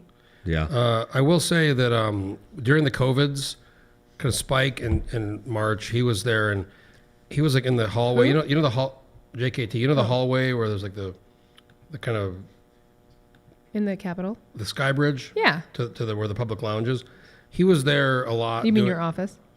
Yeah, my office. He was there doing like weird kind of like meetings with like Google people, and they were doing like data crunching, and there was like votes on the House floor, but he was there like with his computer, and they were like trying to figure out the COVIDs. Yeah. They were working with some like analytical tech folks, Yeah. big tech people to try to figure out the. Like using data to make decisions? Is that what you're trying to say? I'm not sure if they were using data to make, kind of charts and graphs and information, Yeah. but I'd love to have JKT on. I mean, him and I actually both ran in 2012, and he ran for House, I ran for Senate. He lost, he won, I lost. And he plays cello, and I used to play cello. Wait, what? I was in the Albuquerque Youth Symphony. Hold on. Hold on. What was that? Deal. Can we just make can we the just noise of pause? cello again? No, I mean, well, it's a string. It's a But string. And, you played the cello? yeah, I actually meaning to get back into it, but I did play. What? I probably I'd say I play that because if I had one right now, I'd play it. So. Jeff, like, despite what some people think is like exceptionally cultured. Oh no, I know that he is, but It's just like- I learn new things, and I'm like, oh my god. I say, Jeff, you've got a reputation. That's okay. Got a bit of a rep. You've got a little bit of a rep. I didn't know that. I'm not trying to say you're an uncultured person. I'm saying that you like speak other languages. You So, play an instrument, like Hold on, really quickly. touched a man. Someone named Casey Sullivan. Casey Sullivan. Not that there's anything wrong with that. He just Wait, Casey Sullivan? I don't know who that is, but He's Dan Sullivan's. Wait. He's. Oh, I know Casey Sullivan. Is he the brother? He's the younger brother of The Dan younger Sullivan. brother of Dan Sullivan. He posted, that's really impressive, but it's the scene from Wedding Crashers from the RISD kids. So way to loop it all together there, buddy. Thank God that Casey Sullivan, Mayor Dan's brother, looped in the Casey RISD Sullivan. scene. Maddie, can you win. please watch Wedding Crashers? Everyone's excited about the cello. Everyone's commenting. Yeah, people are. I played the cello for 10 years. I was in the Albuquerque Youth Jeff, Symphony. why have Oh, you whoa. done this? Someone asked Landmine cello concert ? Oh my God, please. I need to get back. I need attractive. to get back into it and like I'm gonna be practice and get honest. like back into it. I'll play guitar. You You're do always that. like, you're always Paxton like, play something. You're always trying to get like ladies. This is how you do it. If you were like sitting in a coffee shop playing a cello, there's gonna be a lady. JKT, if you can just like email, I don't know if my text isn't that. He has some weird Google phone or some. What? JKT, if you're watching, send me an email, jeff@alaskalandmine.com, and Now everyone's gonna send you gross pictures. I don't care. I mean, Jeff, it's on the website, jeff@alaskalandmine.com, and happy to send you the link. We'd love to have you on the stream. Are we anywhere near any updates on the Division of Elections website? Oh, I forgot to keep checking. I forgot that was our job. I feel like I don't think our hosts, who are amazing, by the way, Doug and Janice Smith, the lovely Hillside Home. God, they are so lovely. House is amazing. They Our drove sponsors, 40 minutes to get our us sponsors, pizza. Blueprint Alaska, Sarah Erkman Ward, PR and Communications, Alaskans for Sustainable Budgets, Brad Keithley, great work on the budget, Dittman Research, polling, data information, and GCI. The internet speeds are amazing. I mean, we're dealing with fibers and like coaxes and, you know, like 5G and like COVID and the whole thing. And it's like GCI, we love GCI. So actually, if Sabrina, yes, I'm going to just take that's a Don't GCI, drink out of it. you know, making technology possible. Oh, JKT's going to bed. I'm not even sure that's why their he's not calling that's their in. logo. That makes but- sense because okay. it's 20 minutes past midnight. JKT's going to bed. Wow, I'm gonna say I just texted him. Please come on. He's one of my faves. He really is. Say PJs are acceptable. Oh, we do love PJs. I mean, Adam wasn't won't dressed come on up. from like his den. Just about everyone who's come on tonight has had a few drinks. I think at the later. I mean, look at this live shot. I mean, this is a camera that is Anchorage, still alive. That's with Anchorage, and that's a excitement. camera from this house. I mean, that's a beautiful shot. Beautiful. Of Anchorage, Alaska, and There are 6 or more that I've only seen. Oh wait, JKT actually has to get up at 4:30 a.m. to come to Anchorage. Let's leave him alone. I mean, he can Hey, just call in. I mean, we're proud of you. We're folks. If you want to, we are live. We are waiting for some new result updates. If you want to come on the show, we'd love to have you on. Go ahead and send me an email, jeff@alaskalandmine.com. Or who's checking that? And I have my email right here, and we'll send you the link, the information, or just text me or contact me via Messenger, and we'll give you the Who information. doesn't have your I'm phone actually. number? I think we're gonna have Should a we few. dox you? I don't think you can dox somebody who's like so open about where they. You haven't given your phone number. So I'm working on getting somebody else on here right now. Oh, I accidentally just closed out my browser. Oops. There it is. So we have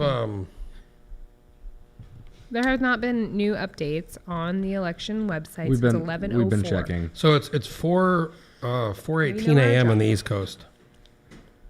It's like a new day. People are getting It's all up for the different. day. It's all different day. People are waking up with serious hangovers And anxiety. and anxiety. Hey, so just touching on the national. I mean, Kel, how are we on the Trump Biden thing?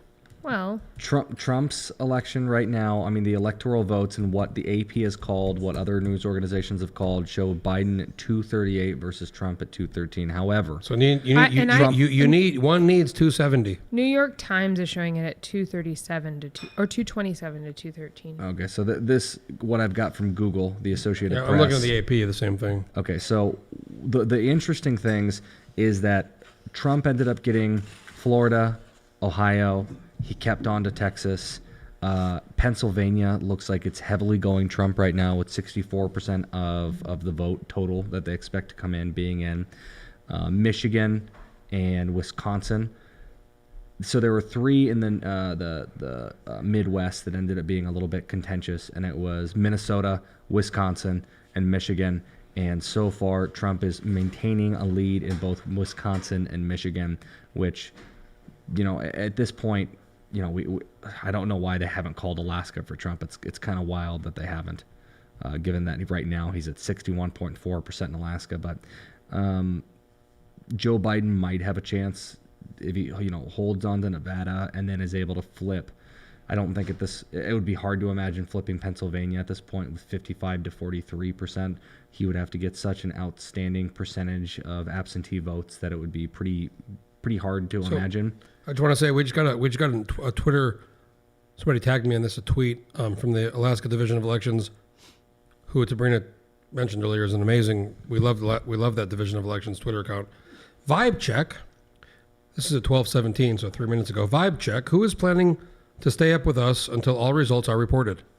So we are Division of Elections. Will you please call into our live stream? Did you tell me that? I've responded to the tweet and did a DM.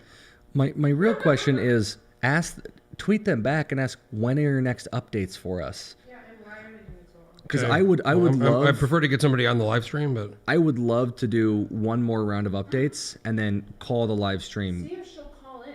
I'm trying to do that right now. It'd be great, but like I would love to be able to report one more batch. And something I do want to say, because I've definitely taken my time to talk about District 40. The Landmine called this one. We had said that it leans Elizabeth, and I just want to be really clear that we had said that the race is likely a toss-up, but favors her. And one of the things that I had heard from someone up in the North Slope Borough is that they had really bad weather up there.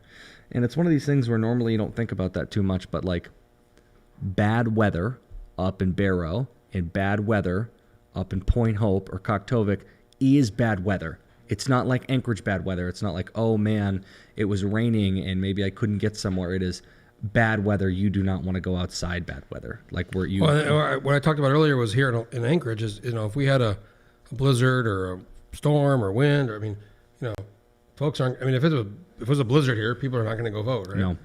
Today was sunny, no wind. Yeah, and so I, wanted to be sure that was said, that like, while I've talked a lot about that race because I've analyzed those, and one of the things before I'd been cut off, the main difference in a lot of those rural races. Oh, you did. One of the main nice subtle before I was cut off. One of the main differences between a lot of elections in Anchorage or along the road system and districts out in rural Alaska, if you look at their typical spending, and if you do a little bit of modeling based on those, and you look at them from a general perspective, you see that a lot of the races out in rural Alaska, it's actually money is just spent on travel, and it's spent on things like food or swag. So it's like, okay, I went and bought, these things and gave them out at an event for people. Oh, I bought food, and so I could share, because out there, especially out in rural Alaska, amongst those indigenous communities, sharing food is such a large part of the cultural experience and tradition. So it becomes a large part of campaigning. And you've spent a ton of time on it. You and Sabrina talked earlier about your time out there. Yeah, and I have a lot of friends, really, really good friends out in rural Alaska at this point. I just really like hanging out. Especially along, all the villages that I've got to hung out with up in the North Slope. I absolutely love hanging out with those folks. But one of the things that you witnessed a whale. They got the whale. Yeah, I've gone out a couple times and been an observer on some whale hunts, and I'm excited to observe more in the future. I think it's just one of the coolest experiences. But their campaigning styles are very different. And because of COVID, they can't do those things like they normally would. So there's a lot that's up in the air with those type of races because, and that's why I think one of the most interesting things about this is there are no incumbents who are losing in rural Alaska tonight from what it looks like. Because all of those people, they had name ID. And all of the people who are campaigning against them. Well, we talked about, Neil Foster. Was that 30? 39. 39. His dad was a representative for a long time, and Neil's been there for I gotta go back and check. I think 10 years. So he, like you're talking about, very known, goes in the community, knows folks. Very, very close in the primary though. Which, remember that we saw that primary race with Neil Foster, and what are we looking at here? So we're at 62-22 with 6 of 33. So a lot of folks, if you're watching this stream here, District 39, Neil Foster, the incumbent. Okay, Sabrina? Do you have a pepper? 6 of 33, right? A lot of districts have 6 or 7 or 8 or 9 precincts. So, we're looking at a very spread out district. Much bigger than a lot of states on the East Coast. Sorry, Sabrina, what is wrong with you? Why are you, did you eat like an atomic pepper? I walked away and I ate a very spicy wing that Paxton told me. You look like you're suffering. I'm putting it on you. I said, are these spicy? And he said, no. And my mouth is on fire. I clearly was motioning to all of the wings. You got to get them wet. Ooh, oh my goodness. So what I was saying about 39 is Neil Foster's dad, Richard Foster, was the rep before. I never met him, but everybody I talked to endeared, loved, kind of great guy, very well known. And he's the son. Well, I think that's had one of that the biggest weird things. primary thing. Name ID is going to be so important in this election for those rural races because they weren't able to use the traditional campaign means. So, any rural candidate who was running against someone, being the non-incumbent, good luck. It doesn't seem to be when you have to visit all these small communities and suddenly these small communities are saying, please, no one come and visit us. Good luck trying to reach people. Especially with some of these places that don't have internet, like in District, there are places in District 37, 38, 39, especially that do not have good internet connection. I know that I'd recently done a project. I know GCI has their Terra out there, and Quintillion has been, rushing to get internet out. So finally, internet usage is in a lot of these places, but it's very non-traditional campaigning in the sense that we look at it with our modern campaigns. Right. I'm trying to get some more. We may have a couple surprise last minute folks.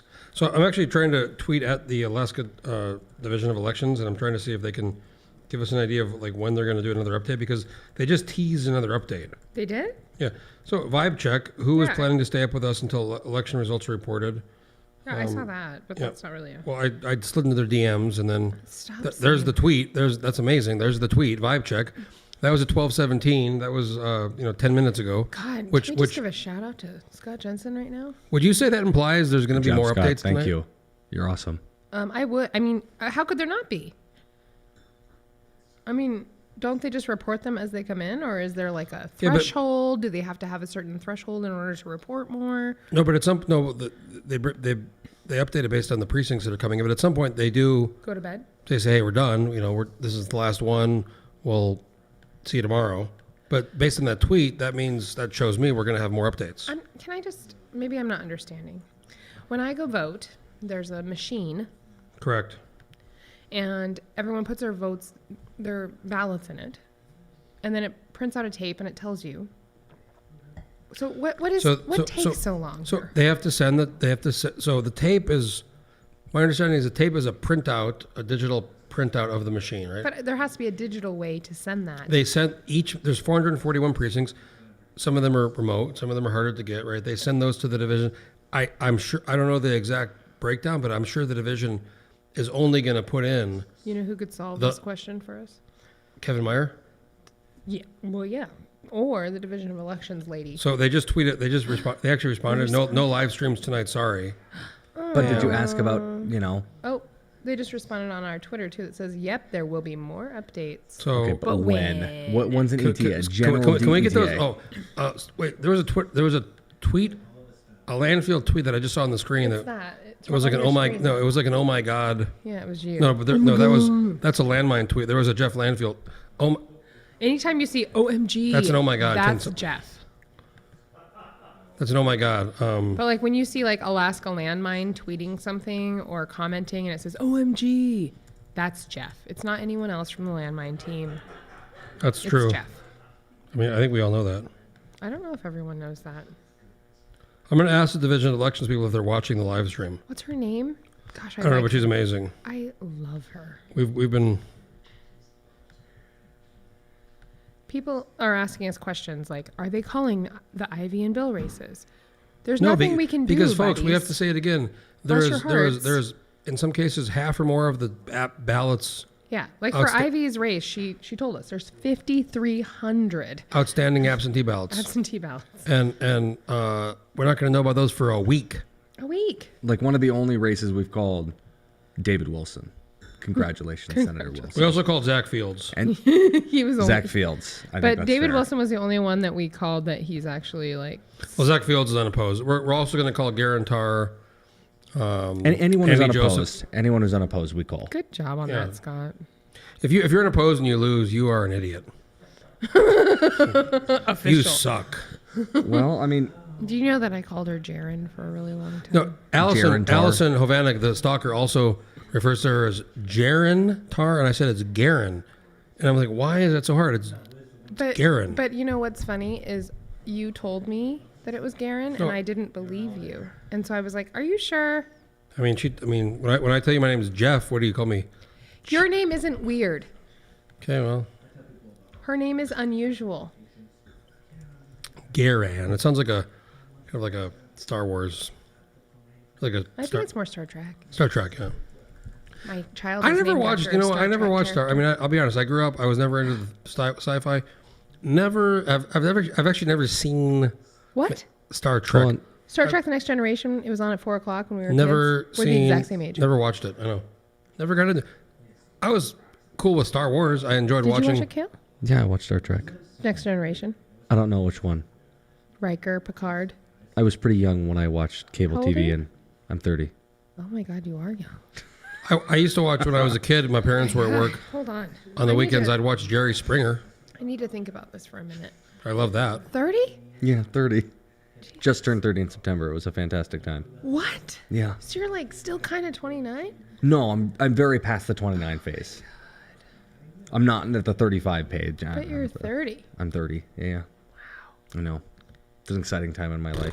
One of the main things that I think the transition to 30 taught me, my dad gave me this piece of advice over and over and over again, because I remember working on Meade Treadwell's race in 2014. Remember that time you freaked out on us?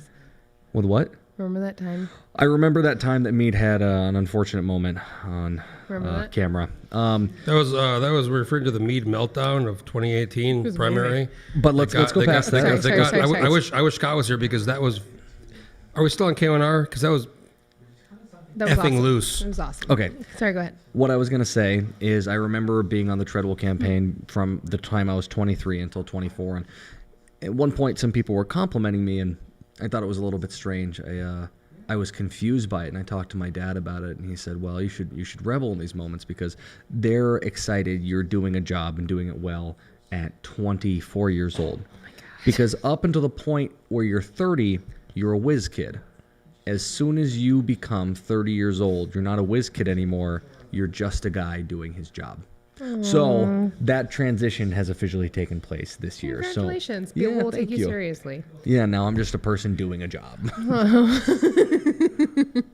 Luckily, my job includes. Well, the fact that you've ever seen Star Trek: The Next Generation, I'm pretty impressed. Yeah, I'm surprised that Jeff hasn't, though. Jeff, it's like I never got into Star Trek. I was more Star Wars. It was just like on TV. Like Star Wars was a movie. You had to go to it. I didn't like the character. They were kind of weird. I mean, the ears. I never. I named my kid after a Star Trek character. Really? Riker. Not after the island. What's Dr. Spock? Okay. That was the original Star Trek. I'm actually working on getting. This sounds just total weird. Pivot. No, I'm actually working on getting somebody from Russia right now to the Russian Federation to come on the live stream. Why? Scott, does our Zoom stream allow a Russian IP? You would. This is all going to be in Russian, isn't it? No, this will be the section. He actually used to live here. So he's going to speak English? He or she? Oh, yeah, absolutely. Okay, this isn't going to be the section where everyone suddenly tunes out, realizing the landmine has hit their capacity as being entertaining. No. I'm just working on something. But we are getting close to that magical hour. It's 12:30. We are. And we are. I would love to get another update. Okay. So we just had a Division of Elections respond to us at 12:28. There will be more updates. She said, what she said to me was, I showed it to you. She said, "Girl, we're waiting too. It's all in the precinct's hands right now." So what does that mean? It means that they need more tabulation done by the precincts that are missing or have abstanding but ballots. Did those people go home? No, they haven't gone home. Those folks are staying up. It's okay if they went home. It's just we just want to know. We just want to know. And I think honestly, because the absentee votes are so high, what we're probably gonna have to do is in a week, even if it's not with all the pageantry of this one, we're gonna have to get together and do a Zoom call. Can we do that? Yeah, I think we can do that. Jeff, everyone will Zoom from home a week from now. I would love to have a refresh. We could even meet somewhere. Yeah. We can do that, but we'll do all another one of these in a week to try to wrap up, or at least after a majority of the tabulation has come in from the Division of Elections, to be able to figure out where these are, how things have changed from where they are now. Yeah. It's going to change a lot. It's going to change a lot, likely. There are going to be some major revelations that happen over the next week. It's interesting because there's going to be a lot of people tomorrow that wake up, as they do the day after Election Day. Oh, Trump's our new president. Oh, so-and-so's our new senator. No way.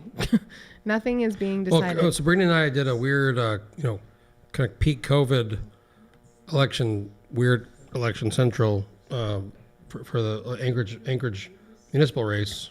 I was in Juneau. Oh my gosh, we did do that. That was in March or peak, April. That was peak COVID. I mean, that was like Yeah. That was like we're all gonna Remember be. how excited we were? I was like, wow, we're all gonna be in body bags. Yeah. I mean, We were so excited to be talking. Yeah, that to was you. like April. The assembly. The assembly. Yeah, that's when I came on as a guest for a moment. My Yes. first introduction. Remember Stephanie Jeffers just kind of hung out for like Bless her heart. 35 minutes in her like cabin Because everyone was so excited to talk to each other. It was loose. It was as hell. But it was so fun. I'm working on getting a Russian correspondent. It's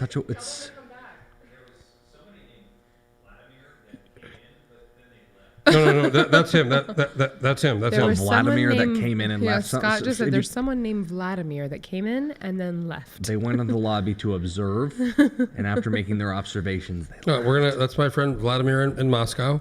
He used to live in Anchorage. He's an amazing guy. Vladimir. He's Belarusian. What does that mean? Belarus. Oh. It's kind of independent country in the. I know what Belarus is. Yeah, so he's You just said Belarusian. Belarusian. He's Belarusian, and I'd love to have him on the live stream. I've texted him. It's about noon in Moscow. Remember how you have been Tuesday. teaching me the numbers? Yeah, for Landmine Love, yeah. Mm-hmm. Oh, thanks, Scott. We appreciate all of our watchers and 49 people who are still watching. I mean, you guys have. I see 50. 50. You see 50. I see 49. Okay, I'm behind. In any case, Oh wait, it is I'm one of the people watching. almost 1 o'clock in the morning. I think we should do. I mean, if Paxton wants to leave, that's fine. He's like, I think. I'm surprised he's still moving. I'm surprised he's still able Jeff, to physically I think we move. should wrap this up. Yeah, I don't know. It's time to wrap this up. Can we just check one more update? I or just no? did. I just did. I've been checking consistently. It's time, guys. Yeah. You know, I really appreciate the ability to talk to everyone and talk about these I don't races think anything's in going to in-depth way. drastically change with the next update. No, and I think we should talk about this in a week instead of, dragging this on. Not to say that I'm getting tired, but to say that I've been tired for the last 4 hours would be accurate. Paxton's wearing a...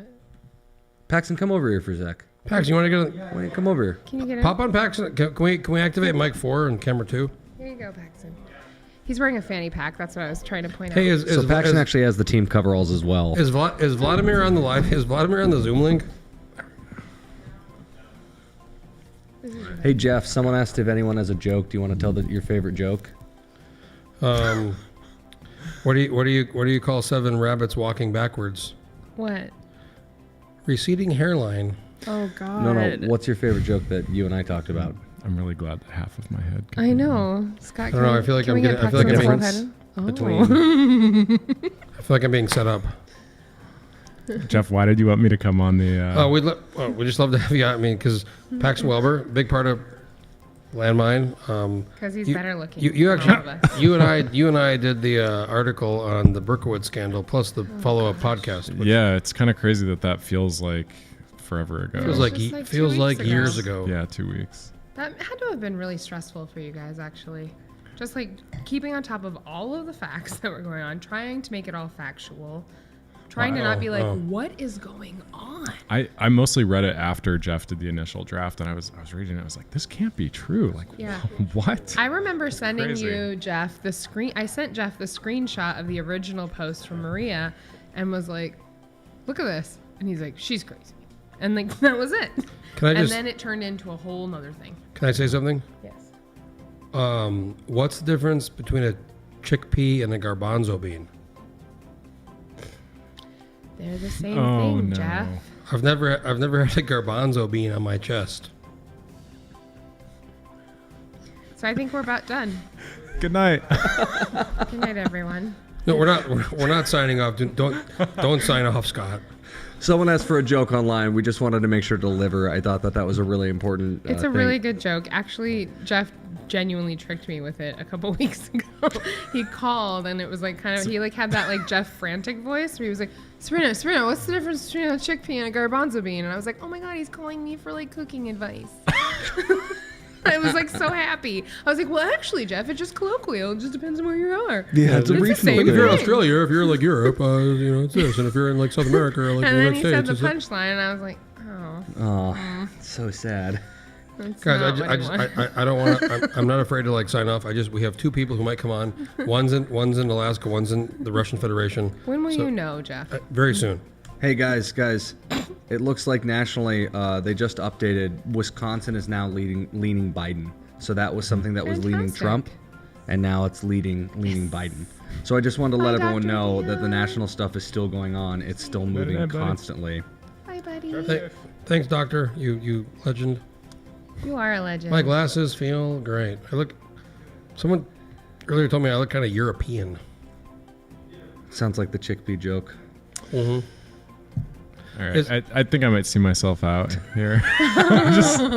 let's. Sometimes it's better to just kind of be behind like, the cameras and stuff. You guys, let's check out for the evening. Let's get out of here. I just updated this one more time. If you want to leave, that's fine. I mean, Scott, what's your capacity for just?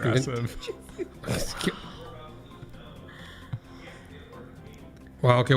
Well, it's fine. Let's just let me. We might be getting one more guest in here, right? You're the only one, Jeff. Jeff, Jeff just lives for this stuff.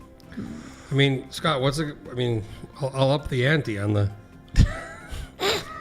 I'll stay here all night. You guys, I you know don't what? Give a shit. You know, as a member of KNR, as a member of Team Landmine, I thank everyone so much for coming to this live stream. It's been a pleasure talking to everyone. I know every one of the panelists has had such a good time talking with everyone this evening, talking about these election results, and thank you so much. We hope that we'll be able to come together in another week and discuss these results again. Until then, thanks the 50 people who made it all the way and all the people who watched along. And if you're watching this after the fact, make sure to leave comments. I'm really interested to see. Oh, I'm signing us off. Even Sam Moore is logging off. What's the difference between Jeff and a tree? Jeff doesn't know when to leave. Oh, it's not even that funny. All right, let's do this. Jeff, do you want to say your goodbye? No, well, we're saying goodbye. We're not going to sign off until we give our sponsors one more shake. Okay, all right. I'm going to leave. Hey, we just got another Division of Elections update. Hold on. We just got one. Hold on.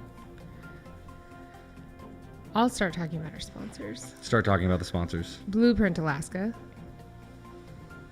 Dittman Research. No, Sabrina, you got to build them up. Blueprint Alaska, which has some of the best communications consulting in the state of Alaska. Thank you. You've got. Let me do this. Please. Blueprint Alaska, one of the best greatest PR communications firms in the state. Sarah Ward, Alaskans for Sustainable Budgets. Brad Keithley, he does a great job putting you guys on that information on the budget you need. Dittman Research, polling data, science. Whether you're a business or a campaign or a candidate, you're going to go with Dittman and GCI, who is providing insane high-speed I was fiber. really good at GCI promotion tonight. Fiber, 5G, internet's phone service. And then we have an unnamed, unidentified resource development industry company who just wanted to help out, which we enjoy and we appreciate. And then obviously Doug and Janice Smith, who have opened their home and provided us with this great home. I'm and probably sleeping. Kale's leaving the stream. Oh, Kale might need a ride. He might not be mobile. Let me just see if No, nobody's coming on, so it's time. I think Vladimir might come on from Moscow. But I mean, does he need to? Probably not. I'll at this point I'll I think it's time to concede. But... Scott, are you talking to me? Oh, it's beautiful. Final house shot. Can we get, if it's okay from my perspective, one last city shot while I sign us off? It's been fun, Betty. It's 12:45.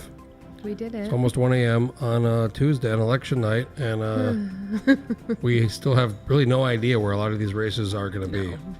No, this was pointless. I want to thank one more time Jensen Hall Creative, Scott Jensen, Carolyn Hall for being part of the partnership and with the Landmine on the live stream. Sabrina Combs, co-host, Cale Green, Paxton Welber, Patty Coe, Noah, Doug and Janet Smith for providing this great house for us. Noah Dean.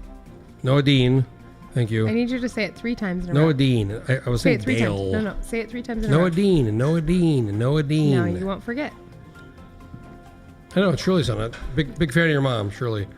So let me just start over. Cale Green, Sabrina Combs, thank you for the co-hosts. Paxton Welber, Noah Dean, Maddie Coe, Scott There's Jensen, new Jensen Hall. results from Alaska. Is there new results? Are you kidding? I'm not kidding. I knew it. If I delayed you guys long enough. Paxton, am I still good for a ride if we just go real quick? I'll give you a ride. That's fine. Well, we'll get an Uber. But. We're not getting a ride. No, there's no new. I just loaded it. Wow, 303 of 441. We've just jumped up a lot. Don Young, totally winning. Marna Sanford has. Let's just check the big ones.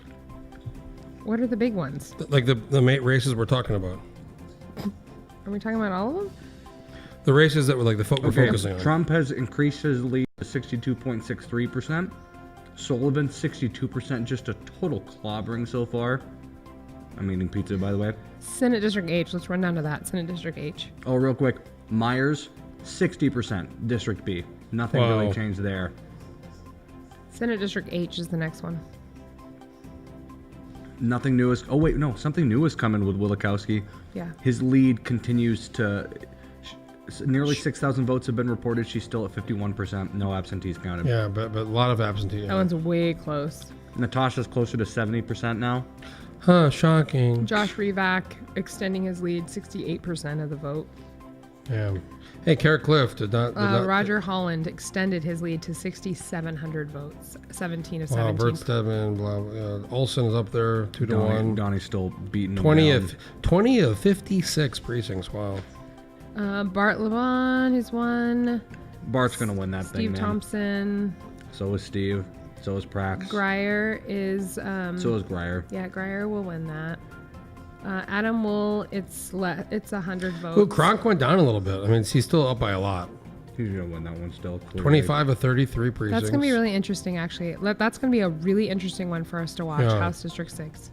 Why do you think it'll be interesting? Because it'll change? Well, because the absentees I think that it's going to be a lot closer than that. Yeah, I'll tell you that much. I agree. No, I think it's going to be closer, but I don't think it's. I think he's still going to win. We'll see.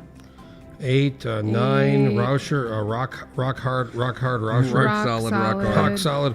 Folks, just so you know, that's his campaign. No. Delana Johnson wins. Those are his words, not ours. Wait, District 10. That's the Jordanian. Yeah. Ken McCarty wins. I'm over to 15 now because that was a contested one. 57%. It's going to be really hard to erode that. Very Ivy close. Sponholz has not come back up, but it doesn't look like anything else has been added. 7 of 7. No, that's everything. That was always 7 of 7. Yeah. Was it?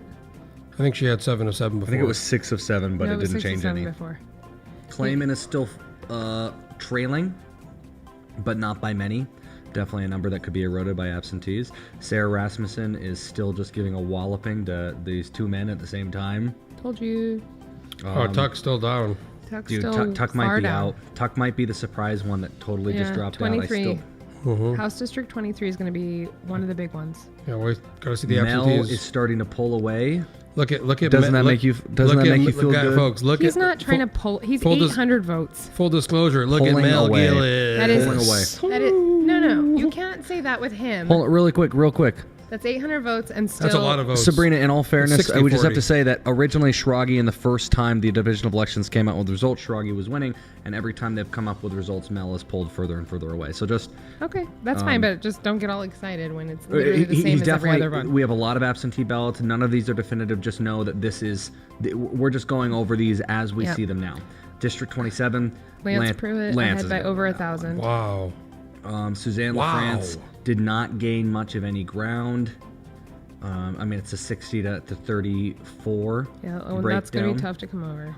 That's pretty tough. Scrolling down, it looks like, again, 29, 30, 31. All of those are margins that are bigger than I think anyone just would about expect. What's 34. Andy race? Story is only 700, but she's a Dem at 7 of 7 reporting. Yeah, that's fine.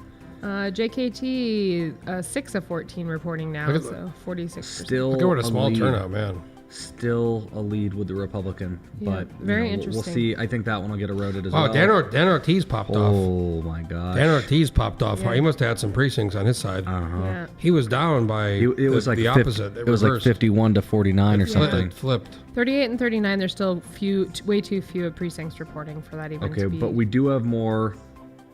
38. Not really. Okay, so not enough. Yeah, but it's trending in a direction. So unless like a village comes in a totally different All right, way, let's it's run down trending to the that way. ballot measures really quickly. Oh my gosh, you guys, look at District 40. Wow, wow, wow. Wow. 8 of 23. Pocket Talk 65%. So while you guys look at that, I'm down. I wonder if we have any idea where those precincts are, though. No, I mean, I don't think we know where those precincts are. You know, again, District 40 is just really interesting in one sense that it's going to show whether a candidate can win on social media and social media alone. That's what the Landmine had talked about. Josiah got into campaigning pretty late in the game and really did absentee in social media, and that was his whole... Yeah, Ballot Measure 1 is going down major. Ballot Measure 2 is still...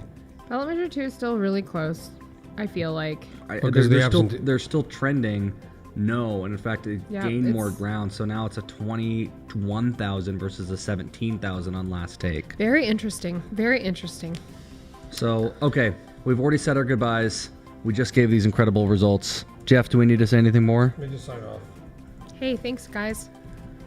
Folks, I want What a night. give a big shout out. We're going to sign off here. It's almost 1 a.m. Kale Green, co-host. Sabrina Combs, co-host. Awesome people. Jeff Paxton Landfield, Welber over there. main host. Maddie Coe, Scott Jensen, Jensen Hall, Noah Dean, which I practiced. Doug and Janice Smith providing us with their beautiful home. Blueprint Alaska, great communications firm, Alaskans for Sustainable Budgets, Brad Keithley, Dittman Research, GCI, Unidentified, Unnamed Resource Development Company, and everybody else who's been a sponsor to Landmine. And folks, if you're watching, if you're seeing this, you know, we're not getting rich here, so we're trying to do what we can do. We're trying to provide the information, and we're trying to provide news and coverage. We can always use your support, and we can always use your contribution. So, Hey, thanks, Jeff. Thanks, everyone. Let's fade away to that beautiful, beautiful live shot of downtown Anchorage, Alaska. Happy Election Day. Thank you, folks.